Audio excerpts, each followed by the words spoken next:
call this meeting of the Johnson City Commission for Thursday, June 17th to order. The meeting is being held at 6 p.m. in the commission chambers of the City Municipal and Safety Building. We'll call the meeting to order, and we'll invite Pastor Alan Evans to come and bring our invocation, and then following that invocation, we'll stand and do the pledge.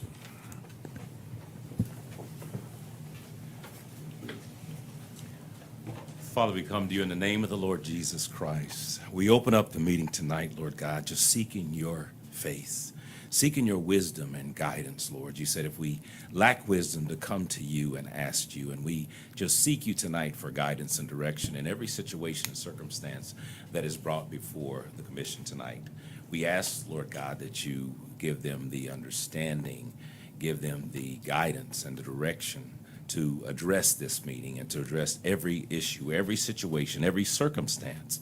We pray, Father, that as they look at every proclamation, as they look at the resolutions, as they look, Lord God, at the presentations and the bids and the ordinances, Father, we pray that you would guide and direct their thoughts. We pray, Father, also that every issue, Lord God, that is brought up before this commission, even afterwards, Lord God, that you would give the understanding of every situation and circumstance. We're asking that you would not only be present here with us, but you would go with us even as we depart. But we also ask that you bless those that have joined us together tonight, Lord. We're praying that as the situations, circumstances that are brought before this commission meeting, Lord, Father, that you would help every one of us to know the weight upon the shoulders of those leaders that are before us, Lord, and we pray that they would have such an understanding of how every situation, circumstance, Father, everything that is brought before them, that you are going to direct them. You're going to guide them, Lord God, and we're praying that as we are here also to acknowledge and recognize the great accomplishments of the youth from Liberty Bell. Thank you for what you've done in their lives. Thank you for the way that you have blessed them in their athleticism, Lord God. Thank you for the way that parents are here to support them. And thank you for all those that have gathered for all the other things that will be brought tonight.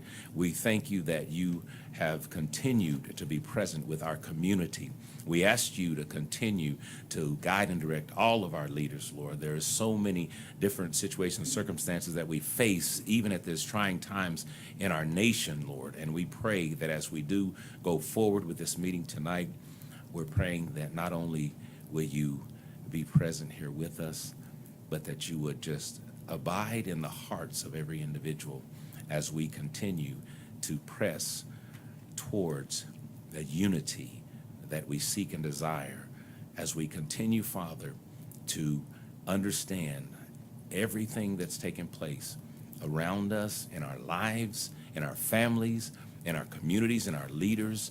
We ask for your awesome presence, Father, to be the insight for everyone, Lord God, to understand how our community desires to work together, to grow together, and to continue, Lord God, for the peace that you desire for each and every one of us to have, not only in our hearts, but in the hearts of those that are even without, Father. There's so many that we see from day to day in our streets that really need your support and our support. And I just pray that you would continue to lead, guide, and direct everyone in our community. And we're just so honored that you have called this meeting and that you will be here to lead and guide.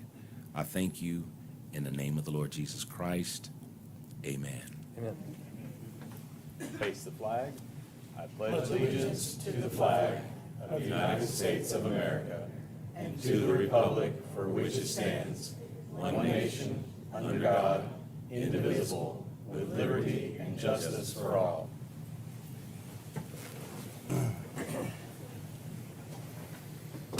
Mr. Peterson? Mayor, your first order of business is consideration of the minutes from your meeting held on Thursday, June the 3rd. I would move for approval. Second. A motion and a second. If there's not objection, we'll call the roll. Commissioner Brock? Yes. Commissioner Hunter? Yes. Commissioner Murphy? Yes. Vice Mayor Fowler? Yes. Mayor Wise? Yes. This takes us to proclamations and resolutions, and I would like to start by asking Representatives Hicks and Alexander and the folks with them if they could come forward, please.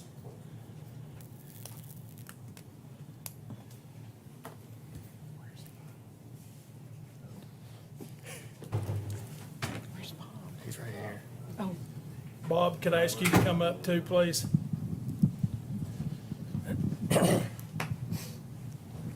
You may recognize some of these people as they're your kin. So, Mr. Peterson, you want to get over? Come on up. Come on up. Surprise.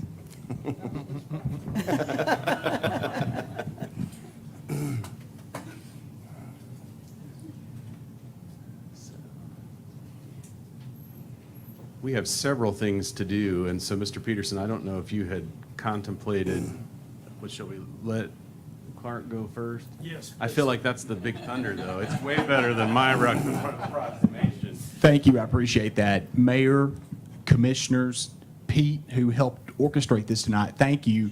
And to my colleagues, Representative Alexander and Representative Hicks, who, by the way, have really jumped in with both feet and have, I've got to brag on them for just a second and say that they are some of the most highly respected freshmen to come down there, and I'm very proud to serve with them, and thank you for coming today. But thank you for indulging us a little bit of your time tonight as we come here tonight to celebrate and commemorate my father-in-law, Bob Wilson, on his upcoming retirement. And so we have prepared a House Joint Resolution, and so I'm going to read it real quick, and it's by Representative Boyd, Alexander, Representative Hicks, and Senator Crow. A resolution to commend Bob Wilson for his honorable and astute service to his country and his profession on the occasion of his retirement. Whereas it is fitting that the members of this General Assembly should specially recognize those estimable public servants who have dedicated themselves to improving the quality of life for their fellow citizens, and whereas Bob Wilson is one such person who evinces the great integrity and probity of all the chosen endeavors. As a public management and city administration professional, he has served a cross-section of communities in the state of Tennessee and beyond. And whereas Mr. Wilson proudly served the United States of America as a member of the U.S. Navy, serving in the Philippines, Thailand, Hong Kong, Okinawa, and the Caribbean during his tour of duty, whereas he earned the Bachelor's degree of Science in Business Administration from the University of Tennessee and his Master of City Management degree from East Tennessee State University. Whereas after attaining his master's degree, Mr. Wilson embarked upon an outstanding career in public management and city administration that has spanned 40 years. And whereas over the years he has excelled in numerous positions in this field, including service with the Upper Savannah Council of Governments in Greenwood, South Carolina, Loris, South Carolina, Conway, South Carolina, Oak Ridge, Tennessee, Farragut, Tennessee, Bristol, Tennessee, and finally as Assistant City Manager in Johnson City, the position from which he has taken his much-deserved retirement. And whereas a key member of the Johnson City leadership team for the past 14 years, Mr. Wilson has streamlined the city's budget process, supported and helped implement several financial and human resources policies for the benefit of the city, its citizens, and its personnel, and has worked on a green initiative that has led to substantial savings for the city facilities. And whereas the dedicated public servant was instrumental in opening the Johnson City Employee Health Center in 2016 and led the effort to begin a complete ERP software replacement project in 2020. Whereas Mr. Wilson is honored to serve as a full member of the Tennessee City Management Association, whereas Bob Wilson gives back to his community as a member of the Rotary Club of Johnson City and a board member of the Johnson City, Washington County Animal Control Shelter and the Johnson City, Washington County Convention and Visitors Bureau, and whereas he's a faithful member of Cornerstone Church, and whereas his many accomplishments aside, Mr. Wilson is fortunate to share both love and companionship with his wife of 35 years, Sharon, their daughters and son-in-laws, Jada and Clark Boyd, Kelly and Cameron Stanberry, their grandchildren, Maddie Stanberry, Wilson Boyd, and Blair Ellen Boyd, And whereas Bob Wilson is wholly committed to the most noble precepts of public service, and he should be specially recognized on this occasion of his retirement, now therefore be resolved by the House of Representatives of the 112th General Assembly of the State of Tennessee, the Senate concurring, that we honor and commend Bob Wilson for his service to his country, his profession, and the state of Tennessee as a public manager and a city administrator, and extend to him our best wishes for much continued happiness and success during his retirement. Adopted May 4th, 2021, signed Speaker of the House Cameron Sexton, Speaker of the Senate Randy McNally, Governor Bill Lee, myself, Rebecca Alexander, Tim Hicks, and Rusty Crowe. Congratulations, Bob.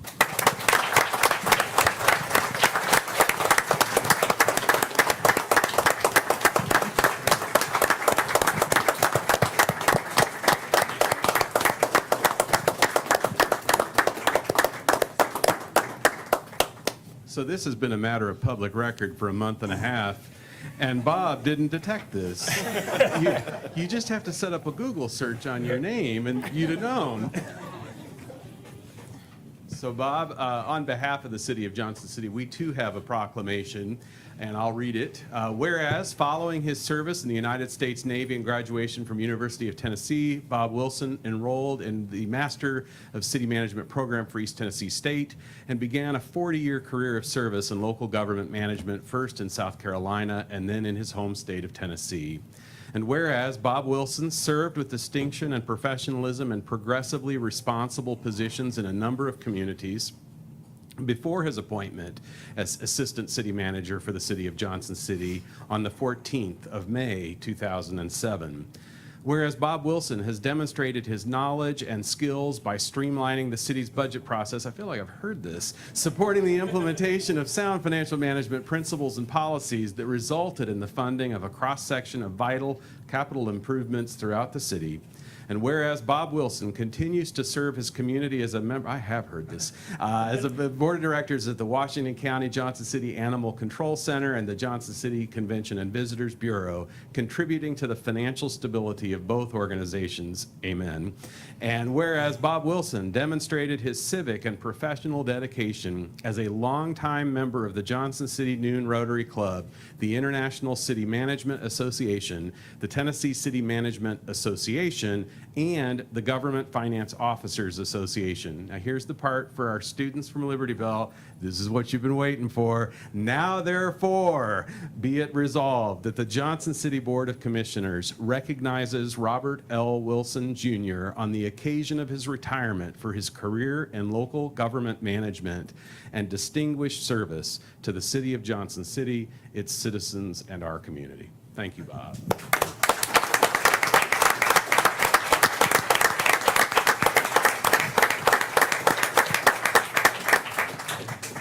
Bob, on behalf of the staff and the City Commission, we'd like to extend our sincere thanks and appreciation for all of the many hours that you've put in helping us grow and direct Johnson City and all of its citizens. With your help and guidance, we have made significant financial improvement. We were reminiscing earlier today.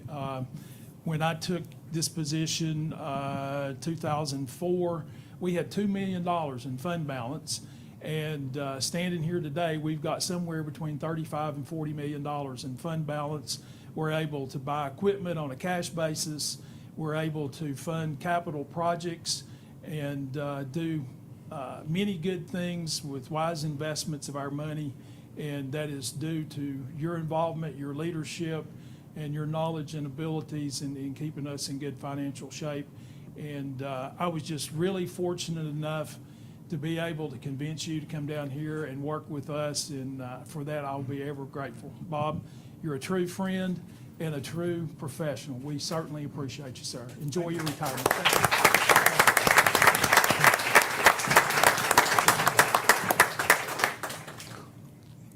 you. Right before the meeting, Pete came in, and I was working on something else, and I said, I need you to come down here. We're going to add something to the agenda. I thought he was serious. And I had no idea. I've seen numerous employees have a similar time up here and similar recognition. I certainly appreciate that. I thank my family, thank my wife, thank my grandchildren. And certainly thank the city of Johnson City.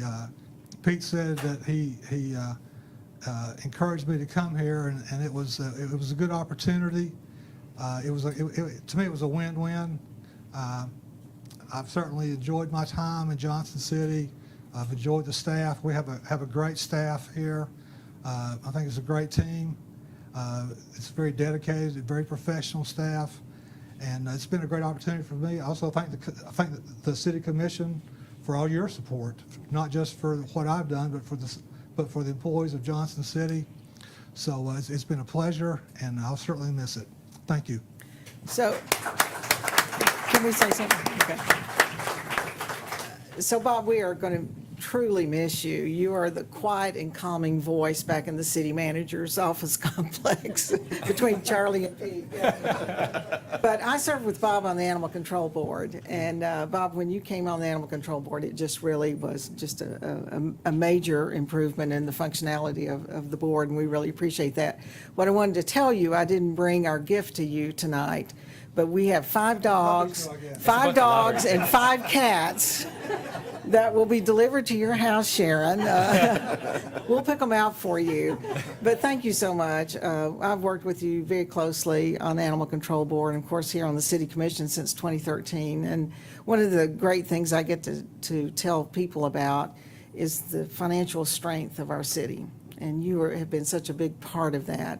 We know you're real conservative, and so you keep us keep our noses clean and everything, but thank you so much. And I want to wish you the best in your retirement, and I hope y'all go do a lot of stuff, and just tell people when they call to ask you to do things right off the bat to say, I'll get back to you. Okay.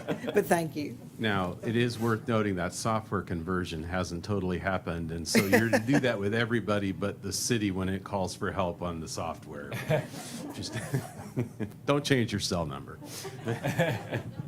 Clark, Rebecca, Tim, thank you very Thank much. y'all. Yes, thank you so Certainly much. appreciate y'all doing this. This has certainly been an honor, and thanks much.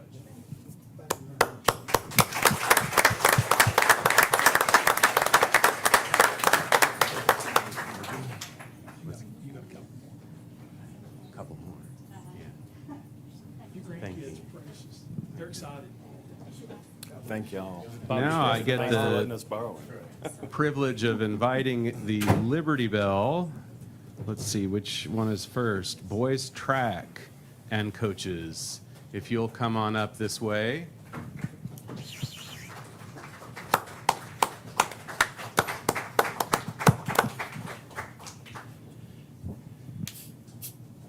on in. Now, do you remember the word, what we're looking for? What part of this resolution is the part where you know it's almost done? Therefore. Now, therefore, okay, so, all right. It's a pleasure to have you all with us. I'll read this proclamation. Whereas, led by coaches Nancy McDonald, Nate Jackson, and Eric Roundtree, the Liberty Bell boys track and field team achieved an incredible level of success during their 2021 season. And whereas the team finished as TMSAA state runners-up, the highest finish in school history, with an overall team record of 83-2-1, and whereas tremendous sportsmanship, integrity, and character were demonstrated by Lamarcus Dunn, William Edmonston, Stephen Famoyan, Adam Kelly, Owen Lewis, Nolan McDonald, Christian Nutter, Joji Pedersen, Nate Powell, Brock Wiljum, and Bryson Wiljum. And whereas the team set a new record, 3 hours, 50 minutes, and 2 seconds. 3 minutes. I'm sorry. I'm like, I was like, I don't know what you. Oh wait, yeah. That's a Now I marathon. see what you were It's a doing. marathon, Joe. Well, I'm just That's reading okay. it here. Let's see, record for Liberty Bell in a 4x400 relay. That makes way more sense now. Where Lamarcus Dunn, Stephen Famoyan, Nate Powell, and Brock Wiljum won TMSAA 4x400 relay state champions. Now, therefore, I, Joseph C. Wise, Mayor of Johnson City, do hereby congratulate the 2021 Liberty Bell boys track and field team on a remarkable season during which they successfully and admirably represented our area on the state stage. We are proud of each of you. So I will present this to your coach, and we have a copy for each of you that Julia will give you on your way out. But in the meantime, I'd like to just give you each the mic, and if you'll just introduce your name and what year in school you have just finished. Hello, my name is William Edmonston. I just finished 8th grade, and I think a highlight of the season that I've had so far was actually making the team. I didn't make the team last year, and it was really, I was really proud of myself for making it this year. So.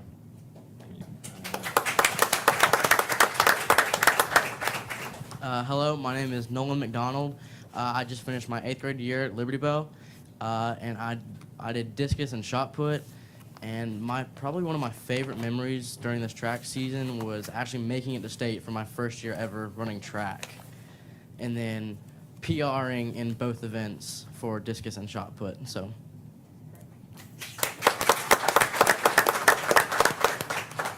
My name is Joji Pedersen, and I just finished 8th grade. My favorite memory from track and field is that I honestly, whenever I joined track and field, this was a new experience for me. I've always played team sports, and doing it personal, just a solo was just new. But I had a lot of fun doing it, and I had lots of teammates that supported me, even though it was a solo sport in most cases. So.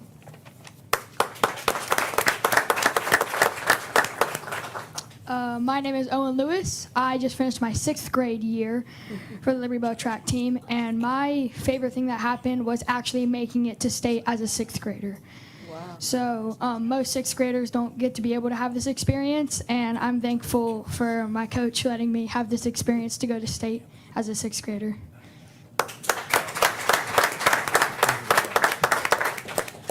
My name is Adam Kelly. I am a rising 6th grader going into 7th, and my favorite highlight of this year is probably making it to state as a 6th grader.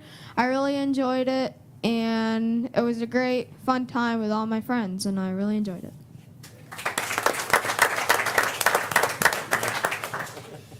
I want to brag on these young gentlemen. Because of summer, only about half of them that competed at state are here. But you would be very proud to know that they represented Johnson City very well throughout the season. I want to brag on, people always tell you when your kids are doing something wrong. I had more than one email where opposing parents or coaches notified me of how they were impressed with our gentlemen and how they showed and exemplified sportsmanship. And so I'm just very proud of the gentlemen and how they did. Thank you all very much. Congratulations. Julia has the proclamations, so we'll let you follow her out, and then we'll call the girls' track team and coaches up, please.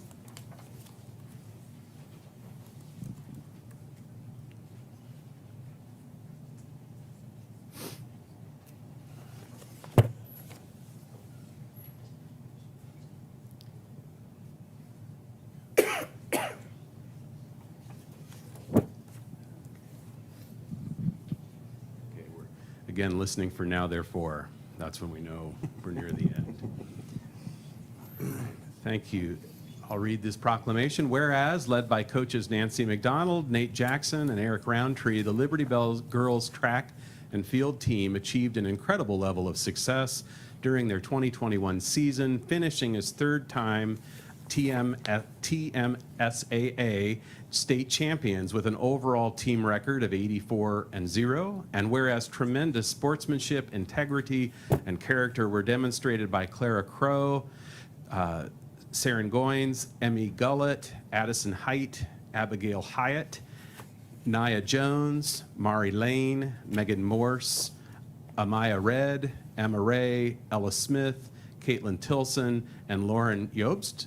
And whereas the team's accomplishments also include finishing as fourth-time TMSAA champions in the 4x400 relay, thanks to the skills of Ella Smith, Abigail Hyatt, Lauren Yobst, and Nia Jones. Now, therefore, I, Joe Wise, Mayor of Johnson City, Tennessee, do hereby congratulate the 2021 Liberty Bell girls track and field on a remarkable season during which they successfully and admirably represented our area on the state stage. We are proud of each of you. And so I'll give this. Thank you. And if you'll just give your name and the grade you were finishing. My name is Saren Goins, and I was in 8th grade.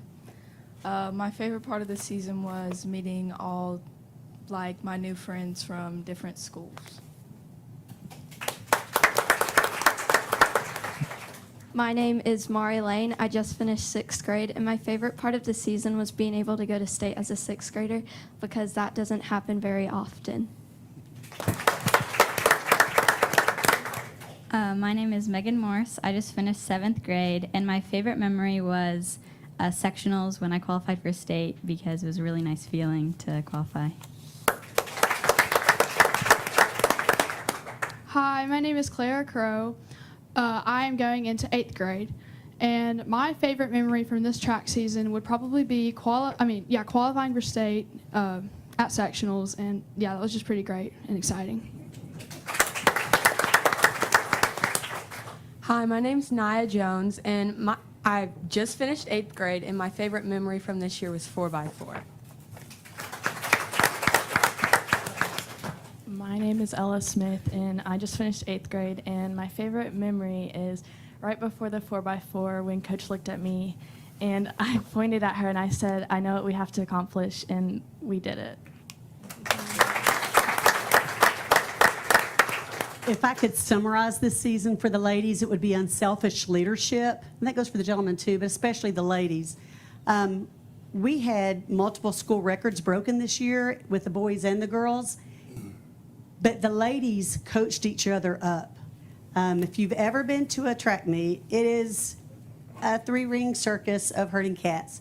And they exhibited amazing leadership, coaching each other in events where they were competing against each other, but just trying to help everyone be their best. And we have some world changers on these teams, and I'm just so proud of them. Thank you. And thank you, administration and Johnson City, for sending us. And now we have the boys soccer team.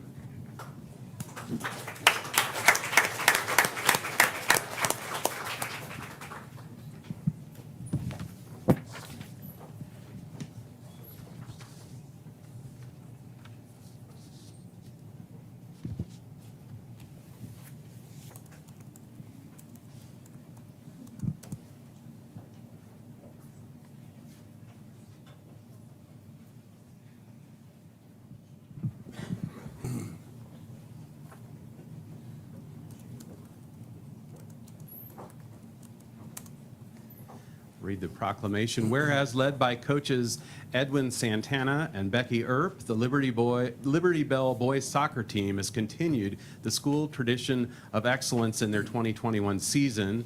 And whereas the team won their conference and postseason championships this year, which is the 11th consecutive year the boys soccer team has been the documented winners. And whereas tremendous sportsmanship, integrity, and character were demonstrated by Tyson Kopp, Parker Shipley, Oliver Teal, Carter McKinney, Harrison Burks, Tom O, Ian Mathis, Junior Serrano, Towns Jennings, Palmer Kind, Gavin Farmer, Samuel Moody, Ian Almerode, J.L. Rodriguez, Yassine Kassabi, Tingen Hatcher, King Jackson, Dominic Potter, Griffin Lewis, and Miguel Ramirez. And whereas a typical soccer season with postseason games includes 15 games, and for the 11th year in a row, the team completed their season without losing a single game, which extends the tradition of winning to over 150 games without a loss. Now, therefore, I, Joe Wise, the mayor of Johnson City, do hereby congratulate the 2021 Liberty Bell boys soccer team on a remarkable season during which you successfully and admirably represented our area on the state stage. We are proud of each of you. Thank you.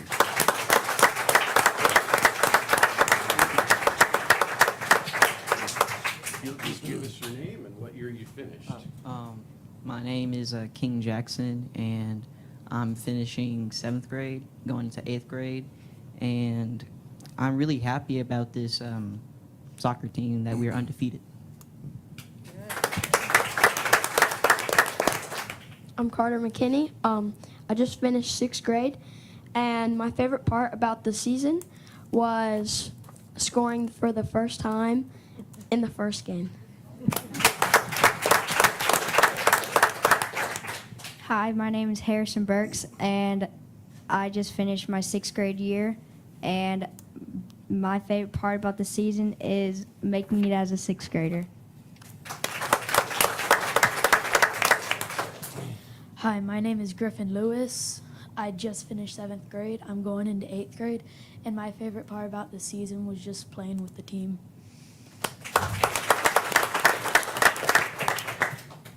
Hi, my name is Junior Serrano. I just finished 7th grade, and my favorite part of this season was just playing with the team.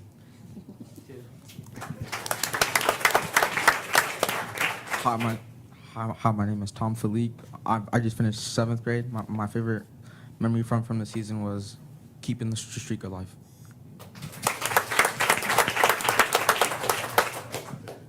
Hi, my name is Tinjin Hatcher. I just finished 8th grade. I'm going to 9th. And my favorite part about the season was just playing with the team and getting to know them. Obviously, the competition is not there. We have a pretty easy schedule because we play only conference. But hopefully, one of these years, the team will get to go to state, and I'm just waiting for that. But thank you. Hello, my name's Yassine. I finished 7th grade, and my favorite part about this season was playing with this team and having fun. Hi, my name is Palmer Kind.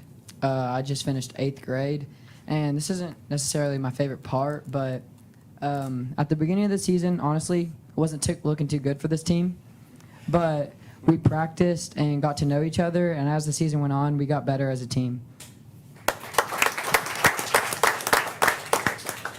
Hi, my name's Samuel Moody. I just finished the 8th grade. And my favorite part of this season was getting to know the new guys on the team and just being able to work together and keep the streak alive. So, had a great season.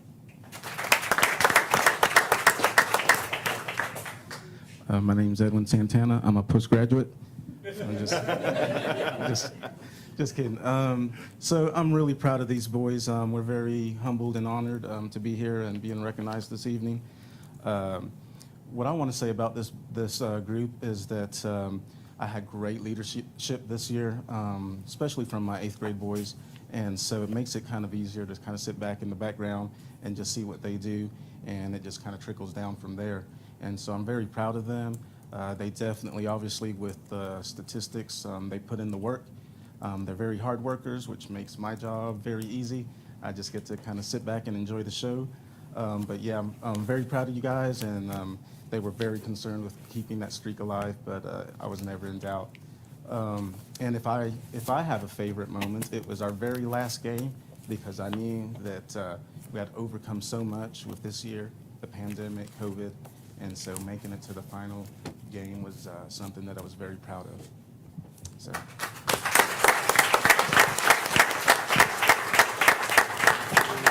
Thank you, guys. Julia has the proclamations for everybody, and so I thank you all. Congratulations. You just follow her out the door there.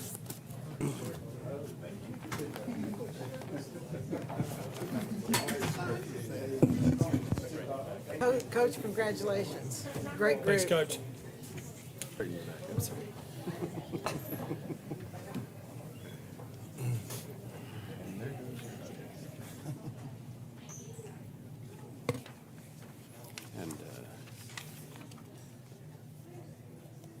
And of course, with all those names, it would be the time that I bungled. It's all right. Yeah, there you go.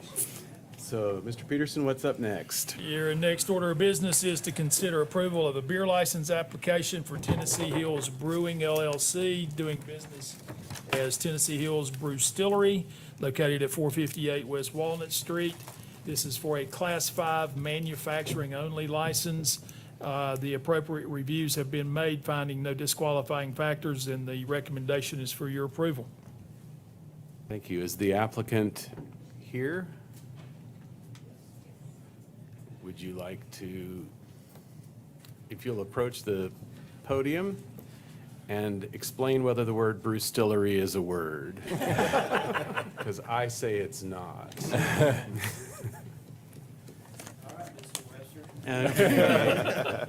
I'm Stephen Callahan.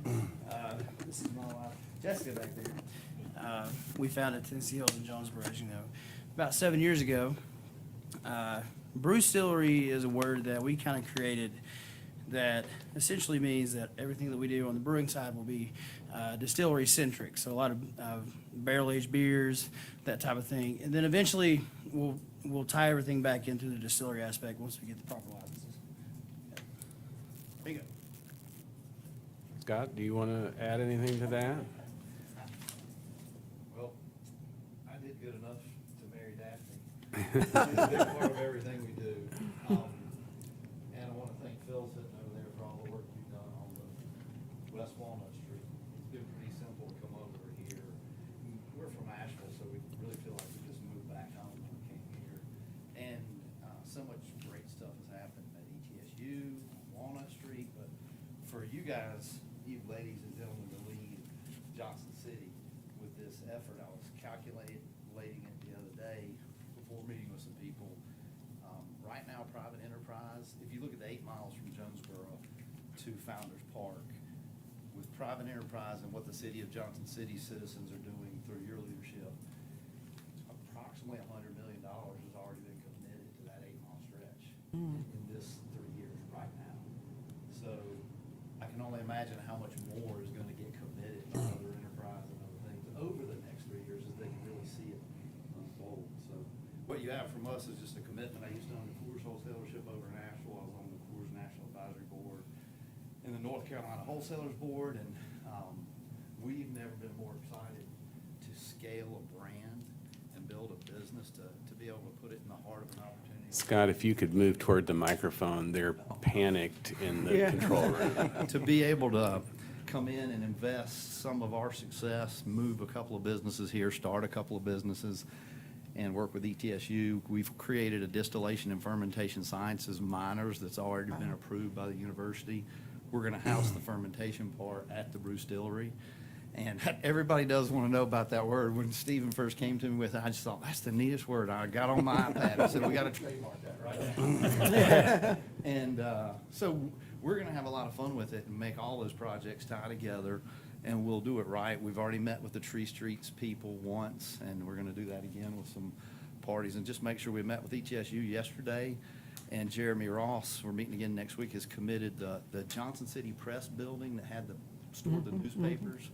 So we're going to rent that from them and use it to create a program for the Appalachian Studies for country music, old-timey music, and bluegrass. And create an internship student where their website says they do 150 performances per semester on average. So we're going to give them an event space, and they're going to create an internship where if they do so many performances, they get an internship credit at that space, which is right in the center of where Founders Park then connects to ETSU, kind of walking. And it'll just help them, and we're going to pay them for it. So it'll probably be less expensive than us hiring bands, and they'll get paid for something they wouldn't have gotten paid for otherwise, so it's a win-win.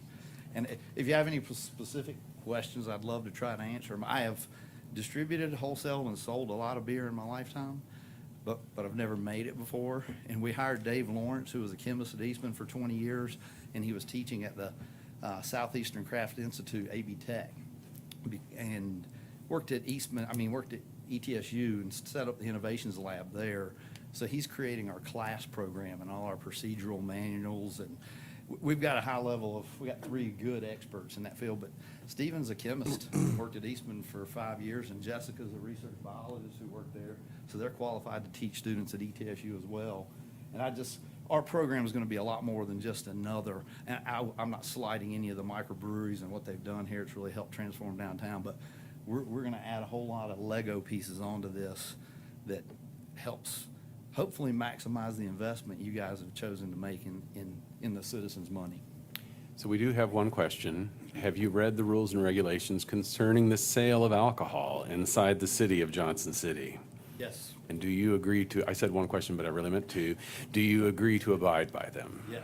All right. Are there other questions for the applicants? Move for approval. A motion to approve? Second. I have a motion and a second. If there's not objection, we'll call the roll. Commissioner Brock, Yes. Commissioner Hunter, Yes. Commissioner Murphy, Yes. Vice Mayor Fowler. Yes. Mayor Wise. Yes. Congratulations. We thank y'all so Thank much. y'all. And I guess my only question, that's right. We weren't We'll sure wear what the we were going mask. to do or not do. I saw that picture of me on the front page, and it's like, everybody's going to have to wear masks. And not wear masks. That was right as it was starting. You were the smart one. Well, my one question is, what took you so long to get here to help us out? Thank y'all so Thank much. you. We're Thank we're you. excited about what Appreciate you're it. doing. Thank you. Mr. Peterson? Next is consideration of a temporary occasion license for the Northeast Tennessee Regional Foundation for Economic Development, Innovation, and Outdoor Recreation. This is a special occasion license to serve beer at the Fridays After 5 to be held on July the 16th in King Commons. The reports have been filed and there are no disqualifying factors. The recommendation is for approval.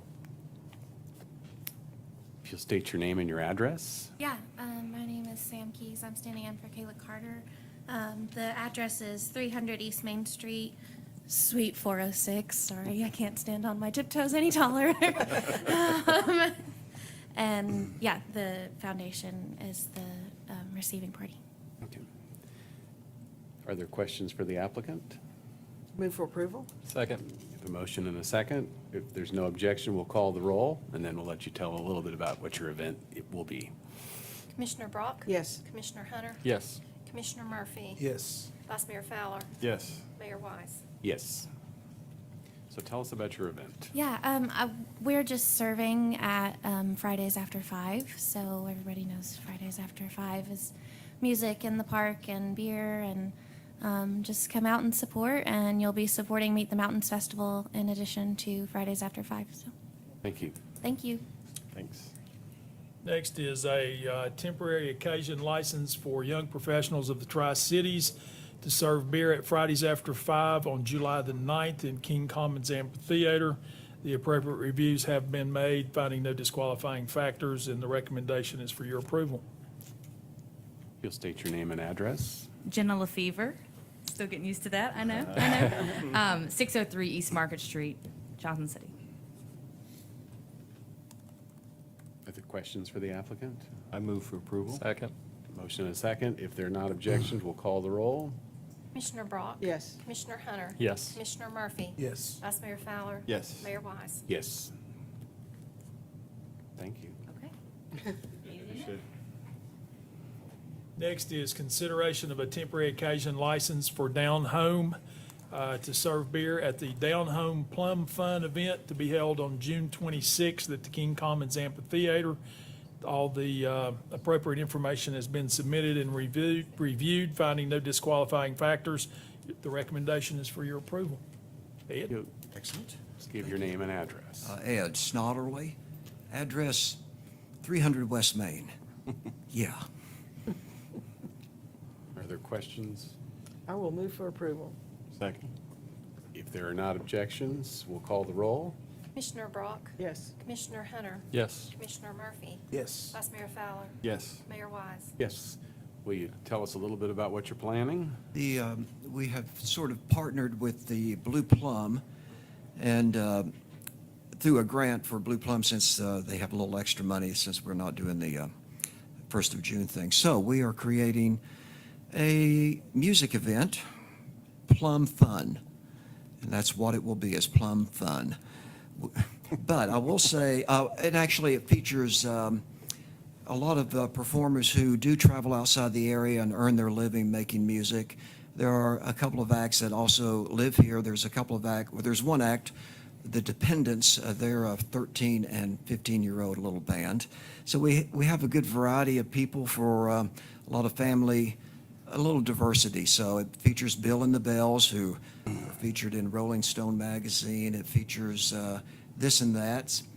It'll be at King Commons, and we are looking to have beer, and I guess that's why I'm here. That's But pretty much it. It may yeah. be that, yeah, it is pretty much it. It may be that it doesn't happen because I've really hit a very interesting roadblocks of an expense to have beer. And it's gone from anywhere from $450 to $550 just to get an insurance policy, which if that be the case, I just won't have beer. So there's on top of just getting the insurance, which is about $275, that's that, and then you add another $4 or $5 for the beer. It's totally busting the budget that I got from Blue Plum. So it could be that it's a dry festival, but it would be nice. But we'll see. If anyone has any input on a beer, a license, insurance, please let me know. But as we stand right now, I'll get approved, hopefully, and then just kind of wing it to see if we can get some insurance. But there is that issue, which is a nice thing for you all to know because I think we've run against a little bit of an expense there that we weren't expecting. So anyway, thank you. Yes. Got two questions. Yes. Is the down home reopened yet? It reopens tomorrow. Okay. So Great. that'll That's be the good first news. time since March 13th of last year. And when do you think Robinella will perform? Robinella will play the Thanksgiving, Saturday after Thanksgiving. Okay, great. Yes. That's So, exciting. Commissioners, I have to tell a real quick story. My family used to camp with Ed's family years ago when we were just little kids. That's right. And I'm probably the first person to ever hear Ed Snodderly play a guitar, sitting around a campfire. That's right. Yeah. Yes. Yeah, and I never imagined what would happen there, but we've known each other a long, long time. We had very great families, and we still do, so, yes. Thank you. Did I get approved? You did. Yes. Okay. Excellent. Lovely. You should have brought your guitar, Ed. I know, okay. Nice to see you all. Thank you. Yeah, I think you're up next again because you've got a road closure request as Yes. well. The site plan has been provided for the down home Plum Fun. Plum Fun run. And the reviews have been made, and the recommendation is for approval. Move for approval. Second. Motion is second. If there's not objection, we'll call the roll. Commissioner Brock? Yes. Commissioner Hunter? Yes. Commissioner Murphy? Yes. Vice Mayor Fowler? Yes. Mayor Wise? Yes. You're all set. Thank You're you, approved sir. there too now. Thank you all very much. Your next request is a road closure request from, for the First Christian Church 5K. The proposed route is not one of the pre-approved race courses set by the commission. However, the Special Events Committee has reviewed the site plan as submitted and find that the proposed closures are safe and appropriate. Therefore, the approval is, or the recommendation is for your approval. You'll state your name and your address, sir. Absolutely. Larry Calhoun, 910 Morningside Drive in I Johnson thought I City. recognized you. Yeah. Yes. And I have with me Kay Greer. Kay Greer, 3 Greenleaf Court, Johnson City.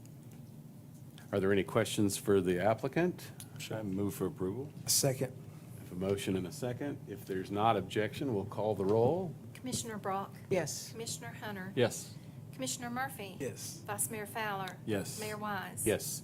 Do you want to tell us about your 5K?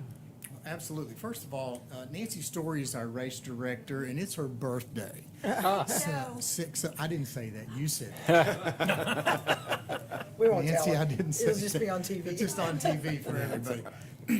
And she has we thought it'd be best to let her celebrate her birthday, so she can't be here. She's done all the work on this with her and her committee. I want to take a time out just a second. I'm one of the few people that stand here knowing how much time you all put in for us in the city. And Mr. Mayor, you can stop me if you want, but I'm not gonna let you. I figured. But I just wanted to say thanks for all the time and energy you put into making this city great. And if you just heard today, just what we've listened to so far, we live in a really, really neat place, and thank you for what you're doing. The second thing is, Mr. Peterson, I don't get a chance to publicly thank you for what you have done for our city. I know you're going to be on the golf course with me real soon, and Hope just you're a good teacher. thank you so We're going to much give him lessons, Larry. for all you have done in helping us get to where we are today.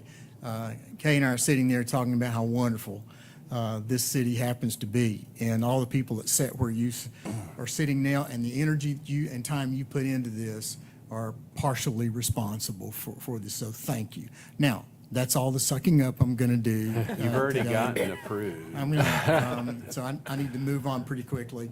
I do want to say that Kay will talk a little bit about, it's the sesquicentennial, and I practiced that word an awful lot over the last couple of years, of First Christian Church. And we're going to have a road race that will go along with a lot of other things with our church's celebrations. Okay, I'll get out of the way. Yes, so we wanted to do a few special events, and as we were thinking about what our church mission statement was, of love God, love people, go make disciples, share your story, be a missionary. But when we were thinking about go, we thought a road race would be so much fun, and it'd be a community event, and everybody in our church who wants to could participate. Anybody in the community, it's a community-wide event, and it's right in our backyard. We leave the church, run out behind our church, and run back right to our church because it's just an out and back, so it shouldn't be difficult to monitor. But also, all the proceeds are going to Appalachian Christian Camp for at-risk children to go to camp, because I've just heard so many kids over the years talk about their experience at Camp ACC that have gone through other nonprofits and then gone to camp in the summer. So we wanted to have a good reason to, charge for the race and to send those proceeds to kids so they can, or to ACC so they can go and have a great summer. Thank you. So, Kay, do I go back and tell our connection is we used to race each other back in the 1980s. She always beat me because I was, she was younger than me and she was a runner in college. But yeah, we go back a long time. We like running. Yeah, we did. Thank y'all. And thank you so much for your support. Thank you. Thank you. Your next order of business is consideration of the consent agenda. Do we need to make a modification to the agenda to add? I do have an item I want you to add. You want to wait till after consent? We need to let you consider the award of the bid on Walnut Street before you take up the item I want to add. Oh, So if okay. you'll do the consent agenda, we'll add it at that point. All right, thank you. Yes, So Commissioner Hunter, do you have items you wish to pull? Both items under 7.4. So 7.41 and 4.2. All right, Commissioner Brock? Yes, 7.1.2 and 7.2.2. Vice Mayor? Nothing for me. Commissioner Murphy? 7.1.1, 7.1.6. Thank you, sir. You got the one I was going to ask you to talk about. So we just take them in order. Commissioner Murphy, 7.1.1. Yes, sir. That is the approval to declare 2 public works dump trucks as surplus.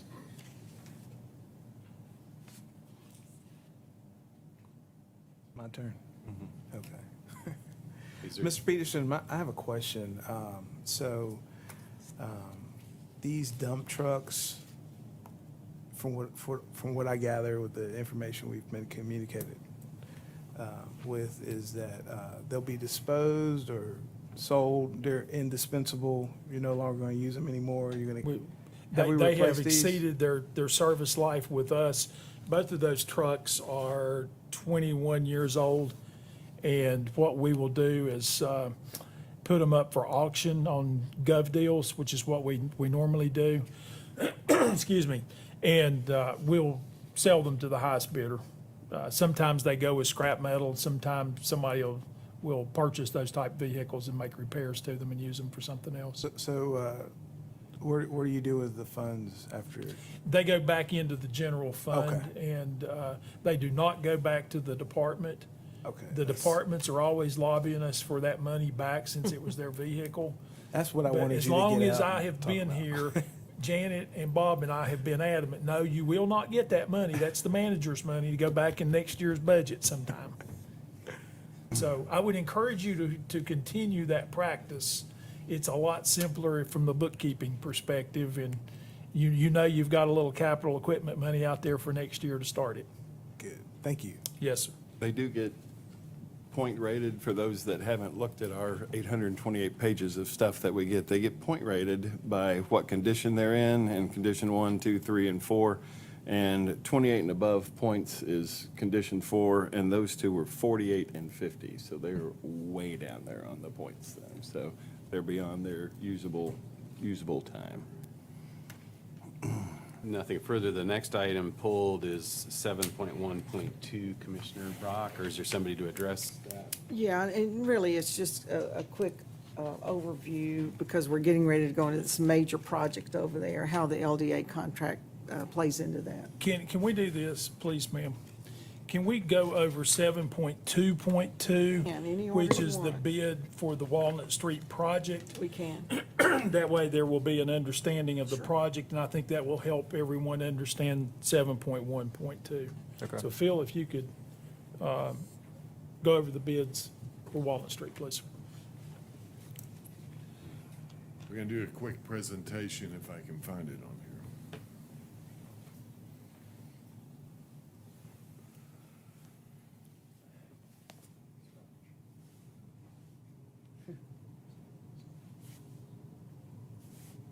Should be Walnut Street. You see it?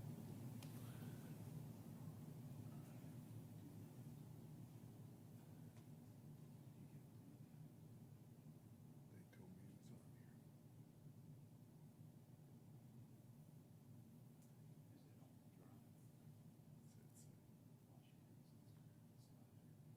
it was on here.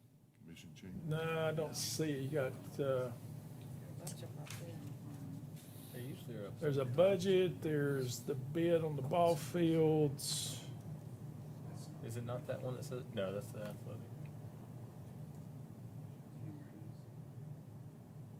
Left-hand corner, Pete? No. Okay, while they're looking at that, Go to another. you want to go to another one? Maybe we'll do 7.1.2. Well, Aaron had another. Aaron had Okay. 7.1.6. Yeah. Okay. That is a change order to the contract with J.E. Green Company for their work on the expansion at Woodland Elementary.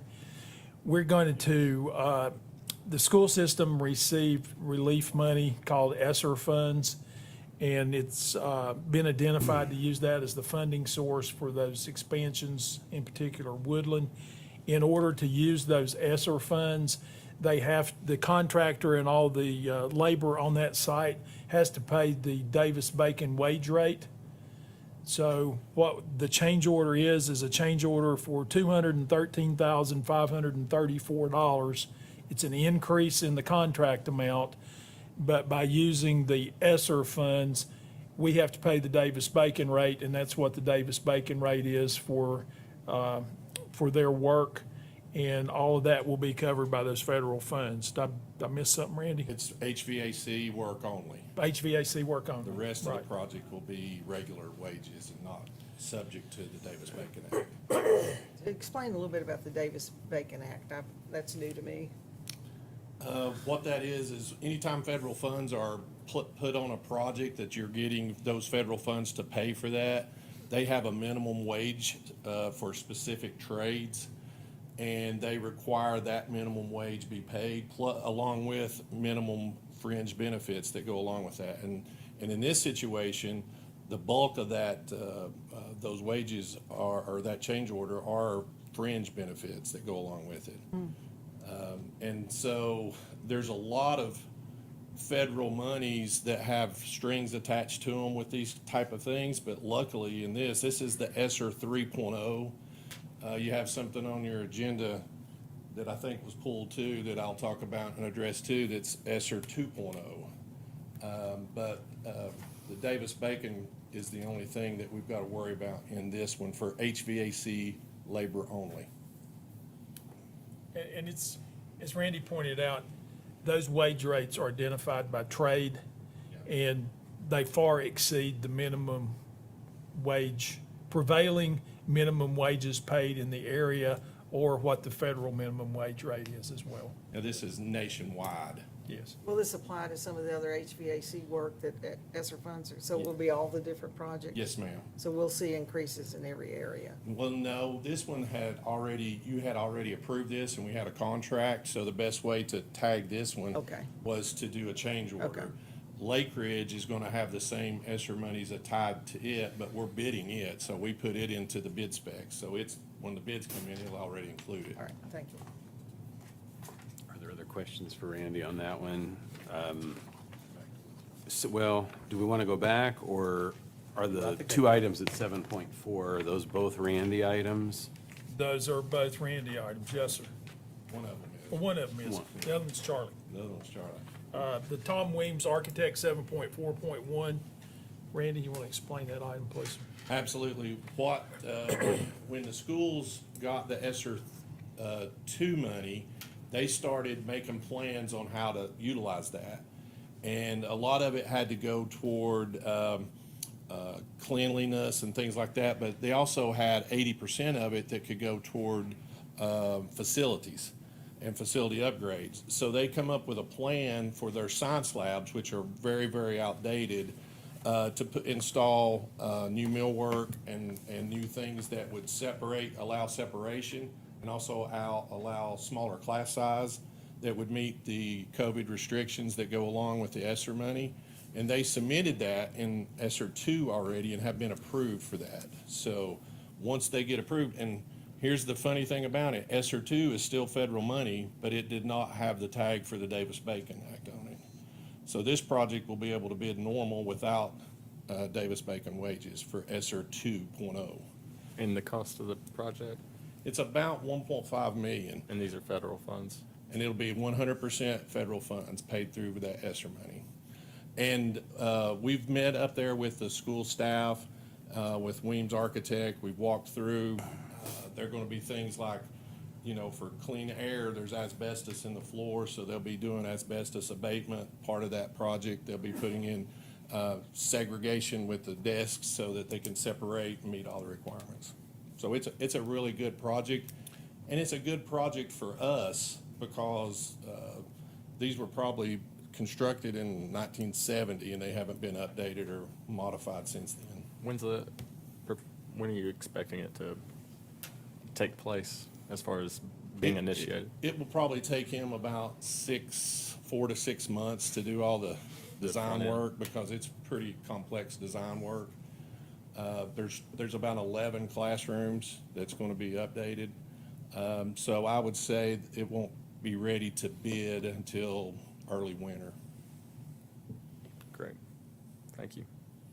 And we've got 2 years to get the project done with that money. Are there any other questions for Randy while he's at the podium? All right. Thank you, guys. Thank you. Thank you. So back to Mr. Penzola. Are you ready to go? This is, As long as I had JT around, I'm good to go. I'm going to go through a slight presentation just to refresh everyone's memory of what this project involves. This is the largest general funded public works projects in the history of the city. So it's a big deal. This is the project area, and what we're going to do is construct by zone. And we'll start on the Buffalo Street end, work our way across. It'll take 2 years to build. These are cross sections of the various intersections along the way. They're raised cross sections, brick inlay, bike trail, etc. Buffalo Street, starting on the Buffalo Street end, you can see in the red, that's parking. So we'll have 2 travel lanes. Parking, and that will alternate depending on whether businesses are there. It'll have a bike lane on the north side of the road, and then roughly 8-foot to 10-foot sidewalks up to the property line. The right-of-way that we have in there is 60 feet, and so we're not acquiring any property.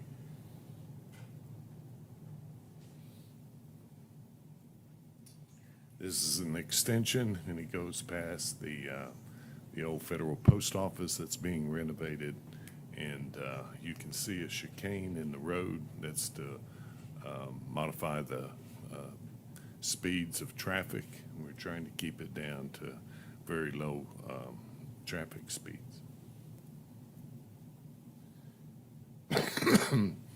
One of the modifications, the reason it's taken so long to get back to you after the bids were received, we got further input from property owners in the area and trying to take care of everybody.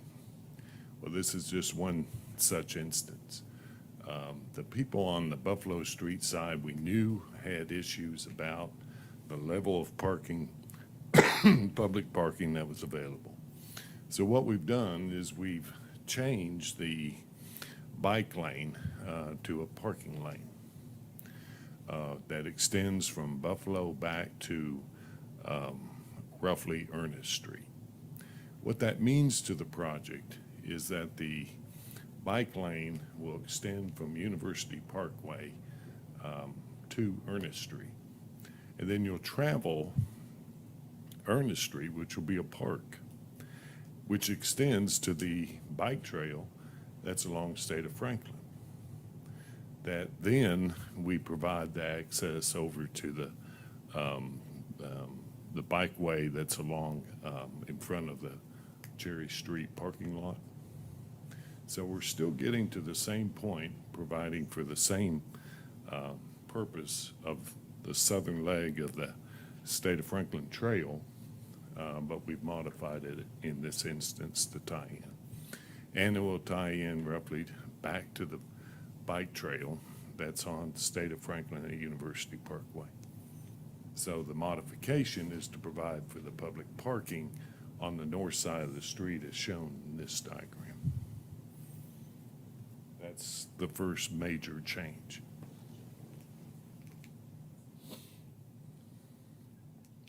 We'll have to reconfigure the design of the intersection a little bit at Ernest Street in order to get a better tie-in. What we did during the negotiations with the low bidder was we asked that they provided some input as to the cost and the way it may look for the parking. I don't agree with the final design. So what we'll do is if the LDA project is approved, that's intended to provide us the type of engineering services we need as the project progresses through the 2 years. This will be the first element that they'll work on to make that design modification.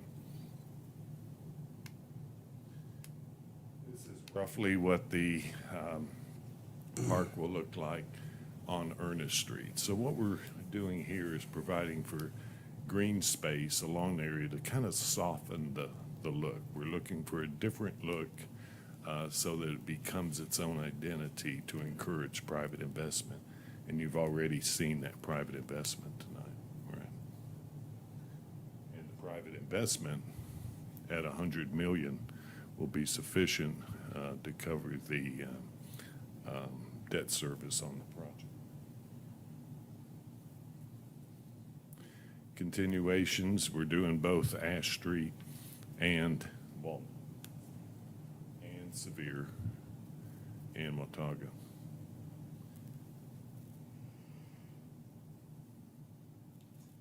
Along Ernest Street, there's just to bring to note, when we did some of the changes, we were changing pipes to stormwater, et cetera.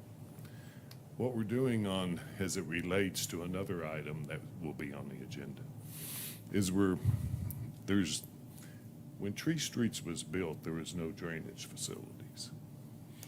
So that's why you see the road system in that area have a lot of issues, and we deal with it from time to time. So what we're doing is we're splitting the water supply system so that the part that is on the Buffalo Street side, that generally will all drain to the big storm drains that we're going to tie into Founders Park. That little swale you see, you wonder why it's so big. Hardly ever see water in it. It'll have water in it. And then the other section will flow back to the Harmon Coal and Ice property, and that will go into a detention facility that, as we work with property owners, there's 4 crossings of State of Franklin. And those pipe systems are tied into Brush Creek, and every time Brush Creek comes up, we have flat valves that go down so that the water doesn't come back on the properties. When it does that, then it's trapping the water. So the water builds up on the Walnut Street side. So the Harmon Coal and Ice property that's on the agenda, that's designed to hold the water so that it doesn't flood in that area. And that's how we're dealing with stormwater flood mitigation on this project. Part of it will go to the Harmon Coal and Ice property, which, and the other side will feed into the storm drain system down Ernest Street. So we made modifications to the contract to change the funding source for the large pipe system and put it under stormwater. Continuation, you can see Model Mill and the influence it'll have on the redevelopments.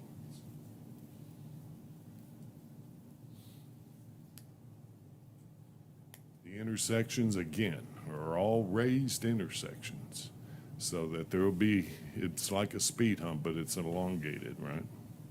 And those are for traffic control, and they'll all be brick inlay and that sort of thing. Phil, with the side streets, Sevier, Ernest, what appearance Going will they back. have? Are they going to look just like Walnut Street, or? Part of them, we're going to upgrade back to what's referred to as Lynn Street or Lynn Alley or whatever you want to call it. And we're trying to tie into the neighborhood so that we can catch the water primarily to get into the system, rather than right now in places, the stormwater is going under buildings to get into the public system. And so we'll eliminate those and move them into the public system so that buildings are not affected.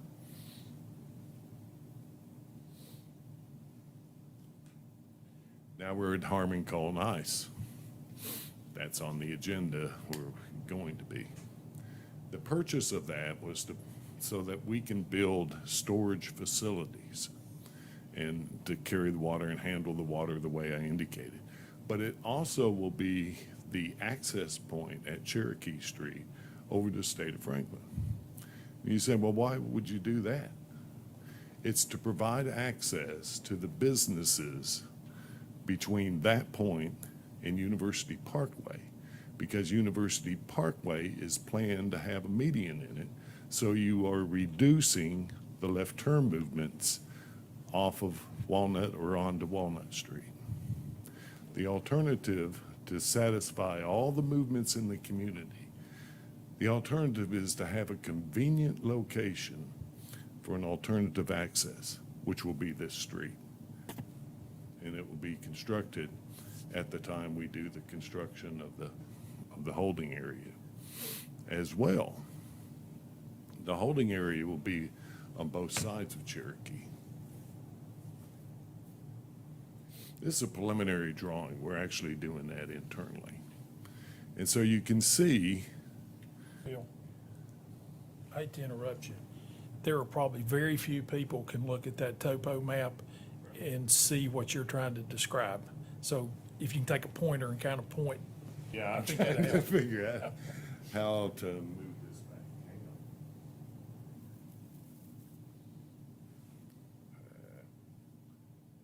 on. JT, JT, I need you. Need to back them up, Back 2 slides. We need a live vest here. back up. For that slide. I'm out of sequence. It's back 2. Which button? Yeah, that's what I use. Anyway, in this drawing is a preliminary drawing of how the drainage system, so we have holding areas on both sides of a proposed street. They'll be interconnected because the pipe system that crosses the creek is right in this area, right behind Harmon Coal Knives. So we'll tie it together. We've actually gone to property owners or proposed property owners on either side and said to them, if you want to make this stormwater facility an amenity for a business to try to encourage economic development of those properties, let us know, and we might design for it. It could be anything. It could be a play area, it could be a small amphitheater, it could be anything. I'd like to give them the opportunity. I think gentleman was looking at some property right there. So make it a part. So if you had like for example, a restaurant, outdoor dining, overlooking a green space or a pond or something that looks kind of neat, we can do that. That will be in a year, then we'll move on this property. That part of the project is not part of the bid. That is a totally separate project that we will probably do in-house in part.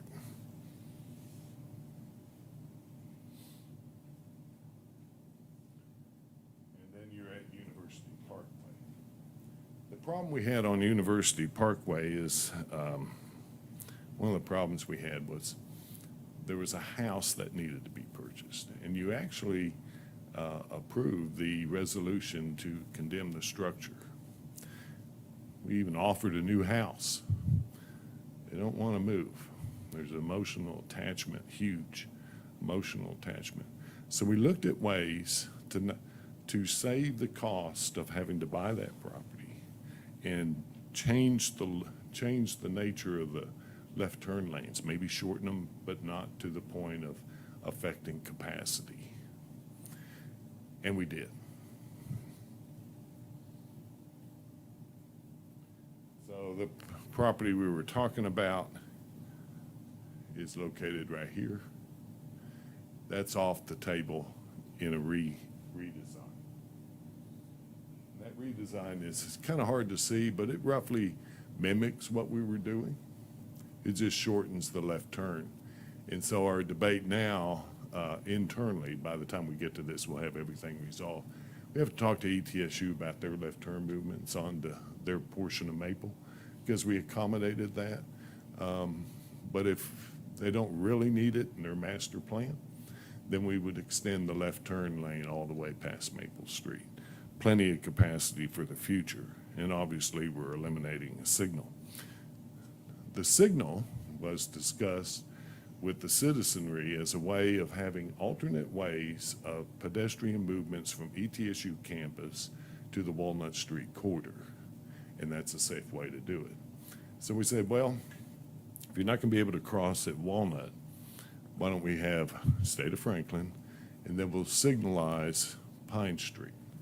This happens to be the center of their campus, so when they reconfigure everything in the master plan, this works beautifully for a major entrance right to the center. So when they're building parking garages or whatever they're going to do, they would tie to this location to access, and they're fine with it. However, to reduce cost, we would apply the utilization of STP monies. Those are federal monies.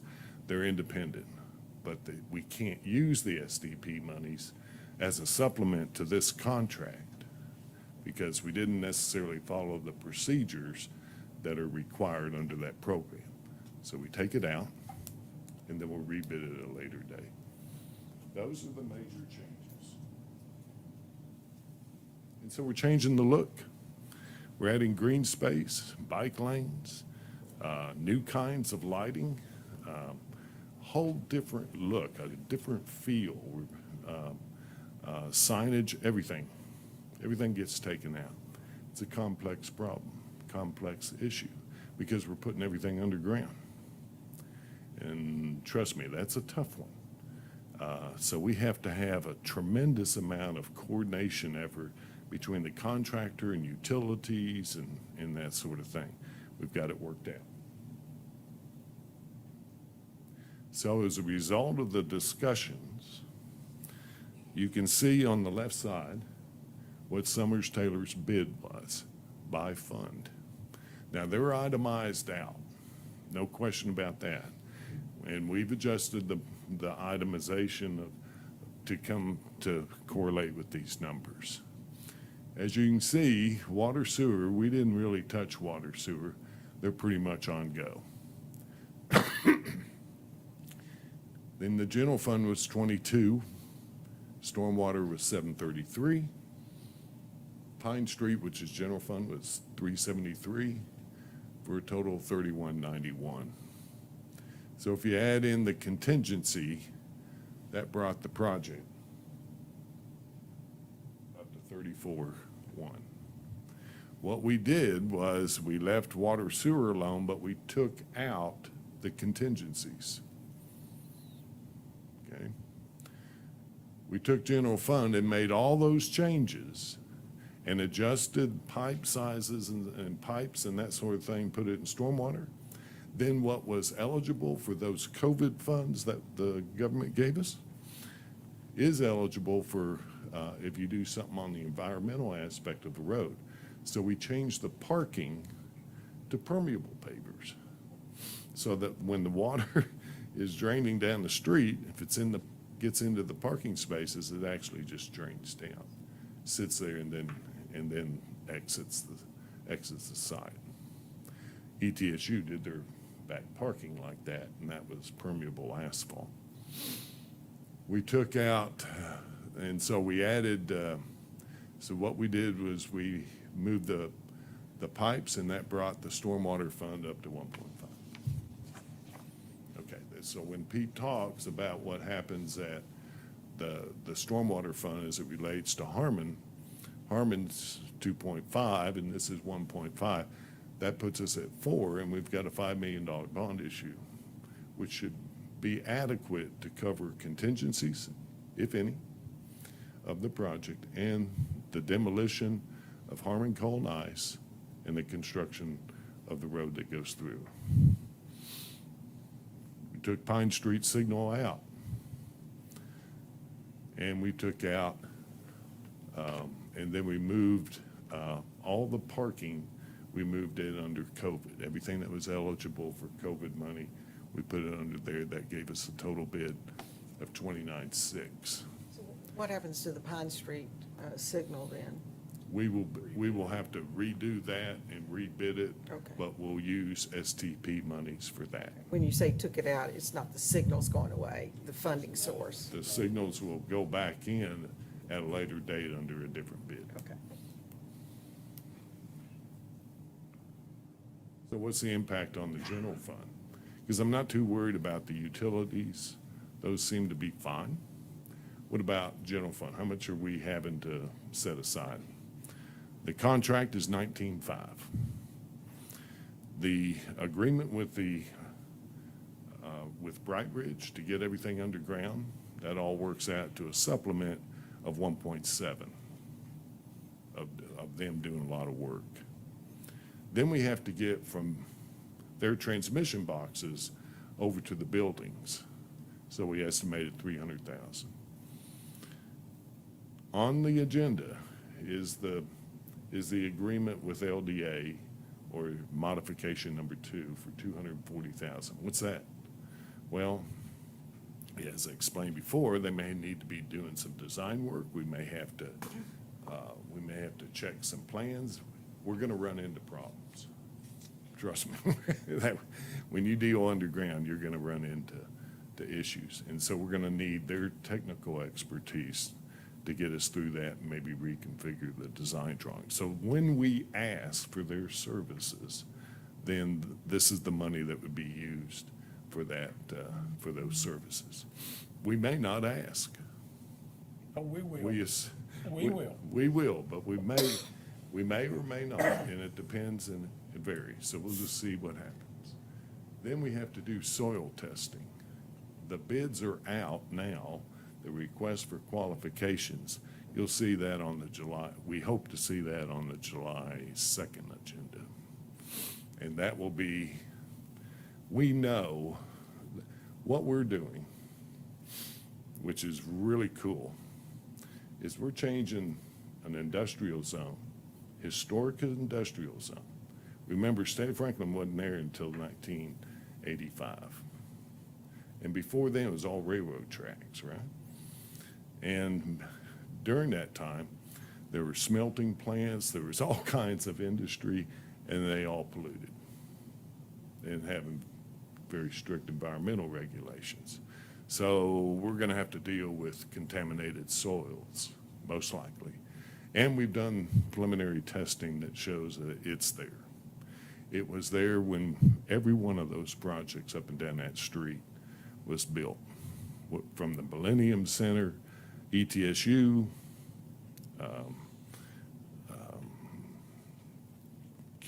University Edge, the old mill, Founders Park, all of it has some sort of contamination. We actually have wells out along the roadway to monitor that.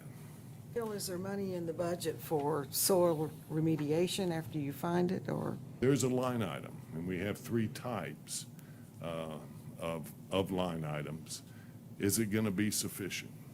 Well, Mayor, I can't tell you today definitively if we're gonna hit every one of those unit prices or total units. The units will change. When you get to the end of the project, if we got more soil contamination than the units that we provided for in the contract, we have to pay that. Could be less, could be more. It will change. It changes on every project. So we're looking at 22 million. And that's the impact on the general fund if there's no changes, but we know there will be. And so what we have on the agenda is to request that you approve a budget from all those sources of $29,685,000, and knowing full well that we're gonna have these other issues that affect the general fund that's gonna rise the cost on the general fund side.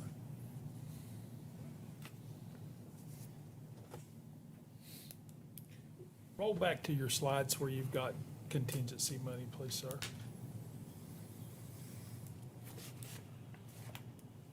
In a project this size and this complex, there are going to be change orders. Guarantee it. We've got $22 million budgeted in this year's budget out of the general fund for this particular project. So Phil has worked to get back to that number. That's what's really driven this body of work. We're gonna have to put contingency money back in there. The contingency money associated with water sewer, the water sewer fund is financially in a position today to include that. I'm asking you, we gotta put that contingency money for water sewer back in this contract. And the same thing with stormwater. We need to go ahead and put that contingency money back in there. And I think we would be remiss if we didn't point out to you that you need to be prepared for some change orders along the way that will most likely require appropriations of funding beyond what you're going to approve in this original contract. But at this point in time, it's going to be really difficult to quantify how much money we're talking about. It's not going to be 10 or $15 million, I can assure you that. But I can't sit here today and tell you, is it going to be $500,000, or is it going to be $1.2 million, or is it going to be $75,000? It would really just be a crapshoot. What we started out with was a 10% contingency fund for each one of those Funding sources. funding sources. The stormwater and the water sewer fund are in good shape to add the contingencies back in. That way we know we've got that covered. And we'll just have to work through the general fund aspects of this as things come up. The soils are gonna be, we've gotta have somebody on site. Before the project starts, we've gotta get a soils person involved to put together a plan on how we're gonna deal with bad soils. Get the state to approve it, and then as the project begins and they start digging dirt, we've got a state-approved plan on how we deal with the different types of soils that we anticipate running across and how we're gonna deal with them. The wild card in the soils, as Phil pointed out, is how much is it gonna be? What's the quantity of soils that we're gonna have to dispose of? We anticipate some of it's gonna have to go to the landfill. Some of it can probably be treated by letting it sit out in the open air. And for example, soils that are around an underground tank that have petroleum products in them, you can dig those up and lay them out on a sheet of plastic and let them dry in the air over a period of time. That's the way the state lets you deal with that. We're probably gonna run into some of that. There were several service stations up and down Walnut Street through the years. And some of it can be dealt with by putting it back in place from where it came from. But there will be some soils that we're gonna have to deal with, and how much that is, nobody knows right now. But we need to be prepared to deal with that when that comes up. We would be remiss not pointing out to you very clearly tonight that this contract gets us started. And if everything goes perfectly, this will cover it all. This job isn't gonna go perfectly. I mean, this is the most complex project this organization and this city has ever done. One other thing I wanted to make sure y'all understood, in one of the other sheets, there was to talk about the electrical work. You've already approved an agreement with Bright Ridge, and for what their work is, the contractor's gonna put the conduit in the ground. That's to pay Bright Ridge to pull the conductor through the conduits and to tie in the transformers. All right, when we transition from overhead utility to underground utility, somebody's gotta go from that transformer and from that water meter or that cable box over to the house or the office building, whatever it may be, in an underground fashion to make those connections back. So that was the $300,000 that you see there that says electrical connections, that we're gonna have to fund that when we get to that point in the project. So I just wanna make sure that I explained that and make sure you all understood that that's what that piece of that was. Does some of that money come back when the people that are building there connect to that? They pay to connect? There would be no money coming back to us, no, sir. Okay. New applications though for electric, well, not for electric, but there's also fiber that's up and down, but it's in the air right now for the smart meters. There's So all that will have to go fiber, underground. cable, gas, water, sewer. I mean, you've got 5 or 6. AT&T's got some stuff in there that's a transmission type fiber. Luckily, the gas feeds off of Lynn Street and State of Franklin. So there's not gonna be a whole lot of involvement, it doesn't look like, with the gas distributor. So will LDA then be helping coordinate all the utility We It's will already have, designed. work that has to be done? It's all because designed. Because you've got so many different. It's all designed. The contractor's gonna come back and do a 3D model of what's out there to make sure that the elevations don't conflict. That's where we think the issues are gonna hit us, is when those elevations do conflict. So we won't know that until they get the 3D model. we're gonna have a full-time inspector over there looking at water sewer stuff. Public Works will have a full-time employee over there. We're gonna need LDA to look at shop drawings and submittals, and then to be involved and coordinate probably bi-weekly, maybe monthly project meetings, keep minutes. If there's some design work to be done that is necessitated by something we run into once the project gets started, we're gonna need them to do that.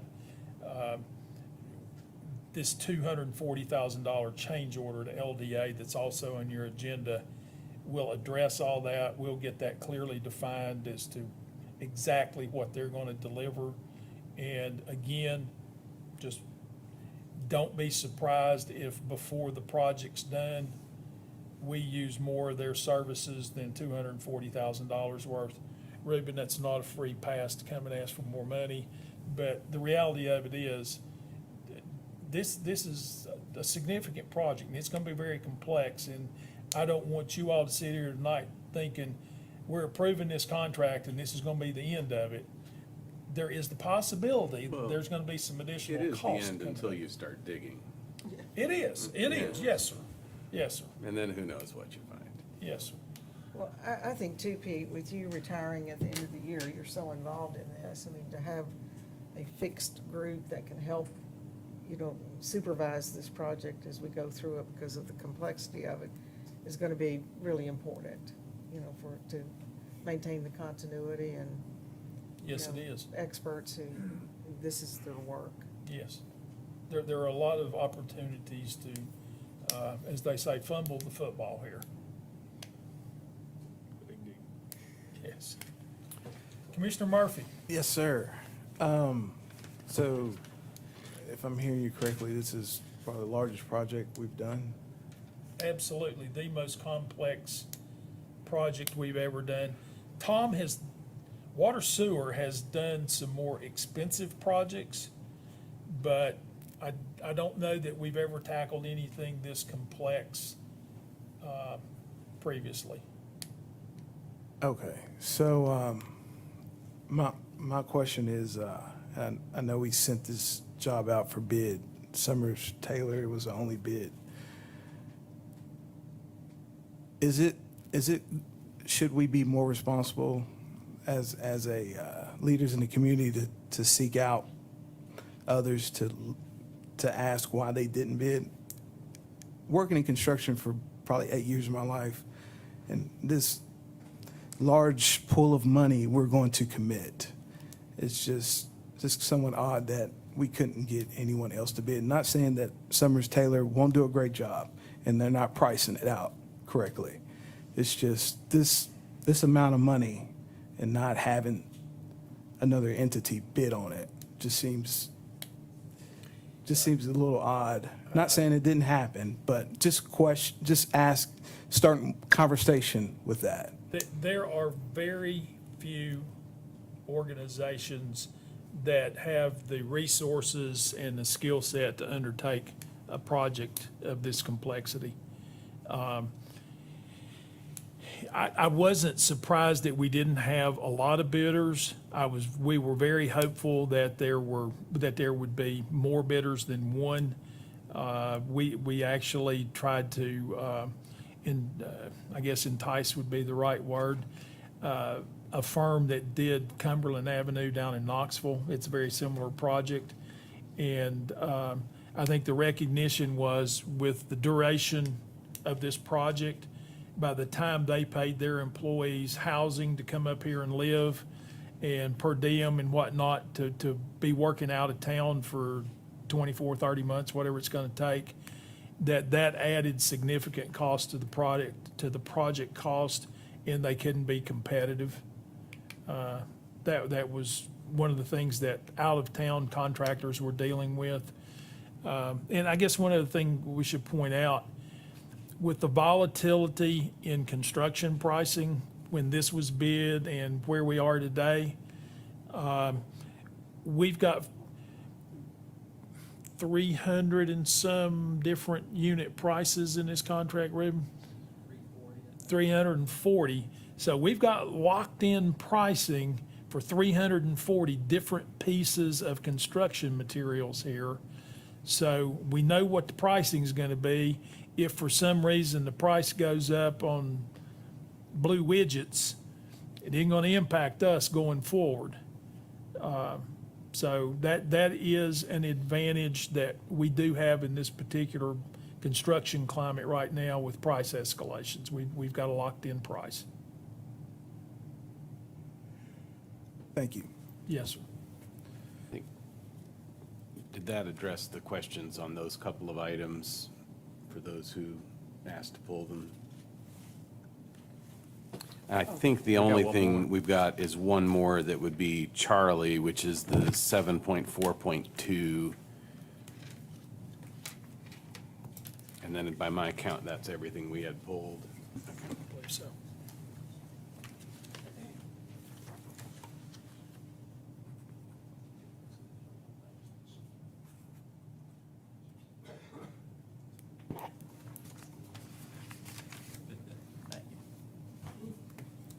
This item has been in development for a long time. This was in discussion before the Park and Recreation Board in various workshops with the City Commission and the Park and Recreation Board.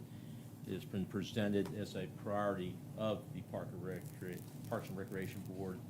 And what we have done is presented this in conjunction with this budget process, and it allocates the funding to design, bid, and initiate construction of a 4-field, multi-purpose baseball softball complex at Wing Deer Park on the 37 acres that you acquired a few years ago adjacent to Wing Deer Park. And just by measure of directions, you have an access road from the Bristol Highway, the church to the right, and to the right of the church off screen is Wing Deer Park. So there'll be a access road, maintenance access road that allows us to go from Wing Deer Park to this proposed complex. It also provides a schematic layout for a 5th field that could be designed to be a specialized field, or could be a 5th field for the programming that is envisioned. This project is estimated in construction to be $12.1 million as far as the construction project. The actual services that are proposed here tonight involve, again, the design, bid, and construction administration by CHA Consulting and an architectural firm, Tom Weems, which includes a budget contract that is right here, $812,550, which is roughly 6.7% of the professional services fees based on the construction cost estimate. This project is a little more than we were estimated about a year ago. It's increased about $1 million in construction, and of course, anybody in the construction industry recognizes that costs are not reducing, but they have been increasing rapidly over the past year. Also, I wanted to point out, which I think is important for people to hear, that this is not, some people have said, well, this is all about tournaments. It's not about tournaments entirely. It is in part. We have some statistics that I'd like to share with you from a few years back, but they're still relevant today, that, again, in looking at this, a few years ago, the diamond field usage right now in our park system was about 85% of capacity. And this is on a continuing regular basis, including practices and games during weekdays, Monday through Thursday. Even Wednesday evenings is becoming a night, which was usually a night you didn't practice. It's now becoming a night of demand, along with Sundays to practice. Practices begin March 1st, and the summer program concludes normally around the middle of July. So there is heavy usage from March to July. And plus, we enter our fall programming. And long story short, that you have basically activity on the fields every day, every evening, from basically March through November. Tournaments, which is a component of this proposal. Right now, speaking with the athletic manager today, every weekend this year, except July 4th weekend, ironically, but every weekend this year from March 1st through November, there is a tournament at Wing Deer Park. And the conversation I had today with our Convention and Visitors Bureau, that if these fields were built, they are confident that there will be an opportunity to expand more tournaments in town, which in the judgment of the CVB translates into revenues. And the information I have today, we have a couple tournaments sponsored by the CVB this summer. This year, there's going to be a July Future Stars of Sports with 100 teams at Wing Deer Park. Obviously, we don't have enough space to accommodate all those 100 teams, so they're playing in Bristol, and they're playing in Kingsport at times.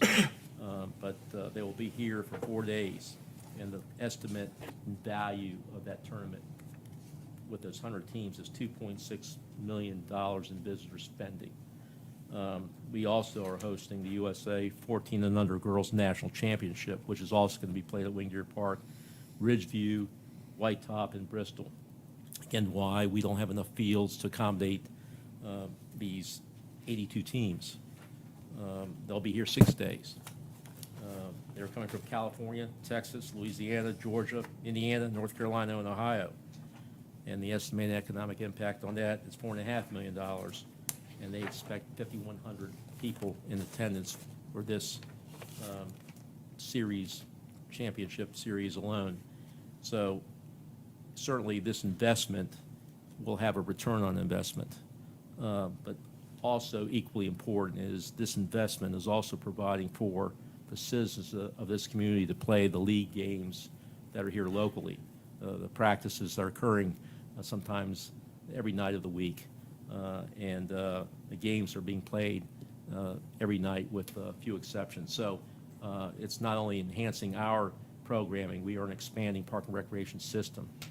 We are not shrinking. We have teams coming in from the surrounding areas for our league teams, but obviously with the thankful end or hopeful end entirely to the COVID pandemic, we are getting more solicitations from across the nation at our CVB to come to Johnson City for a variety of activities. So this investment, we believe, will have a tremendous value, not just in the year ahead upon completion, but in years ahead. So we feel very good in presenting this proposal to you.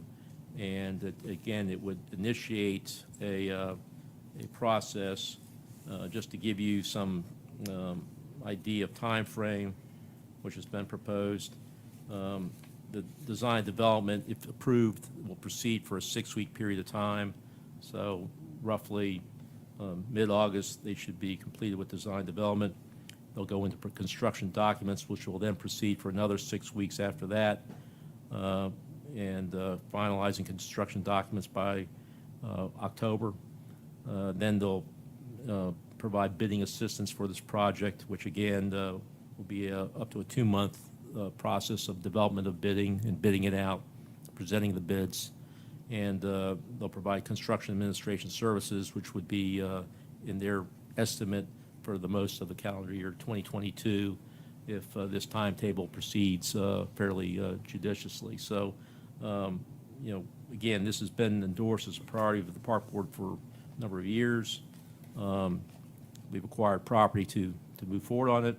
We presented to you all in numerous work sessions and budget processes, and we recommend you consider approval of this phase tonight. Charlie, the connection to Wing Deer Park, does it go through the church's parking lot, or is there going to be another access road behind their parking lot? Above the parking lot, I believe it's outlined there, if I'm right. Is that right, Phil? In that little area, right, that dotted line above the parking lot would be the access area. Charlie, the fifth field, I guess I thought all along it was going to be a part of the original project. How will that be treated? Will the excavation go ahead and take place and kind of stubbed out so that we're not coming back later with? You'll have everything there except the fencing and the lights, the dugouts, those types of things. All the grading will be done.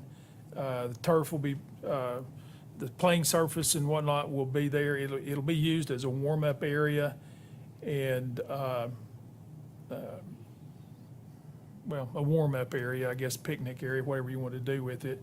So there wouldn't be any additional grading. In order to create the fifth field, you'd be looking at installing lights in the fencing and the dugouts and put the bases in, and you're pretty well good to go at that point.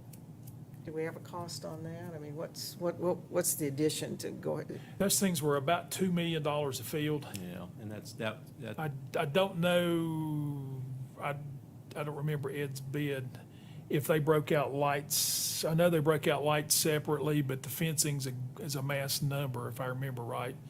Yeah, it's, I have it here somewhere, but he has itemized some of the features of that. But again, part of again, these four fields, obviously, the estimate went up $1 million in construction in a year's time, and obviously that was a factor as well in some of the escalating costs. Are these turf fields or are they grass? These, I think, are proposed to be turf fields, and 300 feet softball. Let me see here. Site amenities, lighting, and turf, artificial turf. And do you know if the parking was planned to include the fifth field? I think I think there's an estimate of over 400 spaces in there, and again, I think the answer to that is they felt it would accommodate a fifth field, and certainly there could be some ancillary parking. Again, this is a schematic, so you could actually expand a little bit in the parking area if you had to, and they're aware of that. Just not the church. Pardon me? Just not the church. Yeah, well, well, 'Cause we have Sunday games up there. Are there additional questions for Mr. Stahl? And are the amenities designed like the other fourplex? yes, I mean, you're going to have Obviously, it's a lot nicer. nicer scores towers, concession stands, a playground feature, adequate restroom space, and obviously some wider entrance points, and service road that allows for some rapid deployment of materials and also maintenance. And again, this is just the design contract this evening. So we can, as the design develops, you all can always make changes as we go through. Are there additional questions on that item? No. If not, I think we have addressed everything that you asked to pull. Mayor, could I ask that you pull the Walnut Street bid award out from the rest of the consent agenda and vote on that separately, so that we can make sure we're in sync and properly record what we're So doing? you're wanting to pull 7.2.2? Yes, sir. Okay. Are we wanting to add this as a separate item at this point? And we can add that. Why don't add let's do the that after consent so we agenda. don't- So I guess the first item is to address the totality of the consent agenda less 7.2.2. So I move for approval. Second. Pulling out 7.2.2. And we have a second. If there's not objection, we'll call the roll on approval of the consent agenda minus 7.2.2. Commissioner Brock? Yes. Commissioner Hunter? Yes. Commissioner Murphy? Yes. Vice Mayor Fowler? Yes. Mayor Wise? Yes. So now we would be considering action on 7.2.2, which is the West Walnut Street redevelopment. Do we want to add in the property We for want- Harmon? Want to vote on it Let's, first? let's do this, and then we'll do Okay. that one in a second. All right. Please, sir. Okay. So The recommendation that came to you was a bid in the amount of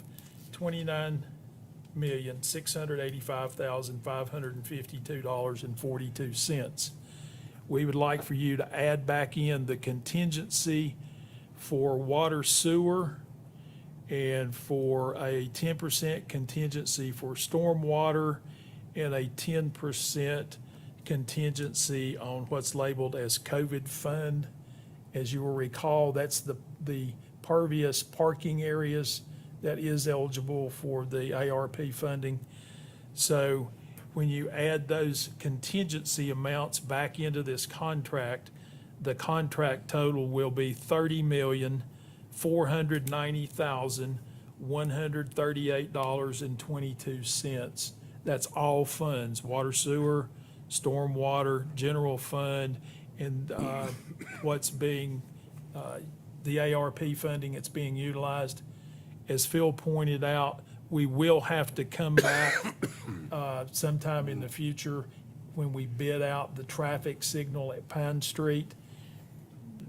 That's probably $450,000 to $500,000. That's about what it takes to signalize an intersection. That can be all federal funding. That's an eligible expense for STP funding. So we would ask you to award the bid to Summers Taylor for the Walnut Street project as we have talked about. Adding the contingency Adding back the on everything but contingency. the general fund component. Correct. Okay. I so move what we just discussed.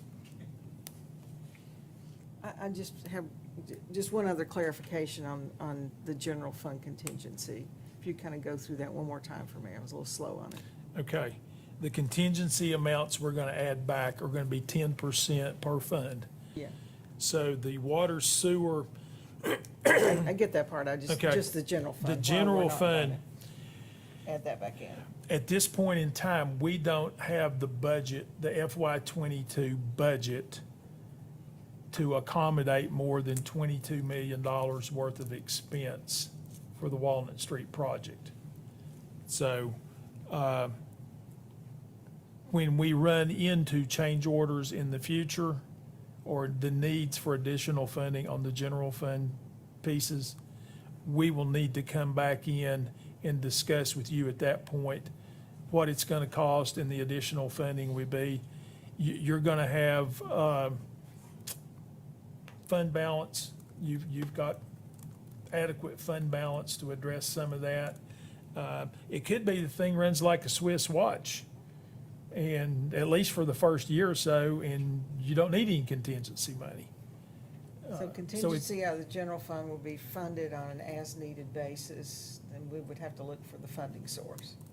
And the recommendation would be to go to fund balance at this point. Yes, ma'am. All right. So we had a motion. Did we have a second? I don't think. No. I'll second. We have a second, and that's to approve modifying to add the contingencies back in on all the funding except general fund. So if there's not objection, we'll call the roll. Commissioner Brock, Yes. Commissioner Hunter, Yes. Commissioner Murphy, Yes. Vice Mayor Fowler, Yes. Mayor Wise. Yes. Okay, just a moment.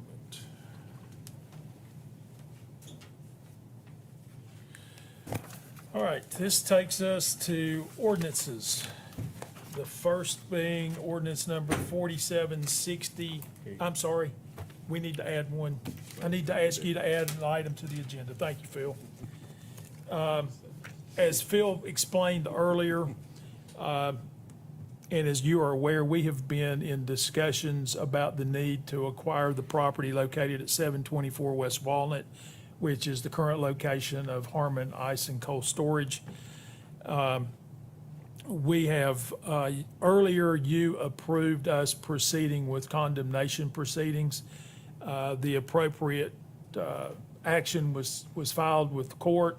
The court gave us the opportunity to negotiate a settlement, and we have come to you this evening with a proposed settlement for the acquisition of that property. The settlement amount is a total of $2.5 million to acquire the property. This is the acquisition. It covers the business relocation expense and any and all other expenses that the current owner may incur as a result of having to move that business.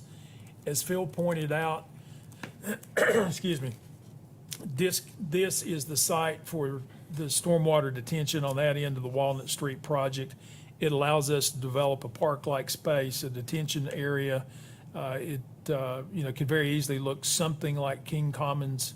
And It also will allow us to significantly reduce the cost of the Walnut Street project aspect dealing with stormwater.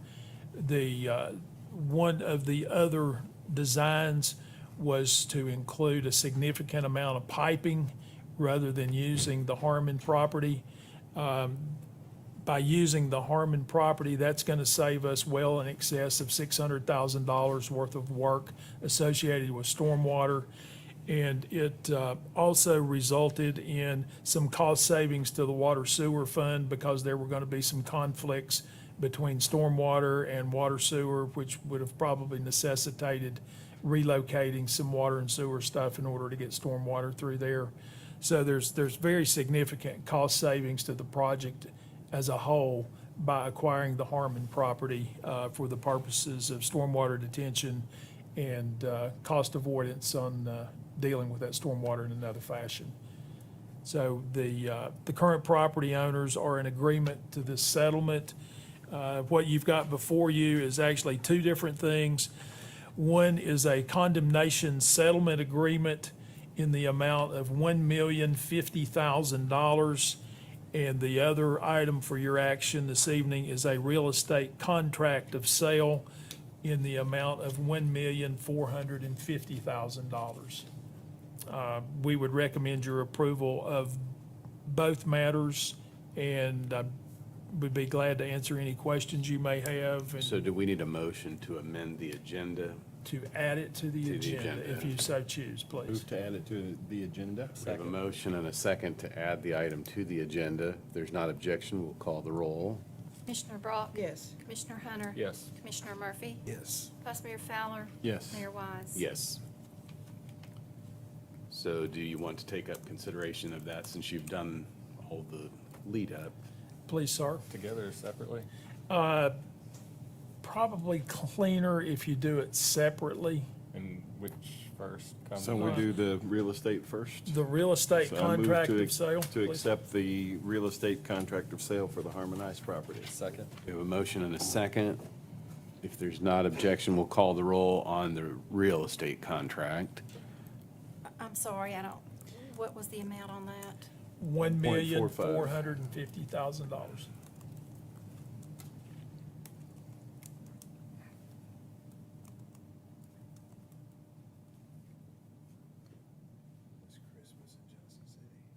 Commissioner Brock? Yes. Commissioner Hunter? Yes. Commissioner Murphy? Yes.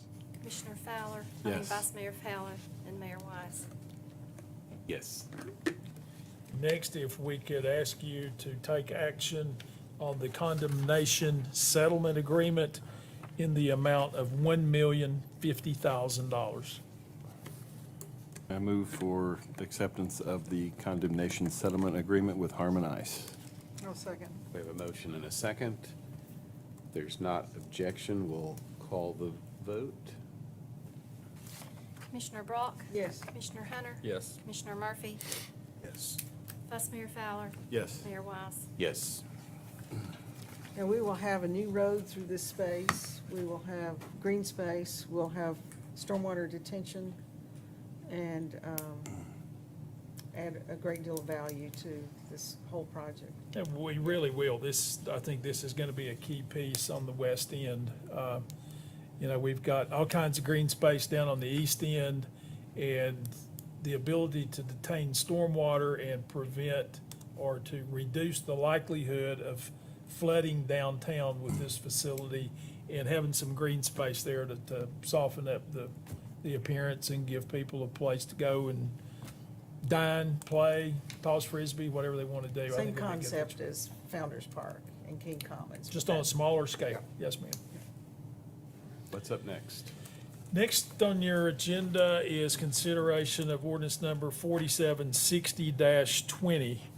An ordinance to revise, update, and add new sections to the code of the city of Johnson City regarding noise by amending Title 11, Chapter 5 of the Code of the City of Johnson City, Tennessee, and repealing all ordinances and parts of ordinances in conflict herewith. Ready for your consideration on first reading. I'll ask Ms. Sandos to introduce it, and I think that Major Howe's going to explain the technical details of this. But So what you have before you on first reading is pretty much a full revision to Title 11, Chapter 5, which is the noise ordinance for the city of Johnson City. A little background of how and why we're bringing this to you in this form of a revision.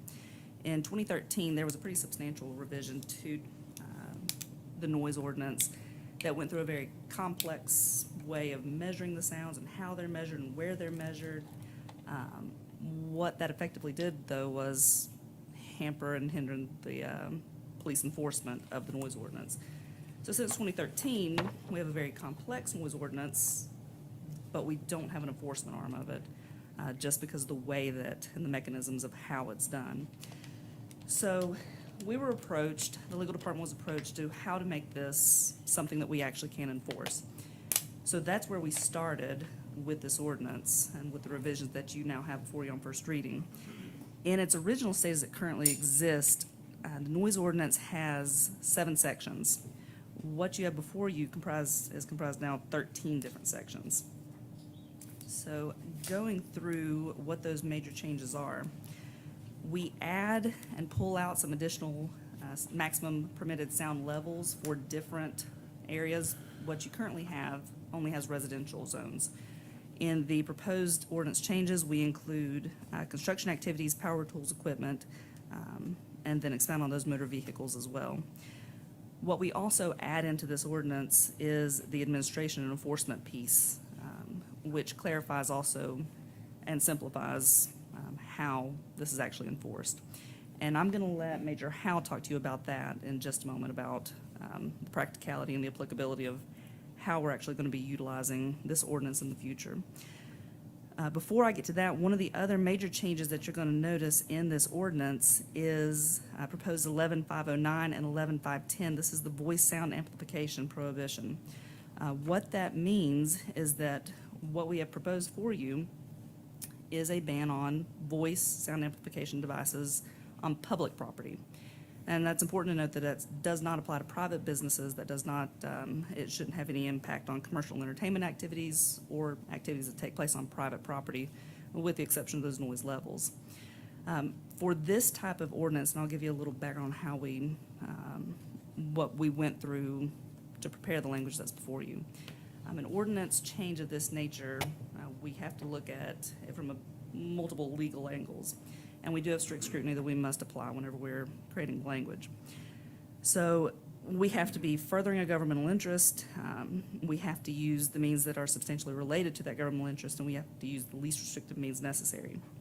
So what we've created are some definite standards that are closely related to the permissible governmental interest, which in this case, the permissible governmental interest is the regulation of unreasonable noises.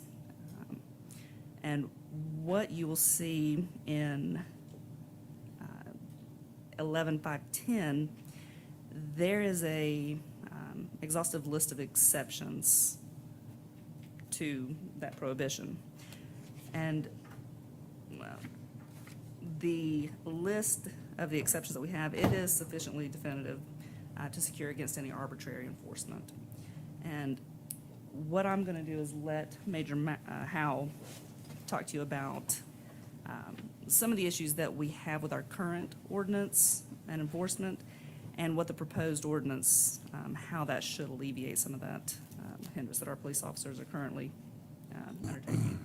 And of substantial note also, with that enforcement piece, we do also add in that codes enforcement has authority to enforce these, since those are code violations as well, and issues that it's a $50 citation.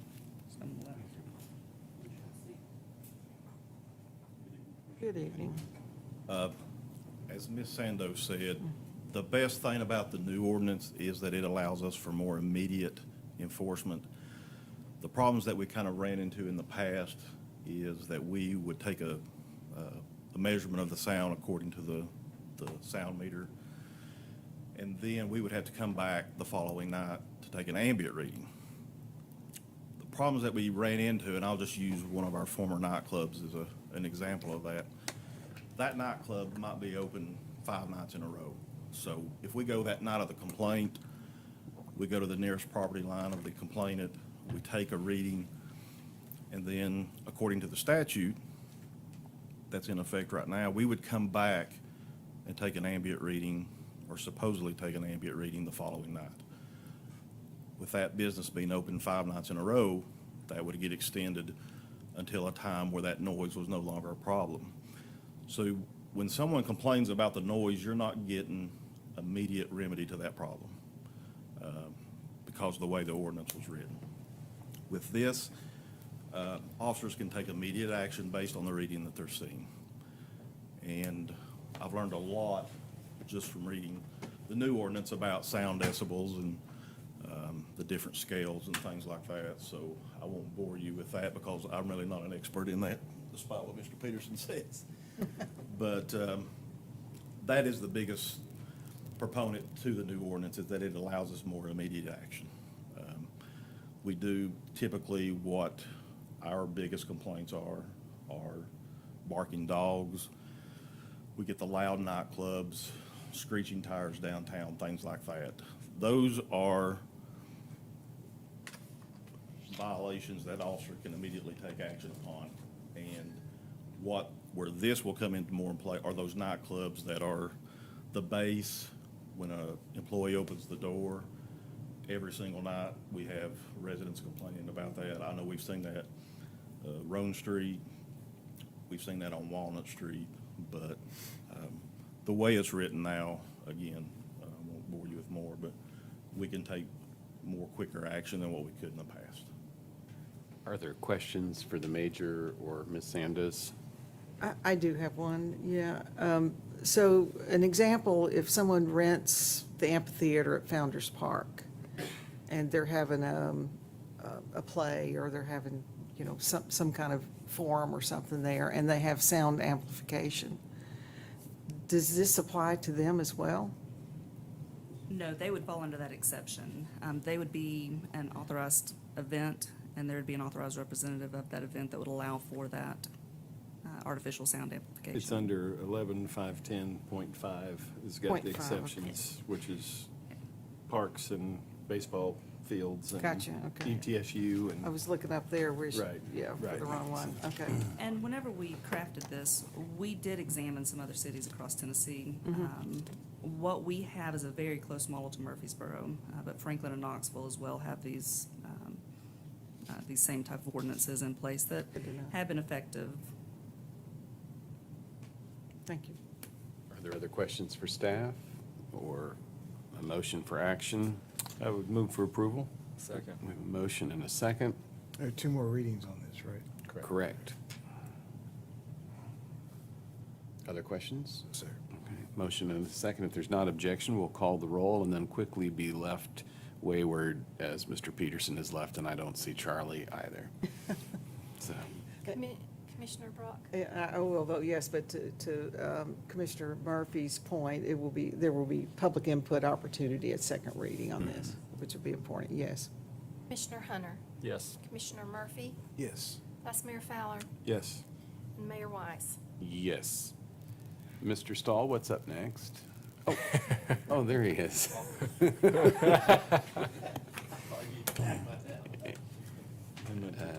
We're on ordinance 4772-21, item 8.2. Yes, it's an ordinance to amend Title 8, Chapters 1 and 2 of the Code of the City of Johnson City. Ms. Sandus is here to present that to you. Awesome. Title 8 it's a living document. The beer regulations and activities move about as fast as technology, and which is why we have quite frequent revisions and updates to this ordinance. So what we have today are revisions to certain sections in Chapter 1 and 2 of Title 8. The first is identification of city-owned property that will allow the sale and consumption of beer. Recently, there has been some activity in replatting to allow for the consumption and sale of beer at Freedom Hall. There's a revision to Section 8102, Parts 2, 3, 4, and 5, and 6, to set aside and clarify that there are, that the ordinance does allow for the retail sales and consumption in the Civic Center owned by the city on Pactolus Road. Along with that revision, we removed names from the other city-owned properties that are identified in this section, which would be the baseball stadium owned by the city on Legion Street. That is due to the fact that the name could change sometime, and we don't want to have to go back and make those changes, as well as the municipal golf course on Buffalo Road.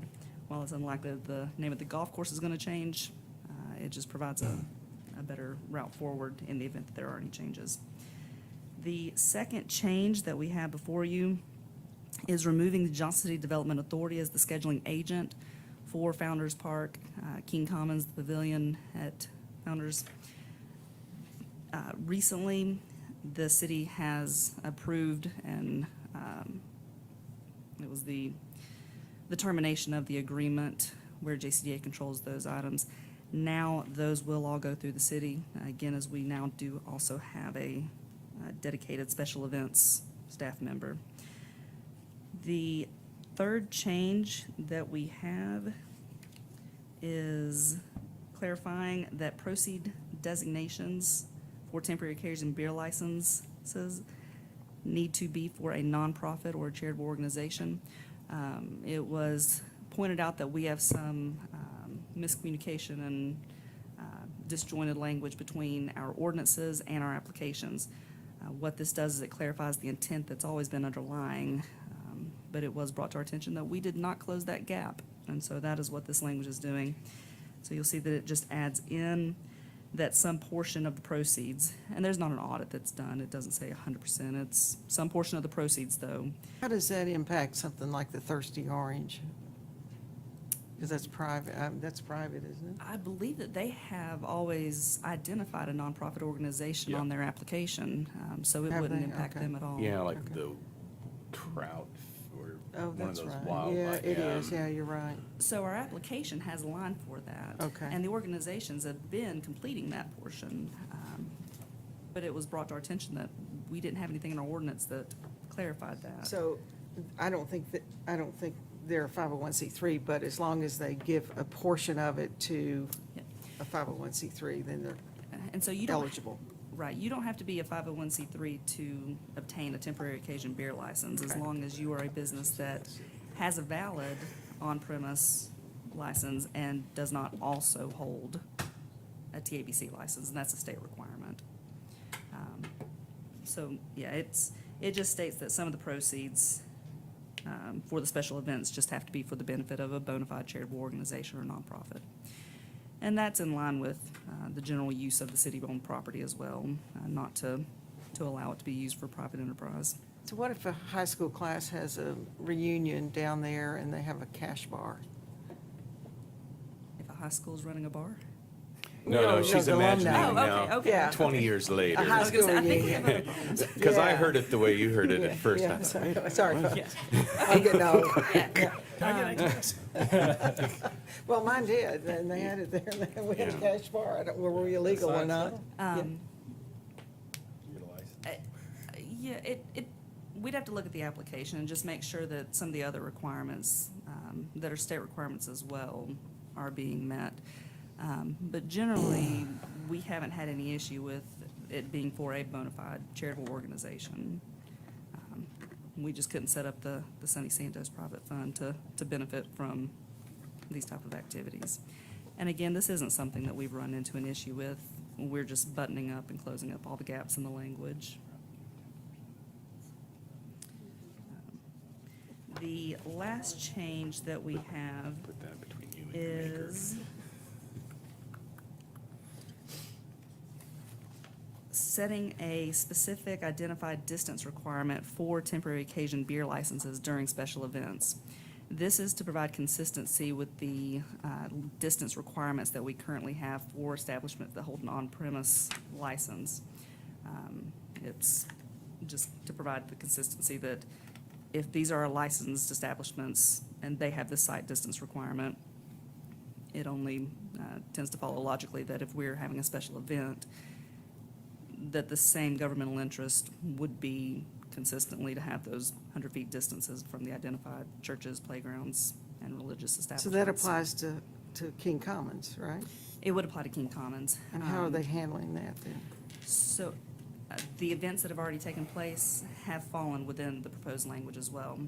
Right now, what they have is a family zone, and it's the beer-free zone, and it's 100 feet border that's up against that adventure park.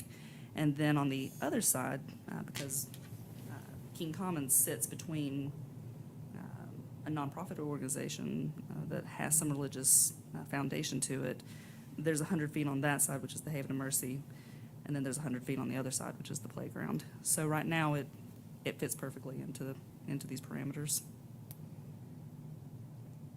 Questions for Ms. Sandos?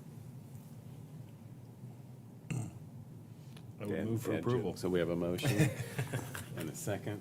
Is there a second? Second. We have a motion and a second. If there's not objection, we'll call the roll. Commissioner Brock? Yes. Commissioner Hunter? Yes. Commissioner Murphy? Yes. Vice Mayor Fowler? Yes. Mayor Wise? Yes.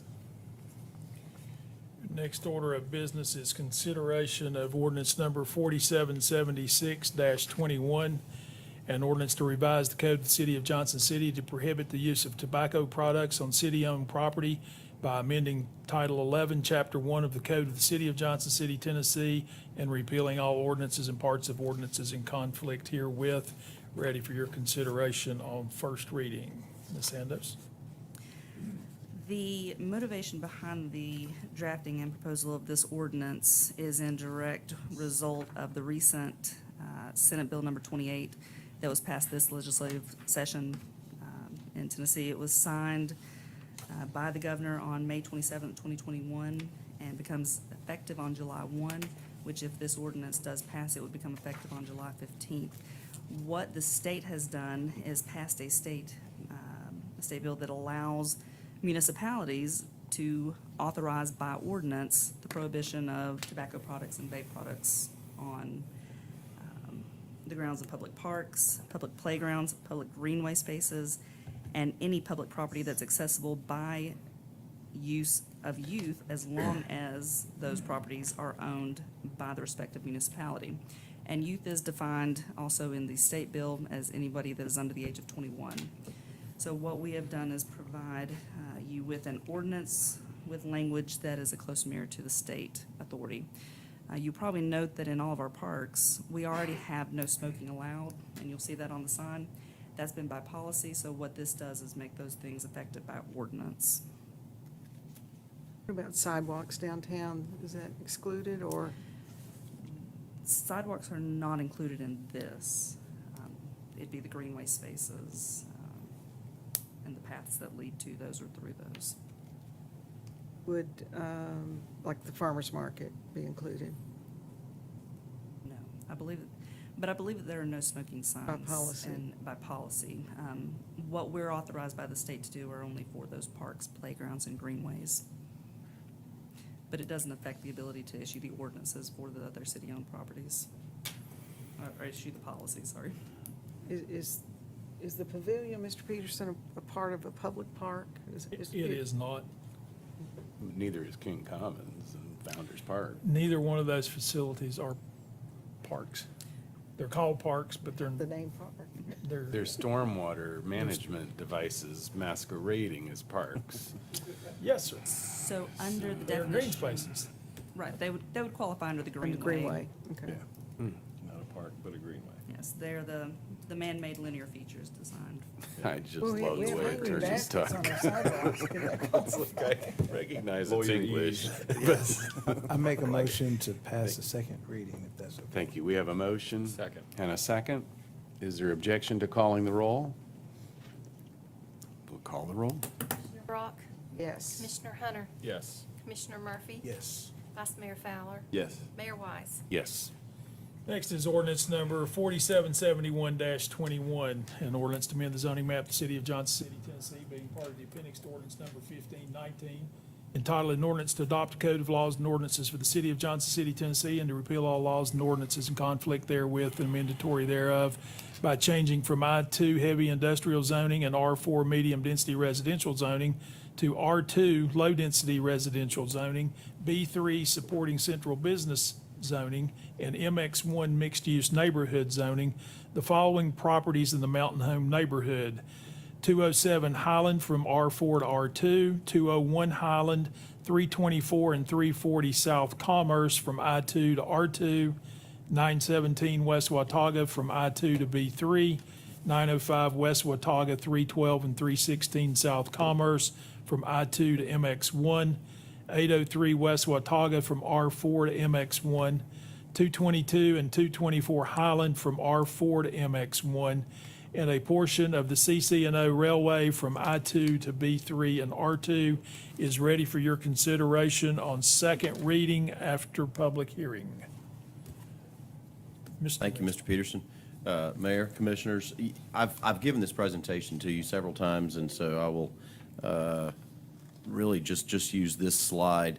As I mentioned to you at first reading, this is actually now the second revision to this original rezoning. Back in May, when it came to you, we had removed various parcels because those folks had not expressed specific interest in being a part of the rezoning.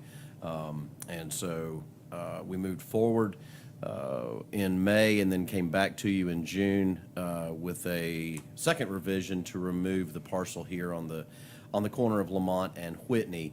That was mainly because folks who live in this little block here indicated they had an interest in remaining a part of the rezoning, but had not specifically expressed that to me or to our staff. And so rather than trying to re-engage them, we thought we'll remove this parcel right here, which was of concern to the City Commission, and then have a conversation with these folks and truly flush out who's interested. And so trying to bring to you the properties that we believe are most appropriate for the rezoning at this time. And so, as you know, you had approved it on first reading, so it is here for you for public hearing. Thank you.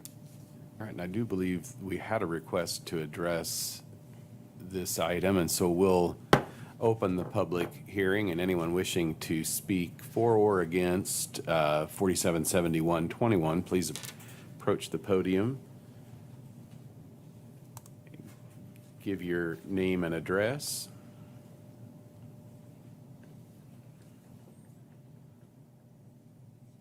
Hello, Lorraine Brown, 319 Lamont Street in Johnson City. The original proposal for rezoning was presented in January. The planning staff had said they had studied the traffic, and later in the agenda packet, they had information which I'll tell you because it's not up there. West Watauga Avenue is classified as an arterial. The latest available data from 2018 reflects an annual daily average traffic of 3,339, and then West data Franklin classified as a collector with their numbers. I informed the planning department each time they presented it, 4 times, about my concerns with it. The fact that they have pulled current data from TDOT on state of Franklin and Watauga does not make this a traffic study. By definition, neighborhood streets have the lowest speeds and the least traffic. They empty onto collectors, which have more traffic and higher speeds. Collectors empty into arterials, which strategically cross the city with the most traffic, higher speeds, and fewest stops. So West Watauga, based on the numbers, is now a collector. And state of Franklin, based on the numbers, is now an arterial. This change is because of University Parkway. As new roads are planned and built to divert and speed traffic, the existing roads need to be re-examined for the safety of all.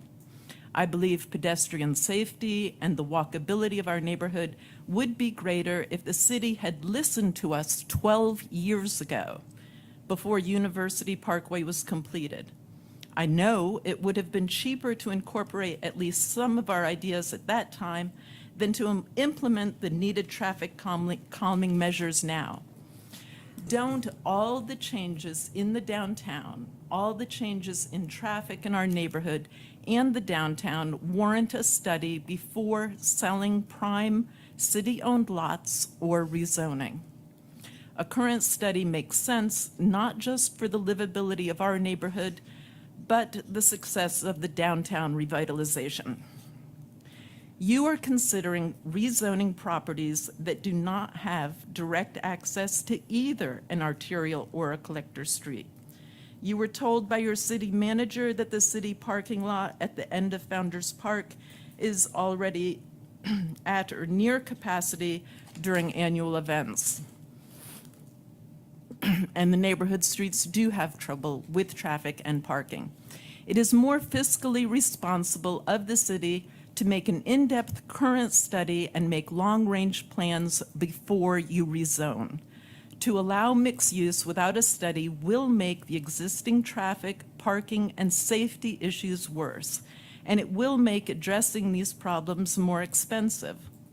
I understand your desire for infill and to expand the tax base, but it is foolish to think the best way to achieve that is to let developers tell our planning department what is best. Listen to the people who live in the neighborhood. And if you think we have been listened to, please read the planning document that I'm giving you. So I have here that I can't address in 3 minutes, a few documents from different people, including me, about how we haven't been listened to. And I will continue sending you more documents about how we haven't been listened to. All we are asking for you to do is to proper study first. And I understand you can't ask me any questions. I'll try to send this to you, but in the meantime, I hope this will be added to the agenda packet so that all of it is in one place, because finding all of this information has been a project. Thank you. Are there other? Yeah, I mean, Pete, how can we get that from her to disseminate it? Preston, throw do it you at wanna- you. Just give it to Preston, that'd be Can I great. trust you, Preston, that you won't pull out any of these pages? Well, that would be rather risky for him. Yeah, you could give it to Sonny. Is there any? I have had no problems with Mr. Mitchell, but he understands I have had problems with past planning people. All right. Anything else? No, ma'am. Thank you. Are there others wishing to address public input? If you'll come to the podium and state your name and address, please. Eli Brown, 1234 Whispering Pines Road, Johnson City. I'd like to ask all of you to reject the proposed rezoning of the listed mountain home properties. It's clear that the proposed rezoning is being done to benefit the developers who are the low bid beneficiaries of the property sales and not in the interest of the city or the neighborhood. While I'd be happy to go into more detail about the immorality of selling city properties to the lowest bidder prior to rezoning and without placing any restrictions on the sale, and the myriad of ways that these sort of actions serve to benefit developers at the cost of the city and common residents, I realize that the sales are complete. That leaves us with the proposed rezoning, a rezoning which would serve to make more commercial property available adjacent to the downtown when we still have a large number of vacant properties in the downtown area.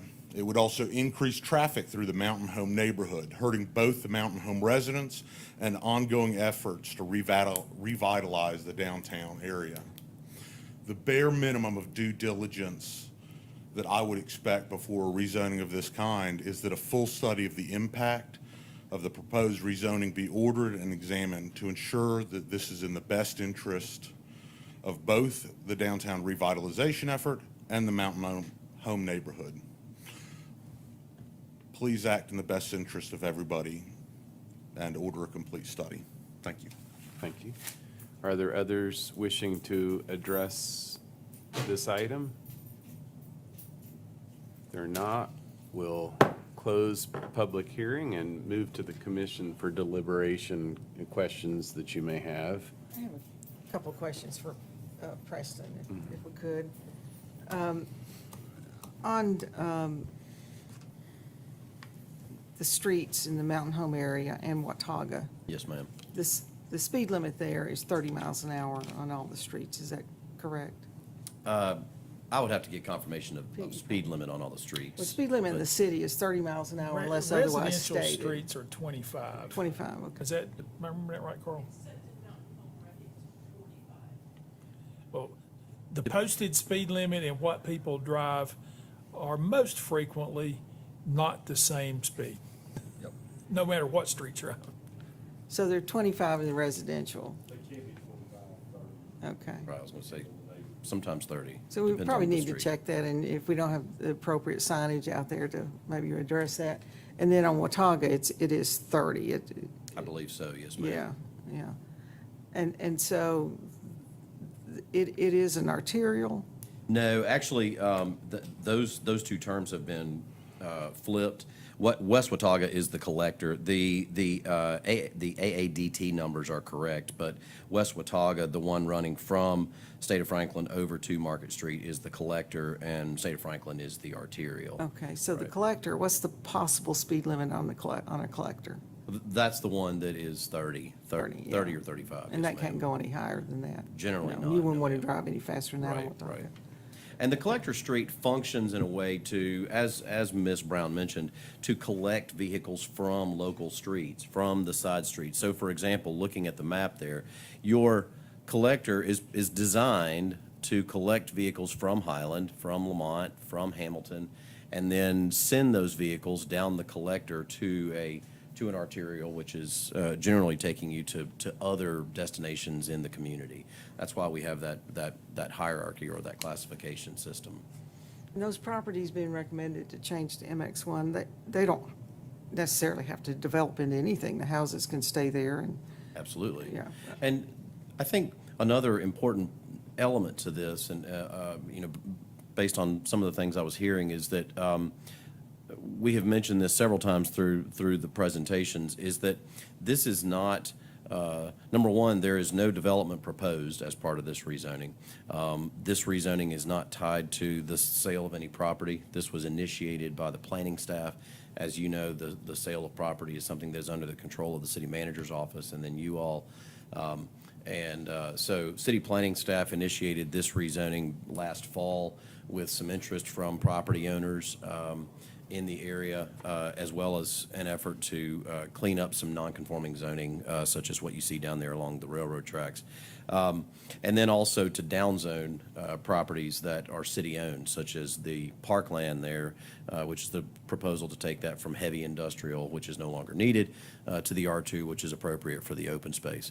And so, number one, there is no development proposed with this. Number two, the rezoning is structured. And then number three, the MX1 is, as we've discussed, intended for small-scale development. This is literally a small-scale, neighborhood-scale zoning classification, and so the traffic impact from that type of development is going to be very small in comparison to the larger area. If this was a proposal for a lifestyle center or for a large-scale commercial development, absolutely. You would need to have a traffic study and how a large-scale center would impact your surrounding road system.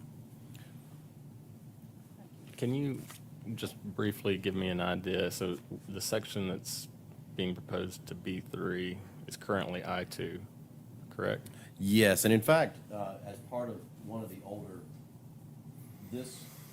one of my older presentations, the city-owned land is what's heavy industrial. You previously rezoned this parcel to MX1. The proposal on this ordinance now is to rezone those two parcels, 312 and 36. And then again, we're removing 201 Lamont and 402 Whitney. And so for the public's information, I2 would allow what kinds of? Heavy industrial, generally Smelters, noxious junkyards, industrial making uses. lots of adult entertainment. And along with that, facilities. what kind of traffic potentially if somebody wanted to create a facility that, You're going to be limited on Space.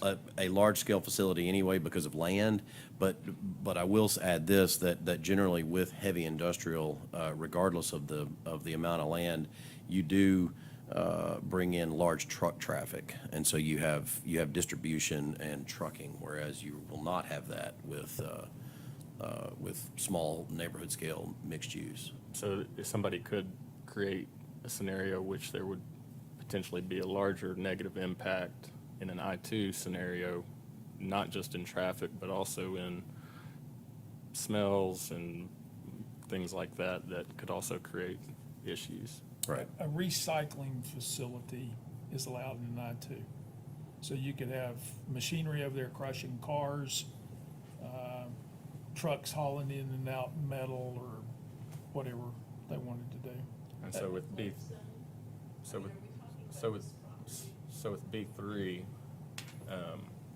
that would be a down zoning, correct? Correct, for the pool store. For the pool Yes, for the pool store, that would be a down zoning. And he came to our October 24th neighborhood event where we popped a tent in the parking lot out there and had coffee and donuts, and he came and expressed interest in being a part of this rezoning because he recognized that his property was non-conforming and wanted it to be in the proper commercial zone. Thank you. And so I realize, did I close public input? I did close public input. I guess by way of just asking Ms. Brown, this is a rezoning request. Your comments were largely centered on traffic. Is it just I guess, are they 3 MX parcels or? To now, we currently have 1, 2, 3, 4, 5. Oh, 5 MX1 right, I'm parcels. sorry, yeah. So is go ahead.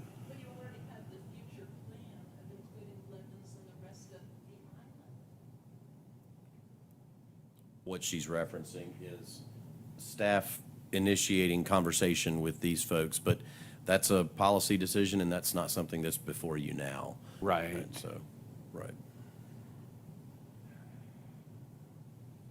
So you were saying about traffic versus? Well, yeah, I'm just trying to make the connection between the rezoning request and the traffic is the other factor, and I've shared this before. If you go back to the map, I think if I remember the one of those MX1 on the left side of the frame on the right is a business that I think once upon a time was like a TV store, a TV repair. The structure itself. No, that's not Lamont. The one that you're talking about is what you refer to as the frame shop. Oh, you're right. I'm sorry. But it was still a retail business. But the recent thing that you passed that allows people to rebuild commercials that are non-compliant would cover that anyway. I'm not sure if it's been out of use for 12 months that it would. Like, I think in the case, correct me if I'm wrong, if you have a non-conforming use that ceases to function in that non-conforming use for 12 months, doesn't it revert back to whatever's allowed under the zoning? Right. Now, there's a whole legal debate there and question about, exactly what is considered vacation and abandonment. But generally, yes, if a use is abandoned for more than 12 months, it reverts to the underlying zone. And for example, those 2 MX running on Watauga Avenue, you read it in the caption, they're currently zoned what? I don't think the Watauga, I think the I's are down on State of Franklin. Yes, they are. Right. So I can unhide one of these old slides from R4 the to MX1. previous. The Watauga R4. Okay, so there are 4 now. So, these two, the pool shop as well as the little strip center here with the flower store is zoned heavy industrial, as well as the city-owned land is heavy industrial. And then here on the corner, with the little Victorian house and the vacant lot next to it is currently R5 or R4.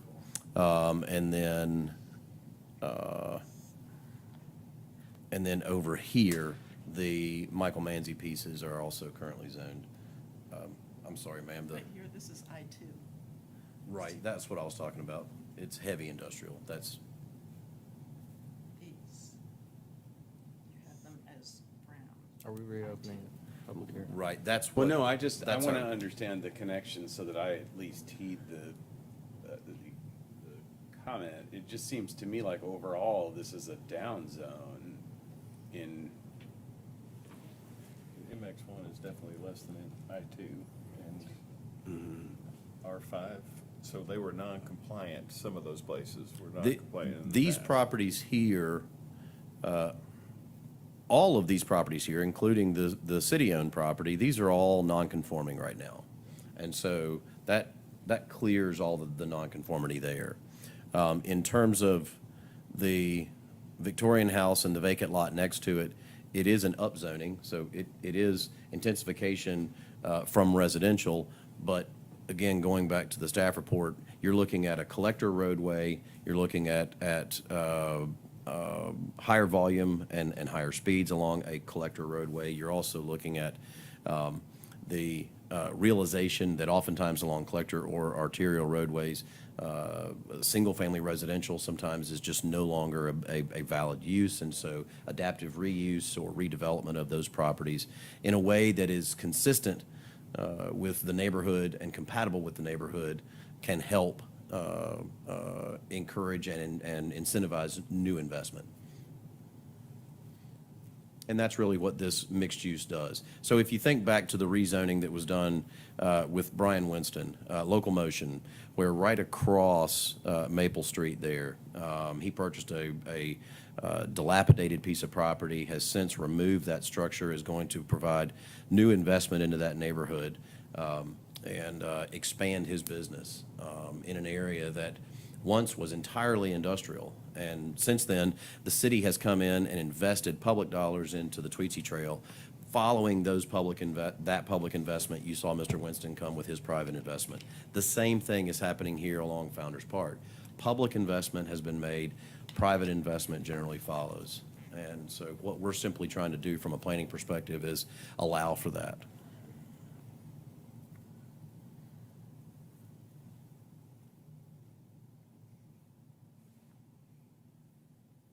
are there other questions for staff? Again, this is on second, go ahead, sorry. It passed planning 6-1, is that right? Correct. Okay. This is second reading. So Correct. we still have the opportunity to review the documents Ms. Brown has submitted before a final vote in July. Absolutely. And Vice Mayor, the one vote at Planning Commission was those properties on Lamont and Whitney, and now they've been taken out. So that was the stumbling block. That and was the one I that had a they- problem with that, too. All right. Well, I will move to move along to pass this on second reading, but to read the documents before the third. So we have a motion. Is there a second? I'll second. We have a second.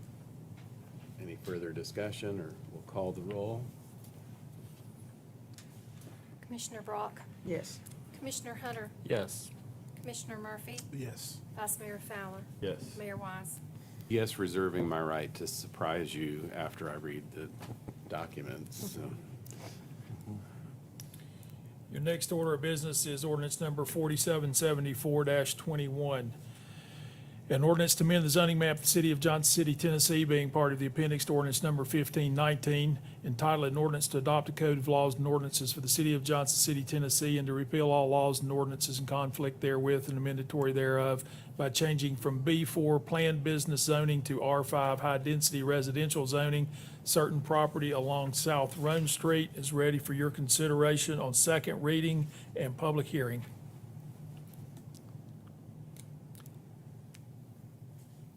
Good evening. Just to kind of give you and the public a general overview I am not good with the mouse, but I'm going to do my best. Right, you're not following very many people who've been very good at it either. So this site is located, like I said, on South Roan Street, and it's a vacant piece of property now. It is between a manufactured home park to the north and another apartment complex to the south. What the proposal is for 29 townhomes, and the concept plan is shown there. The R5 would, with this size, would allow for up to 39, but they're requesting 29. So far, the concept plan meets what it needs to for zoning purposes. To kind of give you an idea of why this might be something to go against the future land use map, what you'll notice on the right-hand side is that the current land use has really kind of stayed residential. And even though that this is called out as something that is commercial, I think probably because there is a large trucking, food, I think something to do with food, that's across the street. So doing something that is a multifamily project is kind of in line with that. Just to show you what that looks like as far as density, to the north, that's 7 units an acre, which is what the mobile home or the manufactured home park is. And to the south is 22 units an acre. And if you haven't had a chance to see what that looks like, that's what both of those look like, just to show you. Staff is in support of this. There is a bridge plan policy about providing different types of housing that would also support this. We've talked about the billboard in the last one. We don't need to really revisit that again. And the Planning Commission has voted to approve this as well. Thank you. Are there questions for staff before we open public hearing? If not, we'll open public hearing for anyone wishing to speak for or against ordinance 4774-21.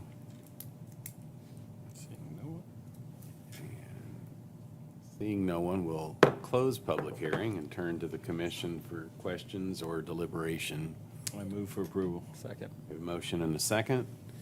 If there's not objection, we'll call the roll. Commissioner Brock? Yes. Commissioner Hunter? Yes. Commissioner Murphy? Yes. Vice Mayor Fowler? Yes. Mayor Wise? Yes. Next, for your consideration is ordinance 4775-21.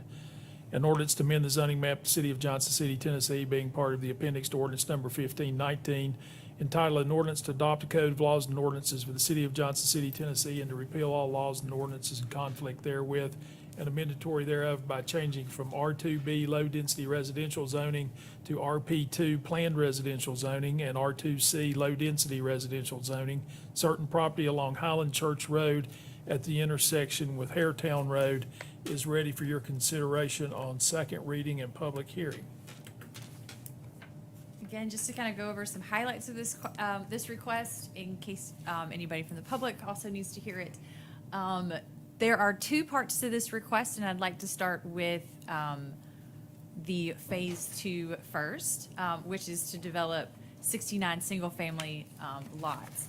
In this phase, they got a rezoning for R2B, and they would like this section to be R2C, and this just shows you what that change would look like as far as side-by-side comparisons. With lot sizes, I think they want some additional lot flexibility. And then the phase 1 part is in this section here. There's already RP2 adjacent to this, and these 6 lots that were created in phase 1, they would again like some additional flexibility. And so this table here shows you what that what that change would really mean. There is no proposed changes to lot lines, and they have moved the open space so that originally in the planning commission, they had the phase line, and it's shown here incorrectly, but they have moved this up, just haven't changed the slide. So staff recommends approval of this petition as well as the planning commission. Commissioners, I don't know if anybody's ridden out there. I'm sorry. Okay, yeah, Yeah. we're going to Out of open order. public hearing For anyone wishing to speak in favor or oppose, sorry. Really, just didn't want to miss our public hearing. All right, close public hearing.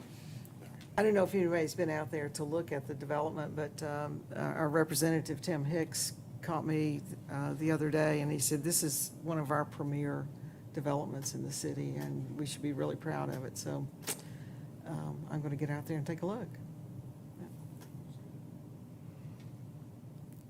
Any questions for staff, or is there a motion?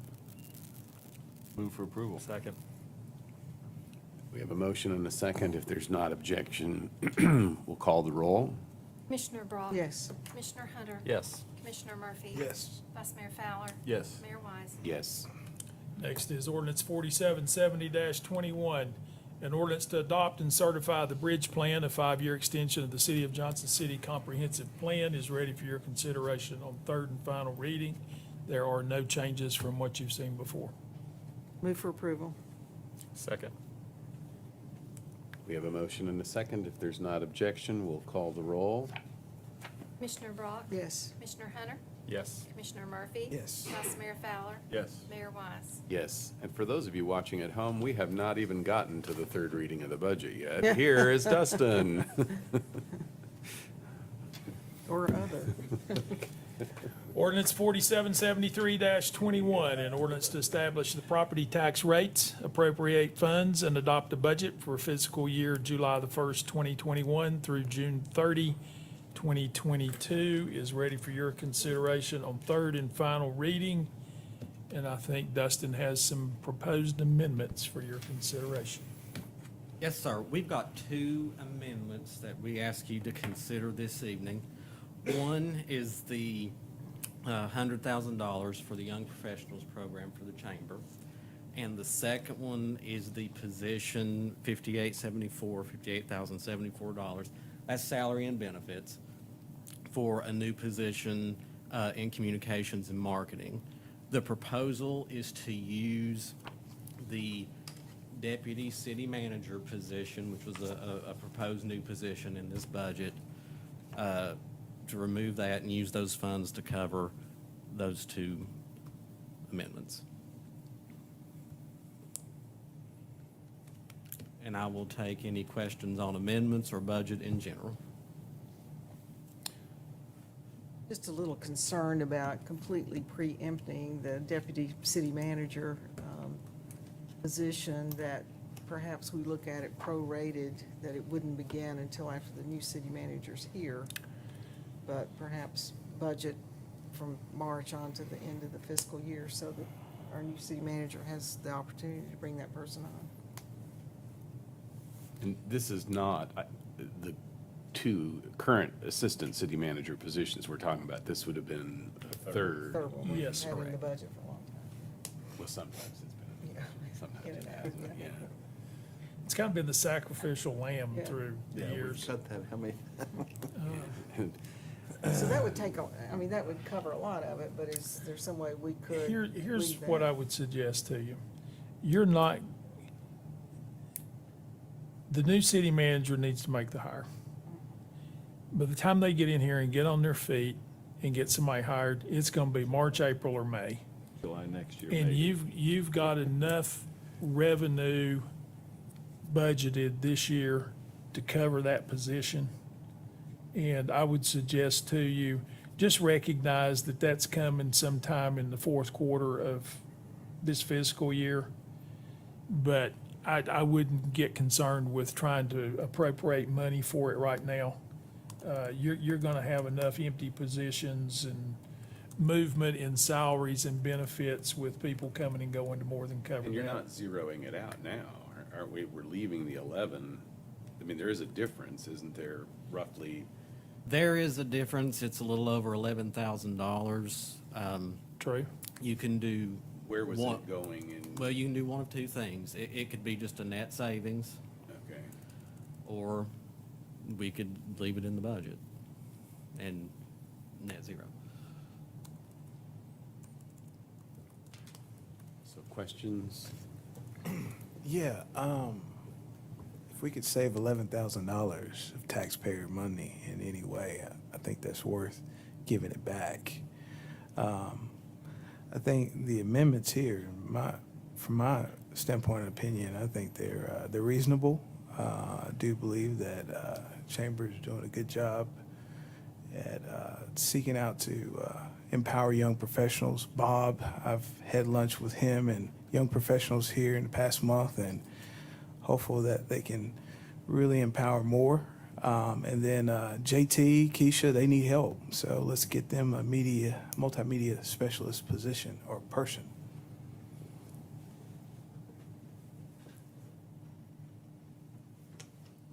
The question I have, because I'm not, it's a new program and I like the idea of it, and we had somewhat of a presentation on it, but a little bit differently. With it being a new program, what kind of things are in place to have a checks and balances to make sure it's progressing in the way that it needs to progress? And You're talking about the Young Professionals Program? yes, and Okay. and then I guess my second question is this a recurring expense, or is this a one-time, or how's that play out? Or do we, you know, I just, Joe, you were, You want to invite Bob? Didn't you get some yes, that, yes. proposal changes that came Yes, forward? And we haven't yes. seen those. That might be helpful. Bob, you want to explain it, please? So, sorry you had to wait. we had a meeting past Monday with the mayor and Pete, and we're able to reevaluate how the proposal was laid out and to put most of what we proposed into programming portions and a small portion for overhead and administration.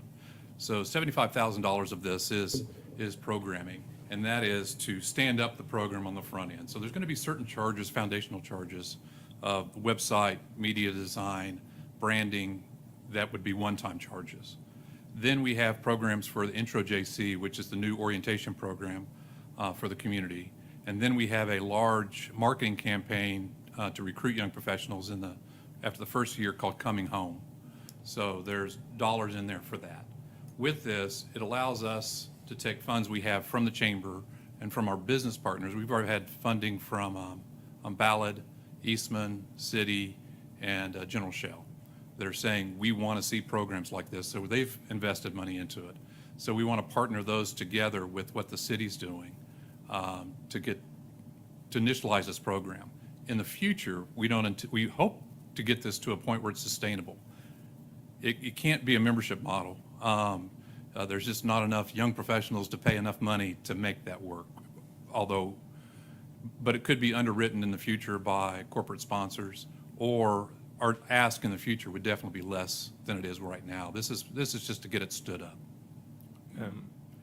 And so will there be reports, updates, and whatnot? Yes, there are metrics that go with this, and it started from getting the director hired.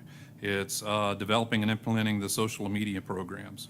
It's hosting 2 Intro JC classes in the next budget year. It's formalizing our partnerships with Milligan and ETSU on internships. It's hosting kickoff events for the young professionals at the back half or the first half of your year, the back half of my year, to kick this off. Then in January, it turns into a membership program. We need to do enough things to get enough activity and enough energy going in the program. And then starting January 1, we do a membership drive to start getting the young professional memberships going. And then the last thing is launching the Coming Home campaign.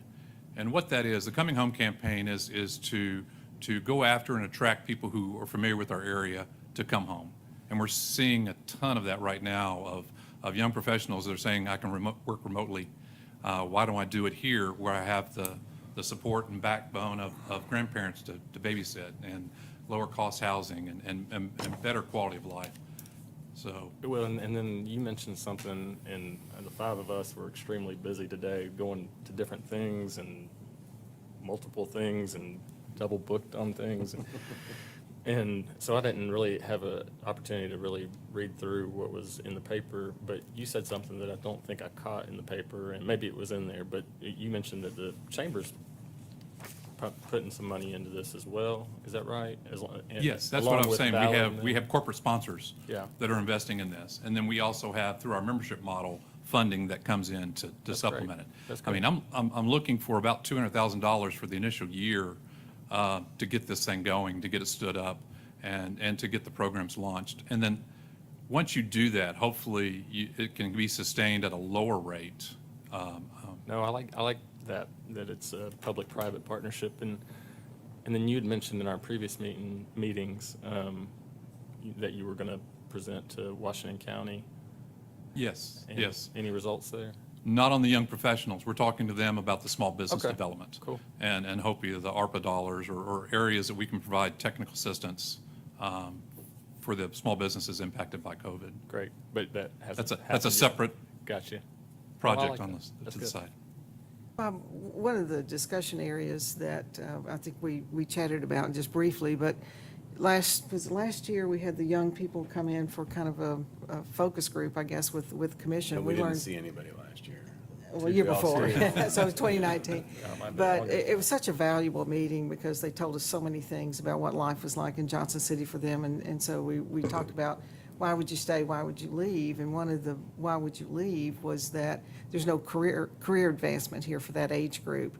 But yet then you go talk to some companies who say, I can't find people in this particular, domain, and this guy's already left, and if we had gotten them together, it would have been, really a good match. So is there any kind of brokerage opportunities in the young professionals to make sure that we're not losing people when their job's here all along for them? And that's the main thing. And that's what Ballot and General Shell have been all about, is that they want to know who the talent is and how do they have access to it, and make sure that we're communicating. There's kind of just a breakdown in general right now because it's supposed to happen organically, and it doesn't always happen. So the chamber is the conduit. It's the clearinghouse to help when we're bringing these young professionals together. And when we bring we'll bring a young professional from General Shell to come speak to the group to talk about how it is to work there. We'll bring a young professional from Eastman to talk about their experiences. So there's a lot of connecting pieces between our current stakeholders, our corporations, and the young professional program. And then we're also going to see a lot of connections too from the small business standpoint also. Because I just finished a co-starters class, and a lot of those co-starters that are starting businesses are young professionals.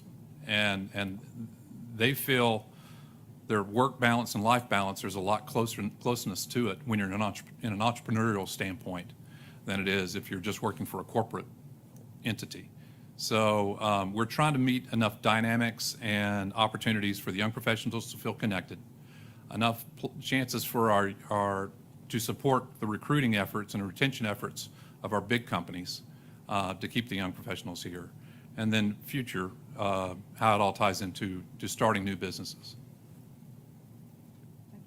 The only other thing I would say is, if this becomes a continual thing, you may want to consider, and I don't know how the rest of the commission feels, but typically, and I mean, this is a new venture, just like with the entrepreneurial thing, if there's an investor involved, they typically are going to have a seat on the board in order to, have oversight of their investment. And I would consider, as that the chamber think about if the city's going to be a continued partner financially, that there should be a seat on the chamber executive board for a commissioner, or for the city commission to be a part of. Yeah. This program is a sub-program of the chamber. Right. So the intent is for it to be guided and directed and initialized by young professionals. We provide the backbone, the structure, the funding, and the boundaries. And from there, we're hoping that that's part of the leadership program for them to start developing their leadership skills in doing this. So we would not. What I'm saying is the city is providing significant funding for that. Right. And with that, I would want to see a seat on the board of the chamber. And we would like to have that conversation. And I'm not asking for that right now. What I don't I want to think you need get to to consider is this echelon telling this group what to do. And so that's why I want to be real careful to, Yeah. But you've got but- people from but it comes ballot. with accountability also. Right, and so I think that's a piece you need to seriously consider. Yeah, we'll definitely have that conversation. So at this point, that was one component of the amendment to the budget. You would need basically at this point, you're looking for a motion to approve the budget with those two amendments. Yes, sir. So moved. There's a motion and a second. This is on third reading. Any further discussion?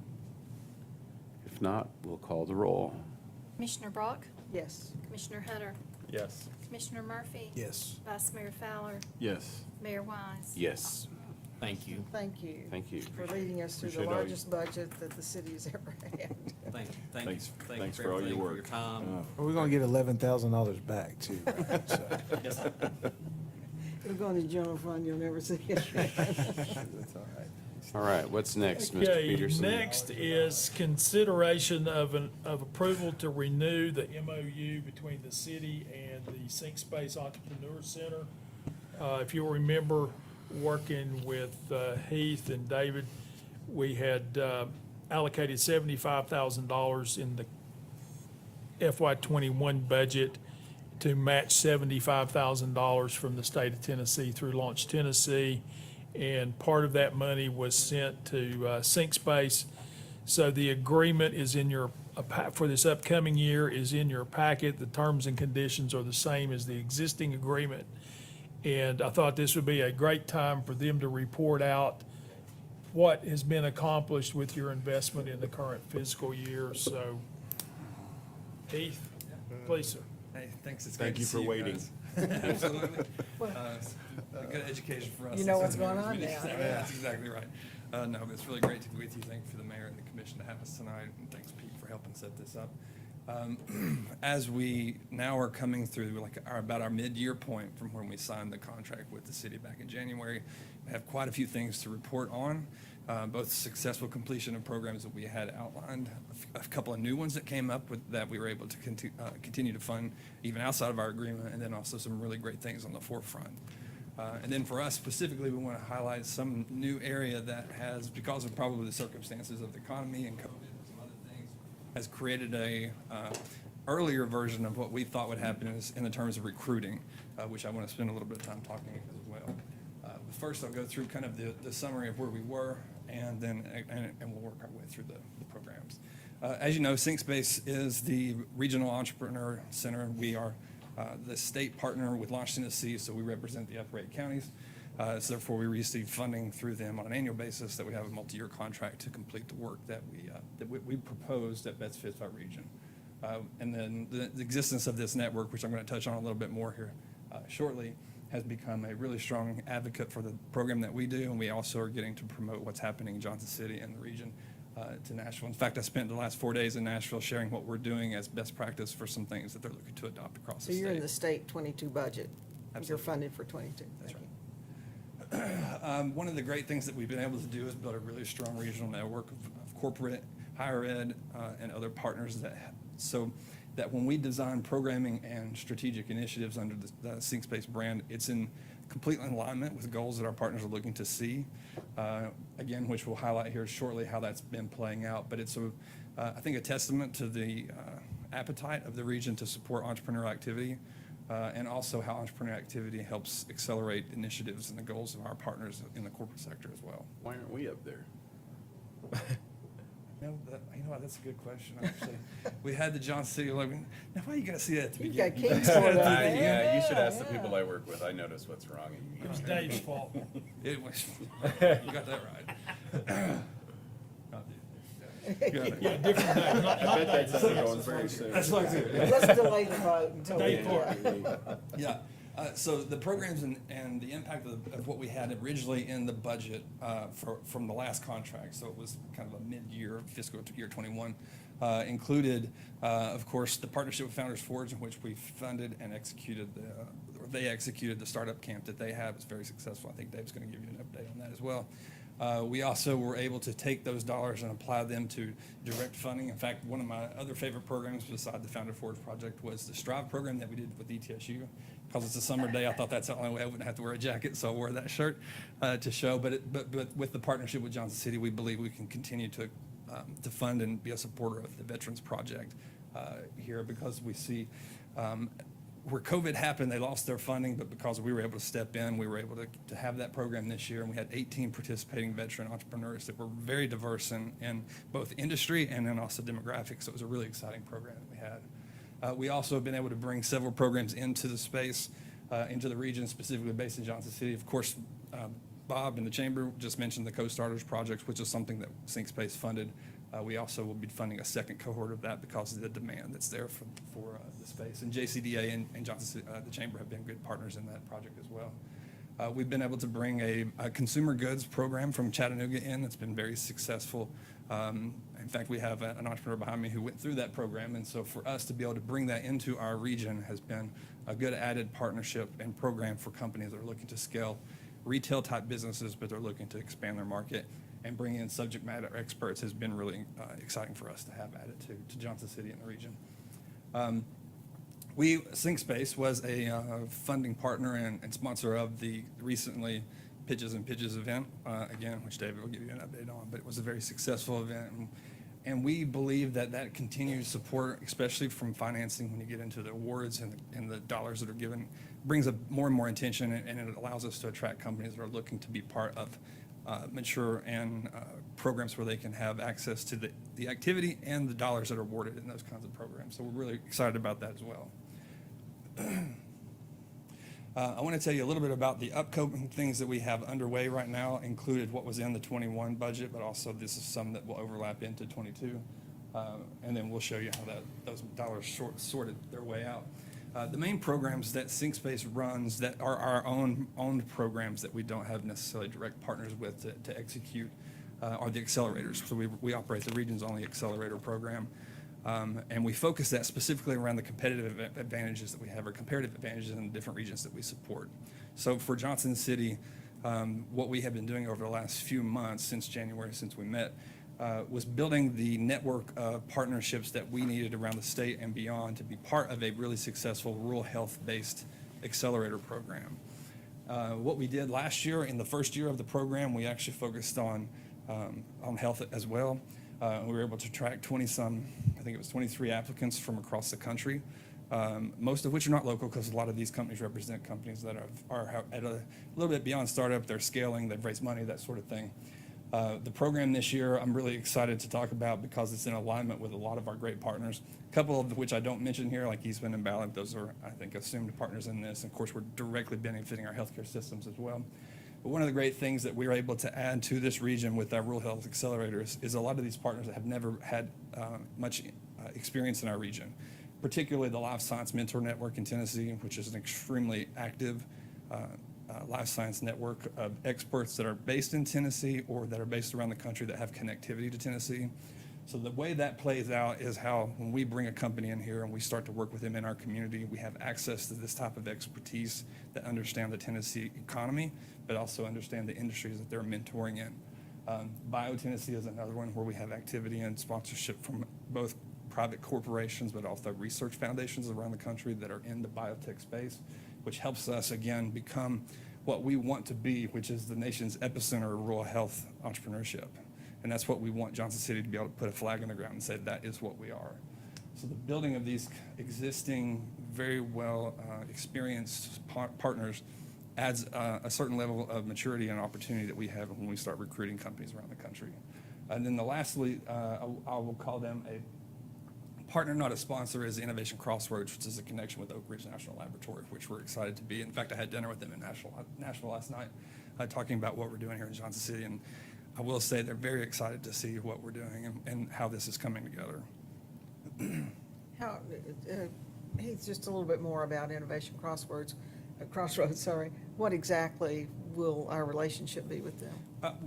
Right now, we're looking at them to be kind of a advisor We're not requesting any particular funding or partnership, and that's because we don't really actually need it at the moment.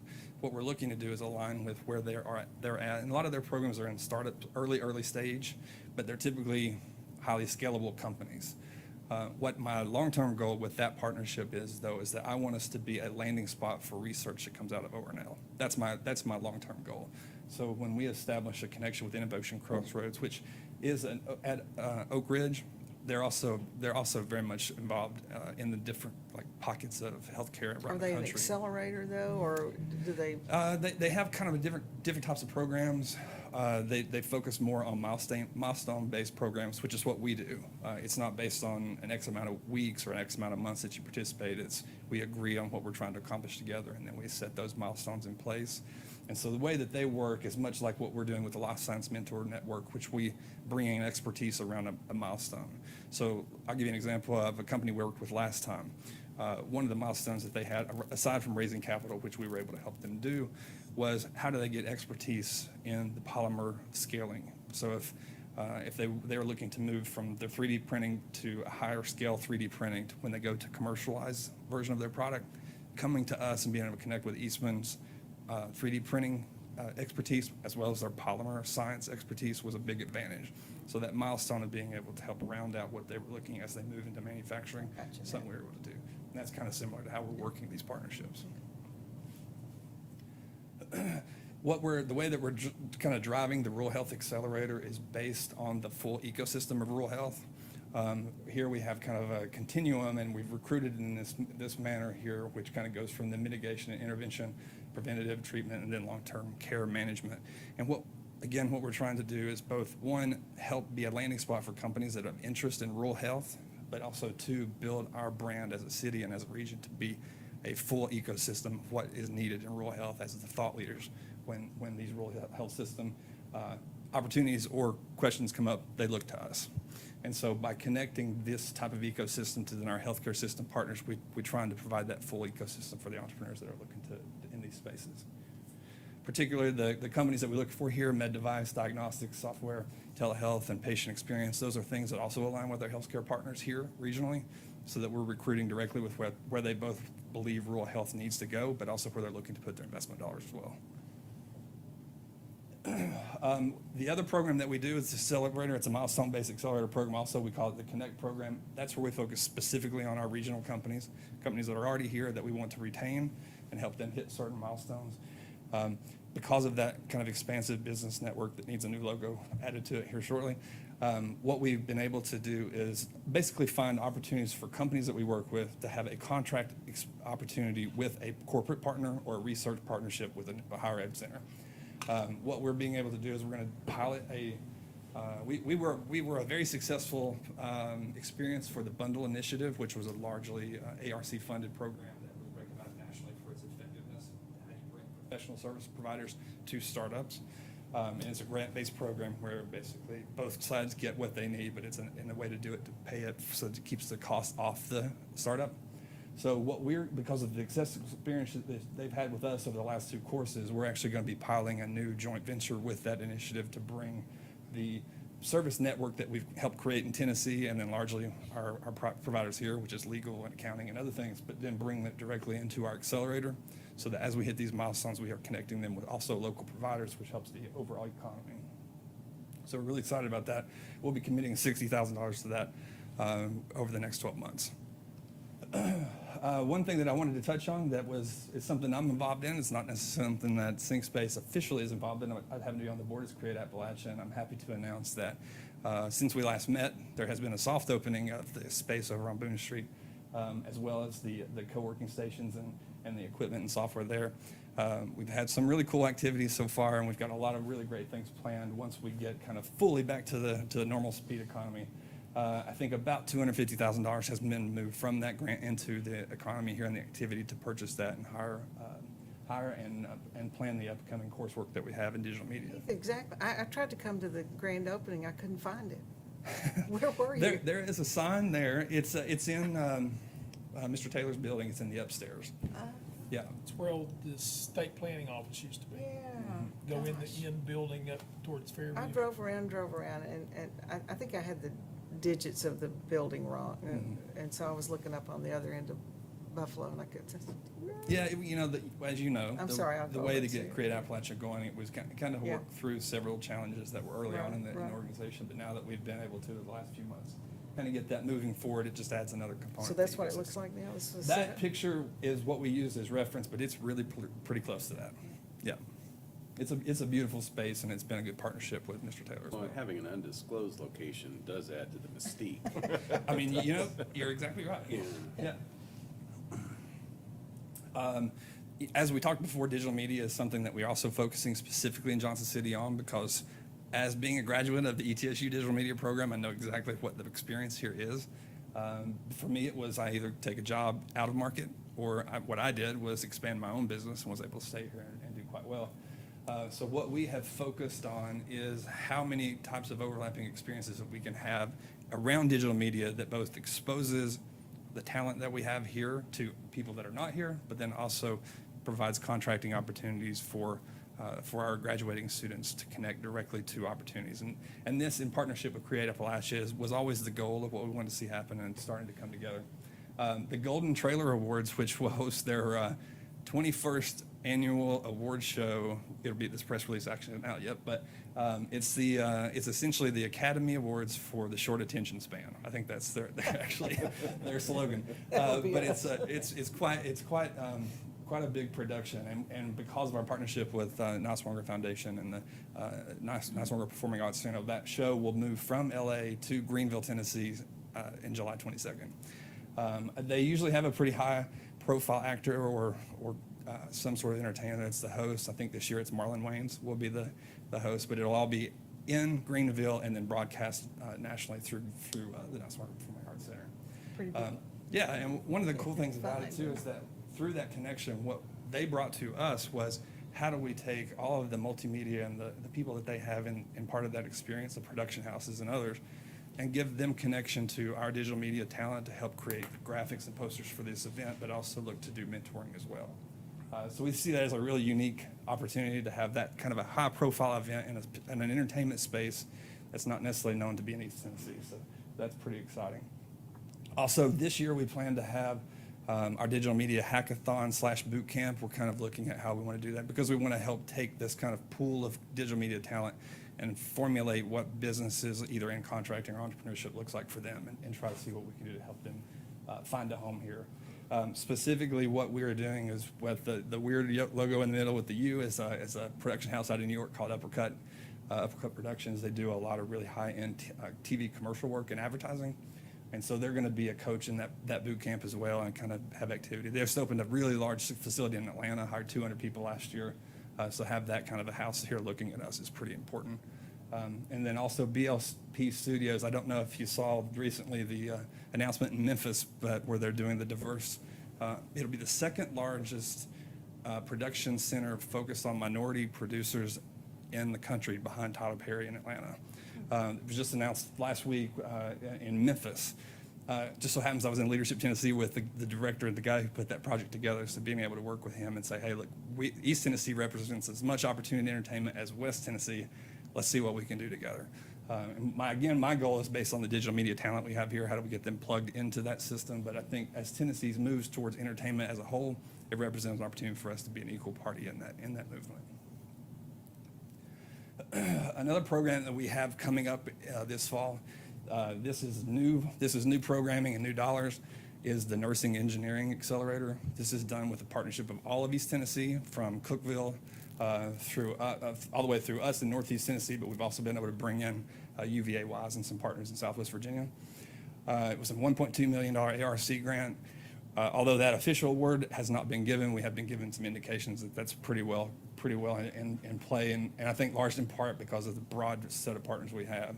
And essentially what this does is it focuses on taking the ideas and inventions that come out of a nursing program and pairing it up with engineering to try to solve problems that only nurses see, or that nurses see when they are on the floors.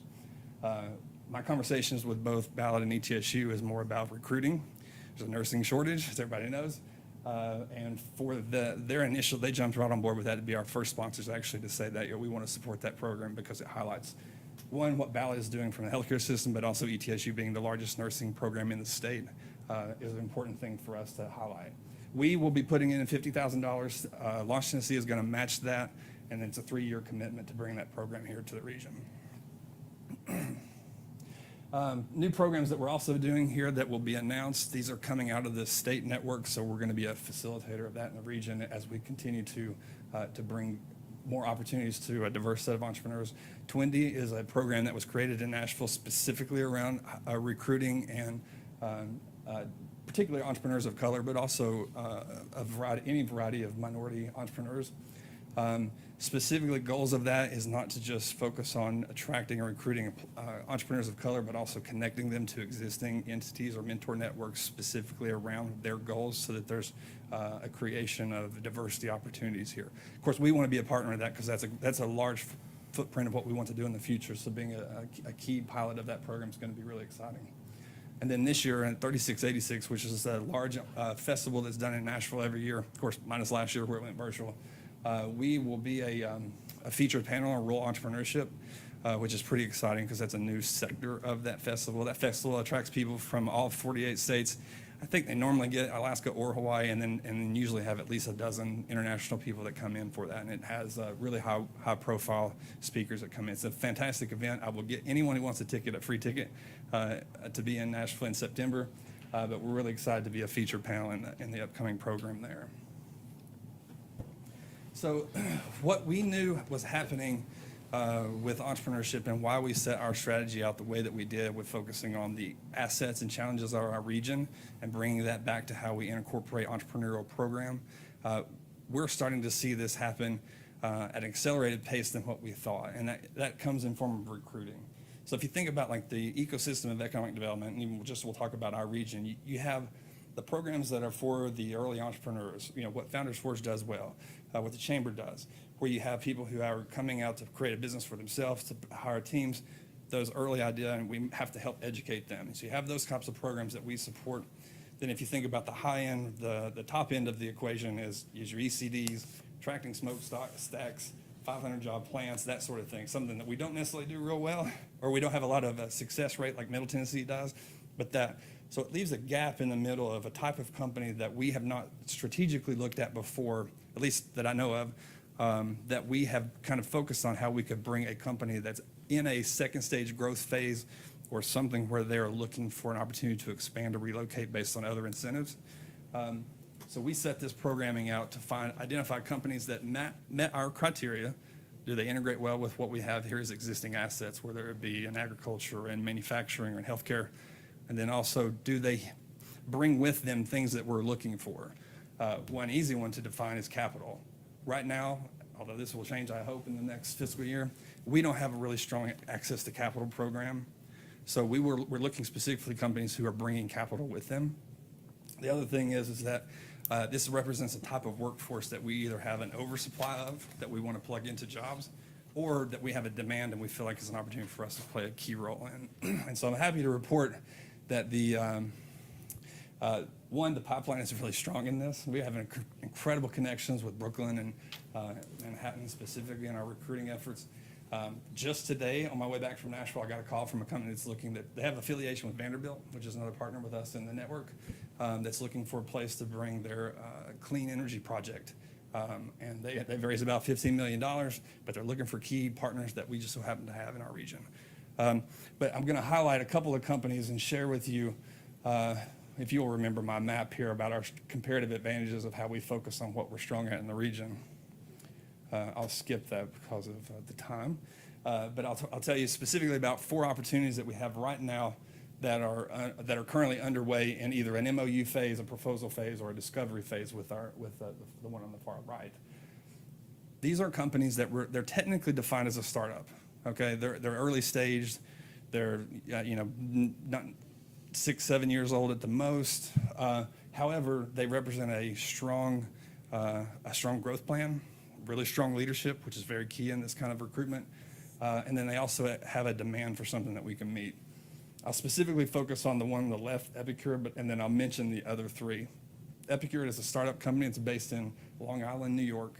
Their CEO has 20 years in the healthcare venture space. And he both seen the opportunity to be involved as a startup in food, in medicine, and then also with his strong network was able to set up a company that's now doing incredibly well in the Northeast. Because their distribution is largely mail-based, they mail food out. So if you think about like a HelloFresh or something, he would hate if I told you that, because he hates to be compared to that. But if you think about that's their delivery system. COVID actually was a huge year for them because as everything in person shut down, the mailing side and logistics side went just really, really accelerated. So he has an immediate need to find Southeast representation. So through our networks in the New York area and our venture partners there, we connected with this company who is currently they have 100 employees now, and they're looking to expand and add an additional 200 employees as they move into the next phase of their business. This company has raised tens of millions of dollars. They're just looking to continue their growth pattern. Their primary partners right now is the Mount Sinai Healthcare System in New York, University of Michigan, Johns Hopkins. These are the types of people that they work with now as they're growing. What we were able to do, and largely because of public-private partnership, we rolled out a red carpet for them and brought them down and had a really incredible experience for a couple of days with them. We knew we're up against a challenge because, frankly, Charlotte had $5 million on the table just to bring them to Charlotte to expand. But the ability for us to pull a network together, I think Dr. Fowler was there for our event when we had, and he got to hear the presentation. They were so impressed with the region, both as a hospitality and then what they understood from economic development unity, that they really looked at us to potentially be competitive with Charlotte. And then when they got to meet Eastman, who was interested in how they connect to our local farmers and how they can, if this company can buy a certain amount of produce from our farmer network, then Eastman can afford to look at them as a potential pay and take contract to bring their product into Eastman because of Eastman's interest in our agricultural network.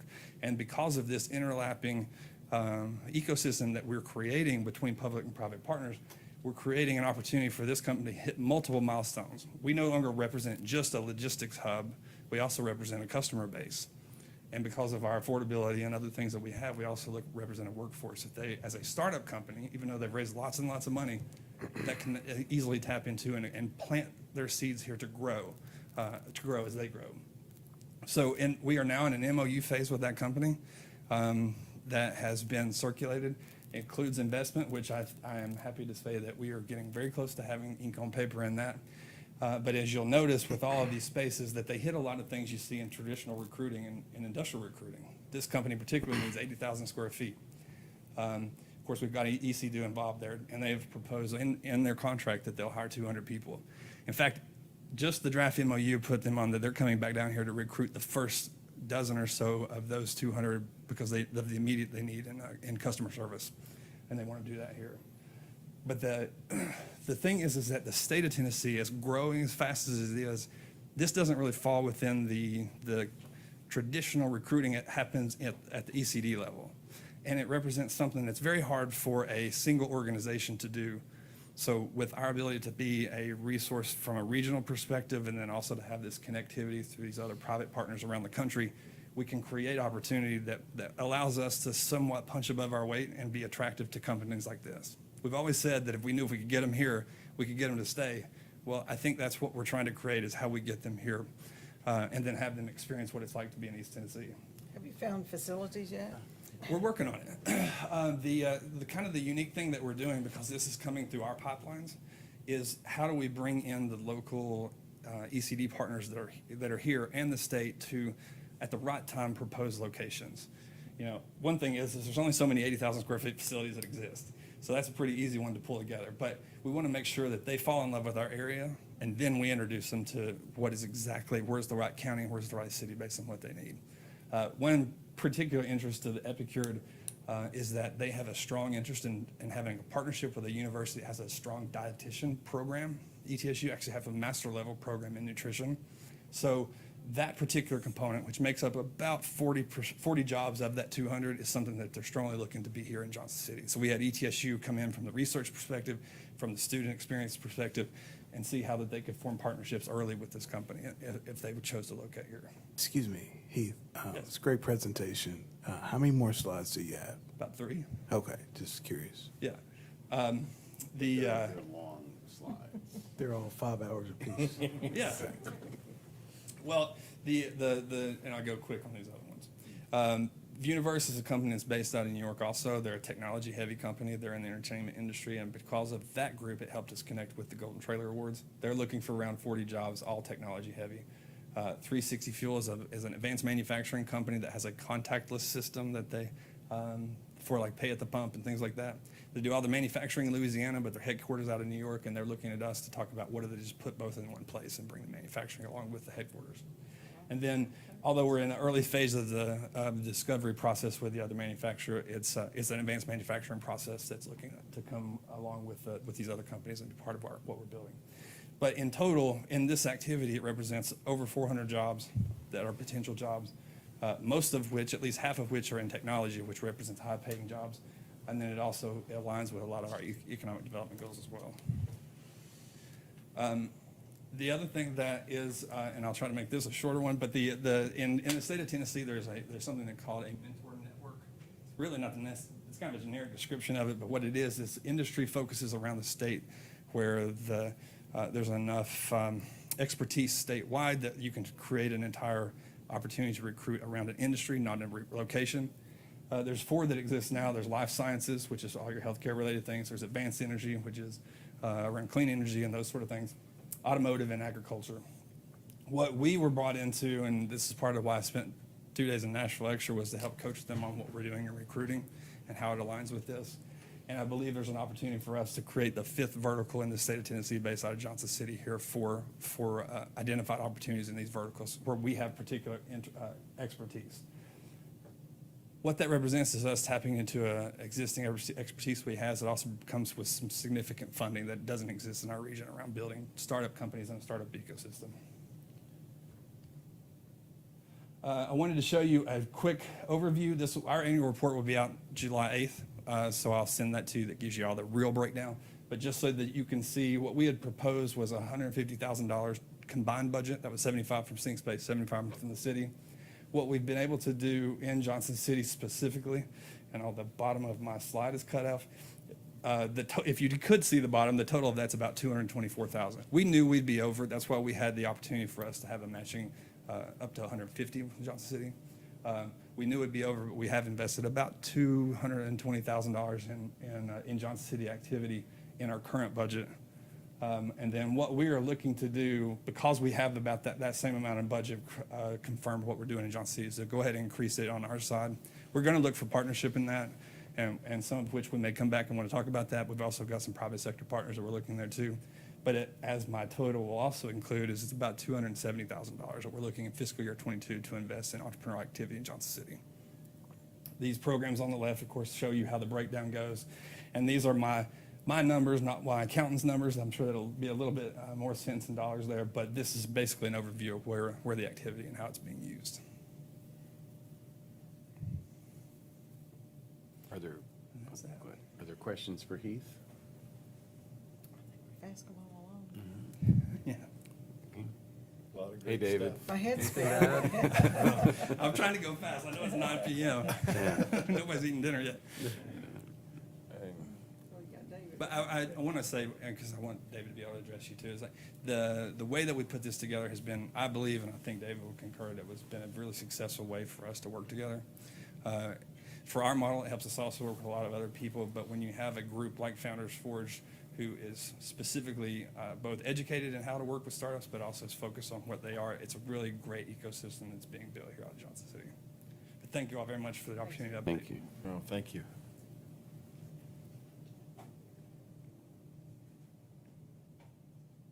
Do you have slides too? Very, very fast slide. Okay.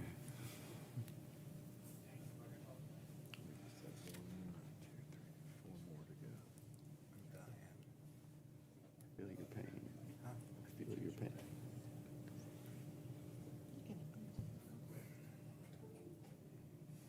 If he leaves, I'm leaving.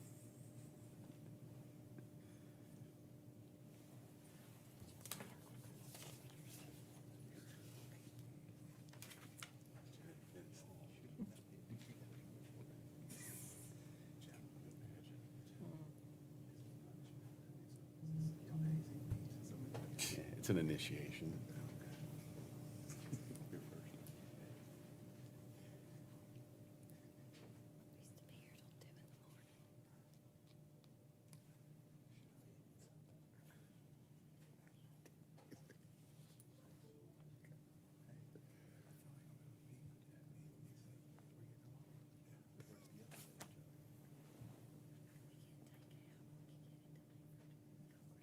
right, thank you guys so much. Going to try to be as quick and straight to the point as we can. I know everybody, it's been a long day for everyone.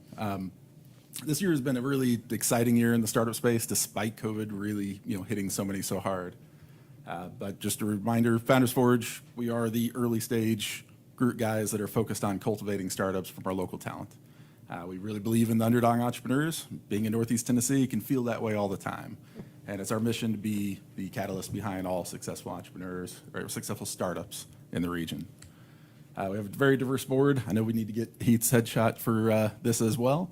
But our main focus is that what we've been doing for the last year is focusing on building true startup community. So as a startup gets together, they all come in, they really get to know other entrepreneurs and be part of that. That is a really key piece to entrepreneurship ecosystem building and for startups to get the knowledge and the training they really need to move forward. We hosted high impact events. We determine a high impact event as something that you get something truly out of that event. It's not. We've done social hikes and things like that. We don't actually count those in our numbers. Those are great things to do, but the high impact event is somebody leaves with some sort of training, knowledge, or connection.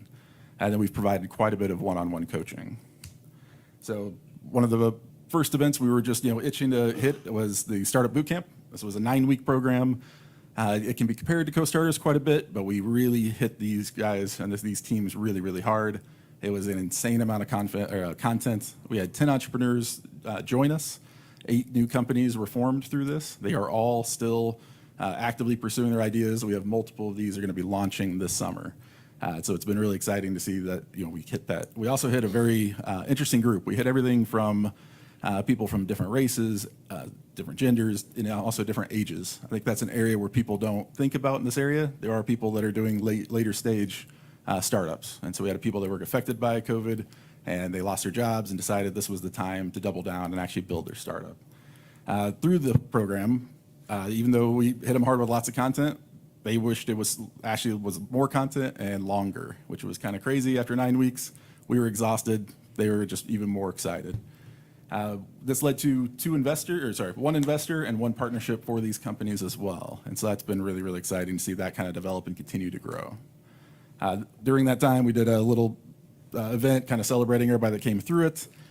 We had a little social right in the beginning during kind of COVID was starting to kind of lighten up just a little bit, but we did it all online, yet it was still a really cohesive group, and they're still connecting and hanging out throughout all the time. And it's just been a really cool addition to the startup ecosystem.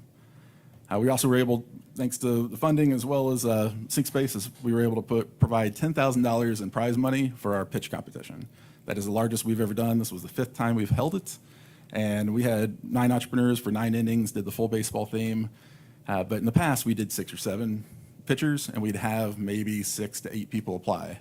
This year, where we had 22 people apply, we have them queued up for the next one we're going to be doing. That's really exciting. That's just a sign of all of the ecosystem growth, the remote workers moving here, and just kind of the development we're seeing. We had about 140 people attend the event. We gave out 200 programs. We compared that to the food. That's an estimation, but it was still really exciting. We hosted it at the ballpark. That was a great venue. We're going to keep doing that each year. Although I think we're going to simplify the name to Founders Pitch. Just kind of makes it a lot easier to say. That's kind of the different group, different people pitching. We had the 7th inning stretch. It was overall just a great time. And so looking at what we did over the last year, we held 37 what we consider high impact events. We had 5 regional partnerships that we were able to form by reaching out and kind of just really connecting to the local ecosystem and beyond. We identified 66 active startups. Those are ones that are actively starting their business, not just at the idea stage. And then through all the different programs that are happening and workshops, we've identified 120 people total that are actively looking at an idea and wanting to pursue some type of entrepreneurship. And that 120, that does include small business as well as kind of high growth tech product businesses. We were able to continue doing Founders Meetup as well as our Tri-Cities Developers Meetup group. And that was or Tri-Dev, not Tri-Cities.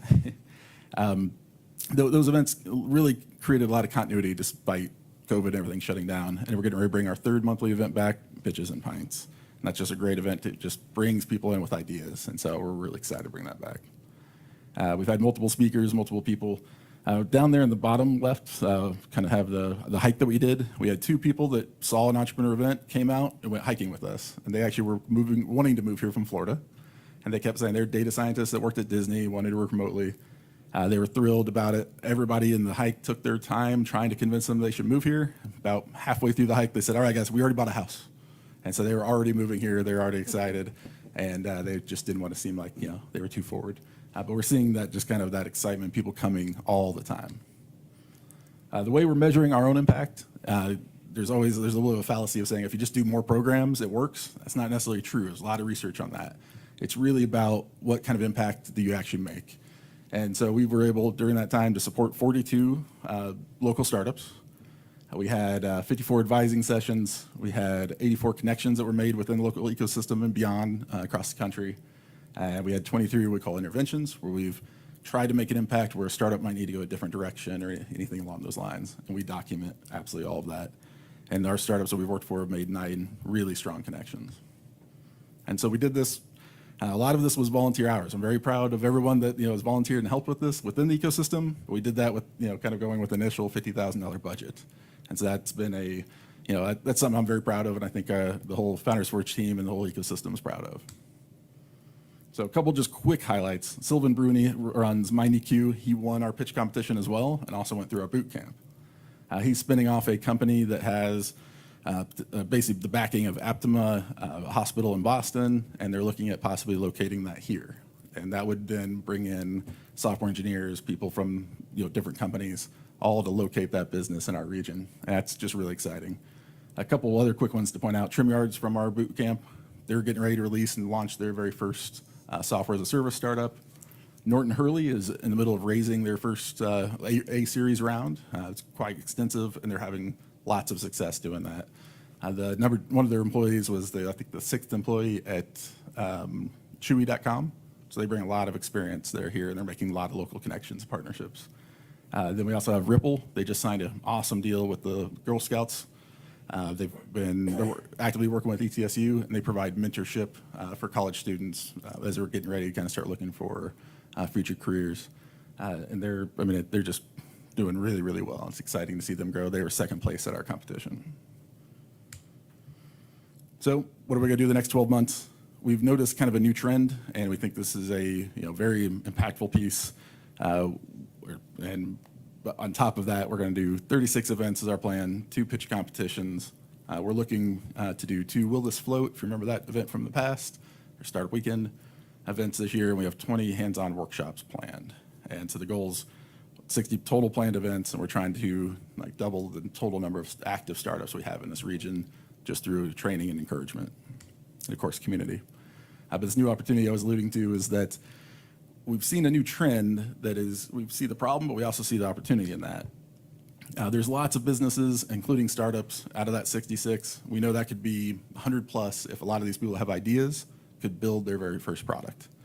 Right now, because of COVID, everyone's hiring technology people. They're all hiring everyone that has any hint of a software degree. And that's making this very competitive. It's really hard for innovators and entrepreneurs to get the technologists they need to move forward. There's also local businesses, like the ones up here, and that's just a small sampling. They're having an extremely hard time hiring. I've had other businesses come to me and say, yeah, we don't even try to hire local anymore. We actually just go out. We need people that have a couple years of experience so they can hit the ground running. And that is a huge issue. We need a technical workforce developed. So we're working on over the next year of implementing what we're calling the Forge Coding Academy. This is going to offer 3, 6, and 12-month training programs. The goal is not to compete with the universities. We're not training software engineers. We're training people to be like entry-level software developers, people that can maintain their own websites, can get their feet wet and really start getting experience. And we're using kind of a very well-known model that's out there to do this. And we're targeting entrepreneurs, innovators, local businesses, getting positions that are needed to be filled, and really training the local workforce so people can go from part-time to full-time salary positions. And I'm actively consulting with some local businesses, trying to help them hire software developers. So it's been a very interesting piece to understand how do you actually make this happen. And we're seeing really, really interesting stories of people going out and just teaching themselves. So we're in a position now to teach our own local talent and really get them hired right away. We're basing this off the Nashville Software School. And this is a known model. The coding academies are not anything new. These are things that are out there that are doing this active work every day. We're looking to partner with the Langston Center We have awesome individuals that would be great at educating, and so we're working on standing this up. And so our first approach to this, we are seeking multiple grants to make this happen. We've been in a lot of good conversations, and soon at a later date, we're going to be looking for hopefully letters of support, as well as potentially matching funds from the city as well as the region as a whole. And so that is our update. Thank you guys so much for your time. Thank you. Thank you. Very exciting. Thank you, David. Good job, guys. Mr. Peterson, this is on the agenda to approve include the the renew con- the MOU. That's correct, sir. So we would need a motion Yes, sir. to approve that renewal. I will move for approval. We have a motion and a second. Is there objection to calling the roll? Is there objection to not calling the roll? Please there call the objection roll. to answering? Yes. Commissioner Brock? Yes. Commissioner Hunter? Yes. Commissioner Murphy? Yes. Vice Mayor Fowler? Yes. Mayor Wise? Yes. Next order of business is consideration of a license agreement with Norfolk Southern Railway. This is a license agreement that will allow us to extend stormwater pipes underneath their railroad tracks that will connect into Founder's Park. This is a part or a component of the Walnut Street project. We would recommend your approval. City attorney, excuse me, has reviewed this, and the contract's in good order. I will move for approval. There is a motion to approve. Second. And a second. Sit down, Preston.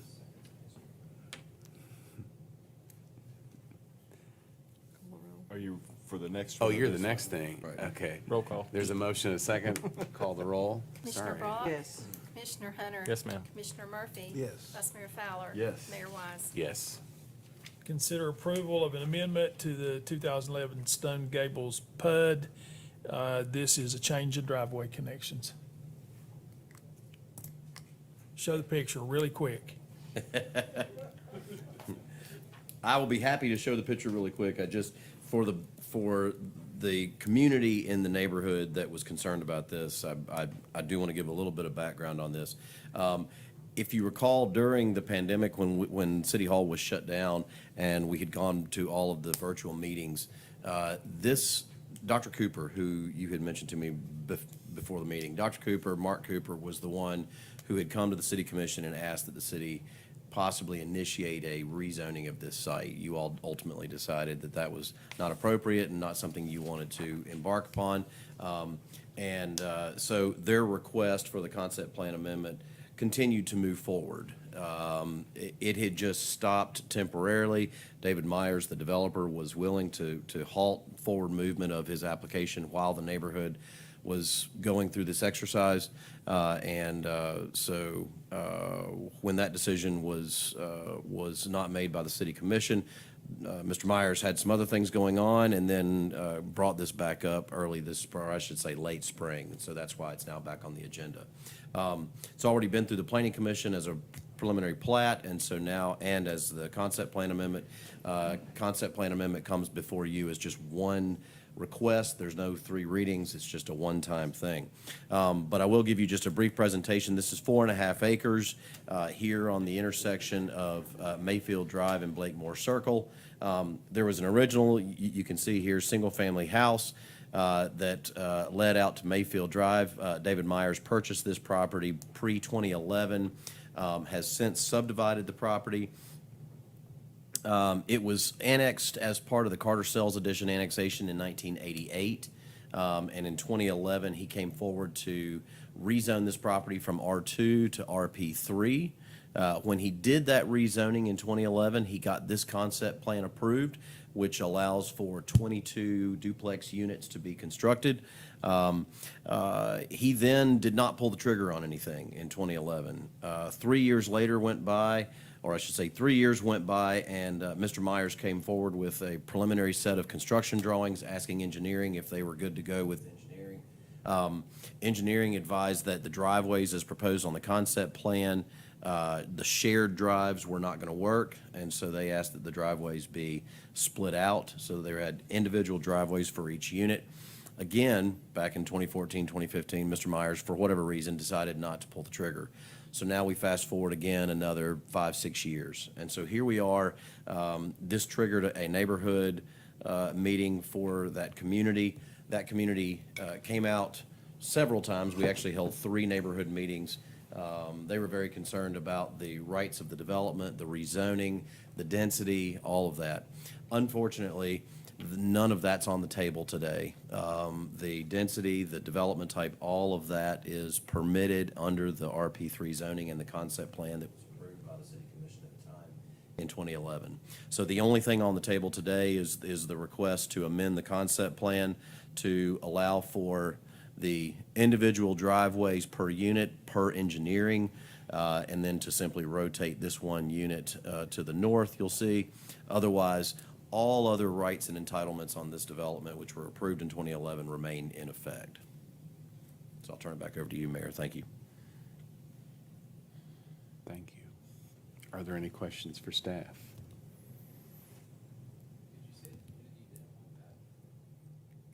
Are there any questions for staff? I did get a call today and unfortunately have been in literally back-to-back events and haven't had a chance to return the call. So he could come in right now with the concept plan that he got approved 5 years ago. 10 years ago. 10 years ago. Right, yes, sir. And so really all we're being asked is it substantially less desirable to take that house and pivot it 90 degrees and deal with the driveways differently? That is the only thing on the table today. Okay. Just that one unit moving it that way. Well, not that, and And the the driveways. driveways. And the And driveways. the rest of the driveways. Correct. Modifying the driveway entrances. It's basically what it's doing is it's increasing the number of driveway cuts onto Mayfield and onto Blakemore. But again, that was based on engineering's recommendation in 2015, and engineering has since reviewed this again, and they continue to support that recommendation from Mr. Cantrell back then. Would there be, is there any, at this point, you know, I do kind of want to return the call and have that, at least have the benefit of that input. If we were to make a motion to table this till the next meeting, what is the timeline from the applicant? The applicant began his, well, as I mentioned to you, Right. it began 10 years ago. No, He I decided for a variety of reasons not to pull the trigger. But then when he's come back to the table again was last fall. And so we have, you know, over these last. Would the motion to defer cause any issue? That's the question I'm asking. Right, and so, and I'm trying to express that he has been in this process, in this application process for about 7 months now, and been very willing to go through that neighborhood meeting process, wait while they submitted their petition to you to potentially change his zoning. Yes or no, please? He has been in the process for some time now, and so would appreciate a decision. However, it's ultimately up to the city commission. I make a motion to defer. Until the Next first meeting in meeting. July? Yes, So sir. there's a motion to put it on the table till the next meeting. Yeah, I'll second. Is there a second? Okay. If not objection, we'll call the roll. Commissioner Brock? Yes. Commissioner Hunter? Yes. Commissioner Murphy? Yes. Vice Mayor Fowler? Yes. Mayor Wise? Yes. Oh, hey, Shane. Yeah. Hey. Sorry. It's, that's the plan that we're still going with. We're not rotating that one building. I don't know when that was going to be done. Well, it's good that we put it on the table because it's not being voted on for 2 weeks. I can talk with you offline. Okay. Yeah. What's up next, Mr. Peterson? What is before you now is consideration of adjusting our reserve fund policies. We talked about this earlier in some of our budget meetings. Currently, the policy is to maintain a 16% unrestricted reserve amount, and it's 16% of the general fund operating budget. The recommendation is to move that to 20%. With our current fund balances, A 20% reserve would be 20 million, which is an increase over the current fund balance of 16% of $4 million. If you increase it to 20%, that would still leave $10.3 million of unassigned fund balance available for you to appropriate as you deem necessary. And I want to remind you, this is a reserve fund. You still can spend that money if you get into a position to where you need the money to balance a budget, do a project, take care of an emergency, those types of things. It's a rainy day fund. It's a rainy day fund. Yeah. And this is something that the rating agencies have been encouraging us to do for some time. So you're just looking for a motion A to motion approve to that? approve to approval. change it to Second. 20%, please. There's a motion and a second. Without Commissioner Brock. objection, Commissioner Yes. Brock, Commissioner Hunter, Yes. Commissioner Murphy. Yes. Vice Mayor Fowler. Yes. Mayor Wise. yes. Last item is consider an amendment to the CVB bylaws, and Bob or Brenda, one's going to have to explain this one. Please. Or the vice mayor who represents us Or on the the vice mayor, I'm CVB sorry. could do it. Go right ahead. We have somebody that we would like on the CVB that does not have their business in Johnson City, but it is a huge deal. Hands-On Museum and the fossil site. The head of that should be on the CVB because it's a big draw, but according to our bylaws right now, that can't happen. So they'd like to amend it to let that person be on the CVB. How's that for concise? Or we could annex the Gray Fossil site. How about that? I think there were just some things that we saw going through this transition board, and I think Bob has illustrated it out great in the memo that we needed to address before we go into. And these are the full-blown- bylaws that we Yes. adopted Yes, sir. 6 months ago Yes, or sir. something. Right. So it's a new, It's a relatively small new. change regarding just organizational structure and some things. So I'm familiar. Are there questions for Bob or Brenda? I think it's the right move to make, and I Me move too. I move make to a- approve. I make a motion. The We have a, changes. You want a second? I'll second. we have a motion and a second. Thank you. Thank you very much. Now go have some dinner. Wait, we have to vote. Yeah, we're not done. I mean, you never You've know. waited this long, you better wait for the Yeah. vote. If there's not objection, Ms. Jennings, would you call the roll? Commissioner Brock. Yes. Commissioner Hunter. Yes. Commissioner Murphy. Yes. Vice Mayor Fowler. Yes. Mayor Wise. Yes. Mayor, you're now down to public input. And I don't have anyone submitted, but we'll open the floor to public input. If you'll state your name and address. Mr. Hunter, will you set a timer, please? 3.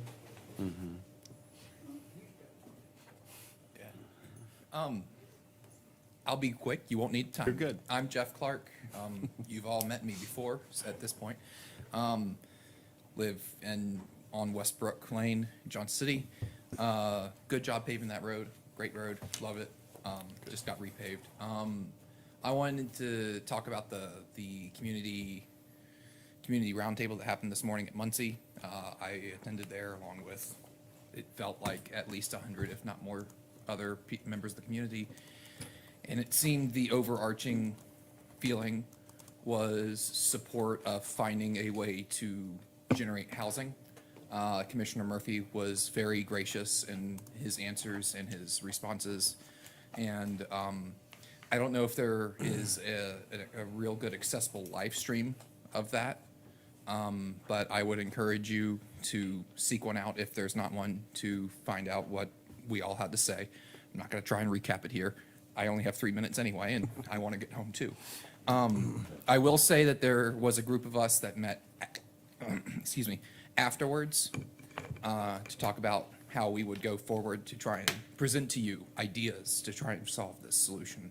And so hopefully within the next month or so, this group of us will come forward with a full presentation. But I wanted to let you know that, excuse me, in advance. Thank you. Thank you very much.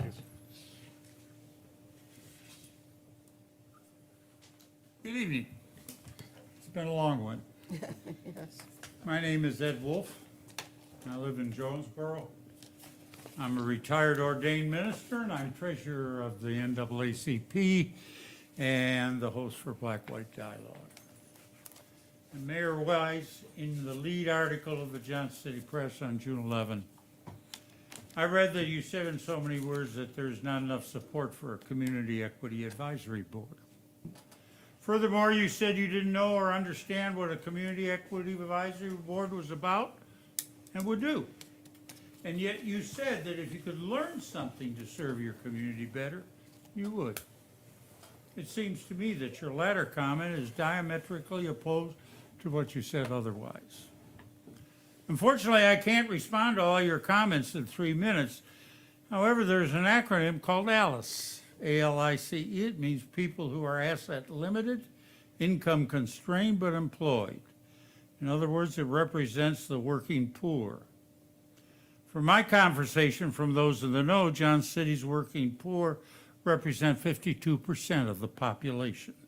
And I believe the people of color represent a disproportionate percentage of that. Community Equity Advisory Board would help to determine whether that's true or not. Of course, there's much more data that could be developed to substantiate the degree of equity across the board for all people. A Community Equity Board, Mr. Mayor, would help you learn something and develop the economy that you envision. I understand that all 5 commissioners declare themselves to be Christian. In Genesis, the writer says that God let us make humanity in our image, male and female. There were no qualifications. In addition, God stated it was very good and blessed them. Seems to me that there is not only an economic issue here, but also a moral one. I pray all the commissioners do not remain publicly silent on your comments. True leaders are servants of the people who discern the truth and what is morally just. Right now, Mayor Wise, I'm trying to figure out if you're trying to be an autocrat or a judge rather than a leader. Thank you. Thank you. Public comment is closed. Is there any further business for the commission? Charlie, can you load up my PowerPoint? Yeah. No, sir, we'll defer the manager's report. The only other thing that we need to discuss before we get out of here, your first July meeting is the 1st, and I know that a couple of you all have travel plans and other obligations around the 4th, which is, the 4th is Sunday after the 1st on Thursday. Is there interest in just having a July the 15th meeting to allow people that have travel plans to fulfill those plans? And at this point, I know of nothing that's time sensitive. What's up? What have you got? 8 items. How many of them are time sensitive? They're all customers. As long as we have 3 here, that's gonna be fine. I mean, we've done it True. before. Okay. My only request is if we have board appointments in the second meeting, which is gonna be a longer time, but that somehow we work in some kind of a work session to really deal with the appointments before that time. What would it look like if instead of July 1st, we did a meeting? Because the appointments do end up taking up a considerable amount of time. If instead of the 1st, we met the 8th and the 15th and did a workshop. What's that? You can call a special call meeting anytime. Yes, sir. And then to do a workshop Before the before the meeting meeting on on the 8th for that purpose to kind of cull through, because I do think there are more in the overall queue. How would that affect our customers, Preston? 1 week, okay? They're gonna land at the same spot at the same time. Because if you're gonna meet We'll 2 get them times back in on July. second reading, and, yeah. You'll catch we'll just go back right up to on the the regular. 15th. So we'll work on the 8th. Whatever y'all wanna do, 8th, okay? The 8th is fine with me. Do you need a motion from us to, would we be postponing the I'll 1st? be out of town on the 8th. Oh, That's- I will too. I've got a different board meeting that night. okay. Yeah. Well, then, yeah, I think, do we have 3 that will be here on the 1st? I'll be here. I'll be here. And then do we Y'all go? schedule, I'll check my calendar. Can you check it now? What do you think? We're gonna because make if a we're not decision, gonna have a yeah. quorum, that Yeah. kind of makes the decision. I'll need to check my calendar Okay, at work. work. which So I- Joe, you'll be July gone 1st is the and, regular and Vice meeting. Mayor will be gone. Okay. Oh, Vice it's a Mayor's regular. the one. Okay. Yeah. Tom, will you be here on the 1st? I wasn't going to be, but I will. Okay. I'm moving Moving? that day, yeah. Again? Yes. It's a hobby of his now. Congrats. You may want to get away. Would you shoot me, please? He's, I won't have to be at the meeting if you'll shoot me now. No. he's one of those entrepreneur startup businesses. Moving Inc. So if that were the case, would you be leaving it on The 1st and the 15th. or do we, but then for the workshop to deal with the appointments, do that on the Thursday, the 15th before our meeting? On the 15th. It's gonna be hard, but that's about all we got left. If you're gonna make appointments on the 15th, I would suggest you do a workshop at least 2 days before the 15th, Okay, how about, because that is a very cumbersome process with a lot of potential for changes. Can we just do The a Monday- one-time Monday night meeting? Monday night meeting. You gonna do it on the 4th? yeah, With fireworks? There'll be fireworks, for There'll be sure. fireworks for that meeting's over. Yeah. So you're saying like the 12th? No, it's, It's a Monday. yeah, yeah, the 12th. 6 o'clock the 12th. yeah, I mean, I think from 6 to 8 on the 12th. I can be here on the 1st. Okay. Okay, so we're Well, good so on- we can put that, that's, at this point, Pete, if you can We'll figure out a coordinate time. getting Beth to make those notices, So there would be the regular 2 meetings of the the regular month. 2 meetings And a in July, workshop and a on the workshop on the 12th. at, 6 o'clock. 6 o'clock, 6 to 8. Can you do that? okay. Oh, I'm absolutely certain about that last number. You watch. And I can tell you, I won't be here on the 12th. That is my 35th anniversary, Uh-oh. so Congratulations.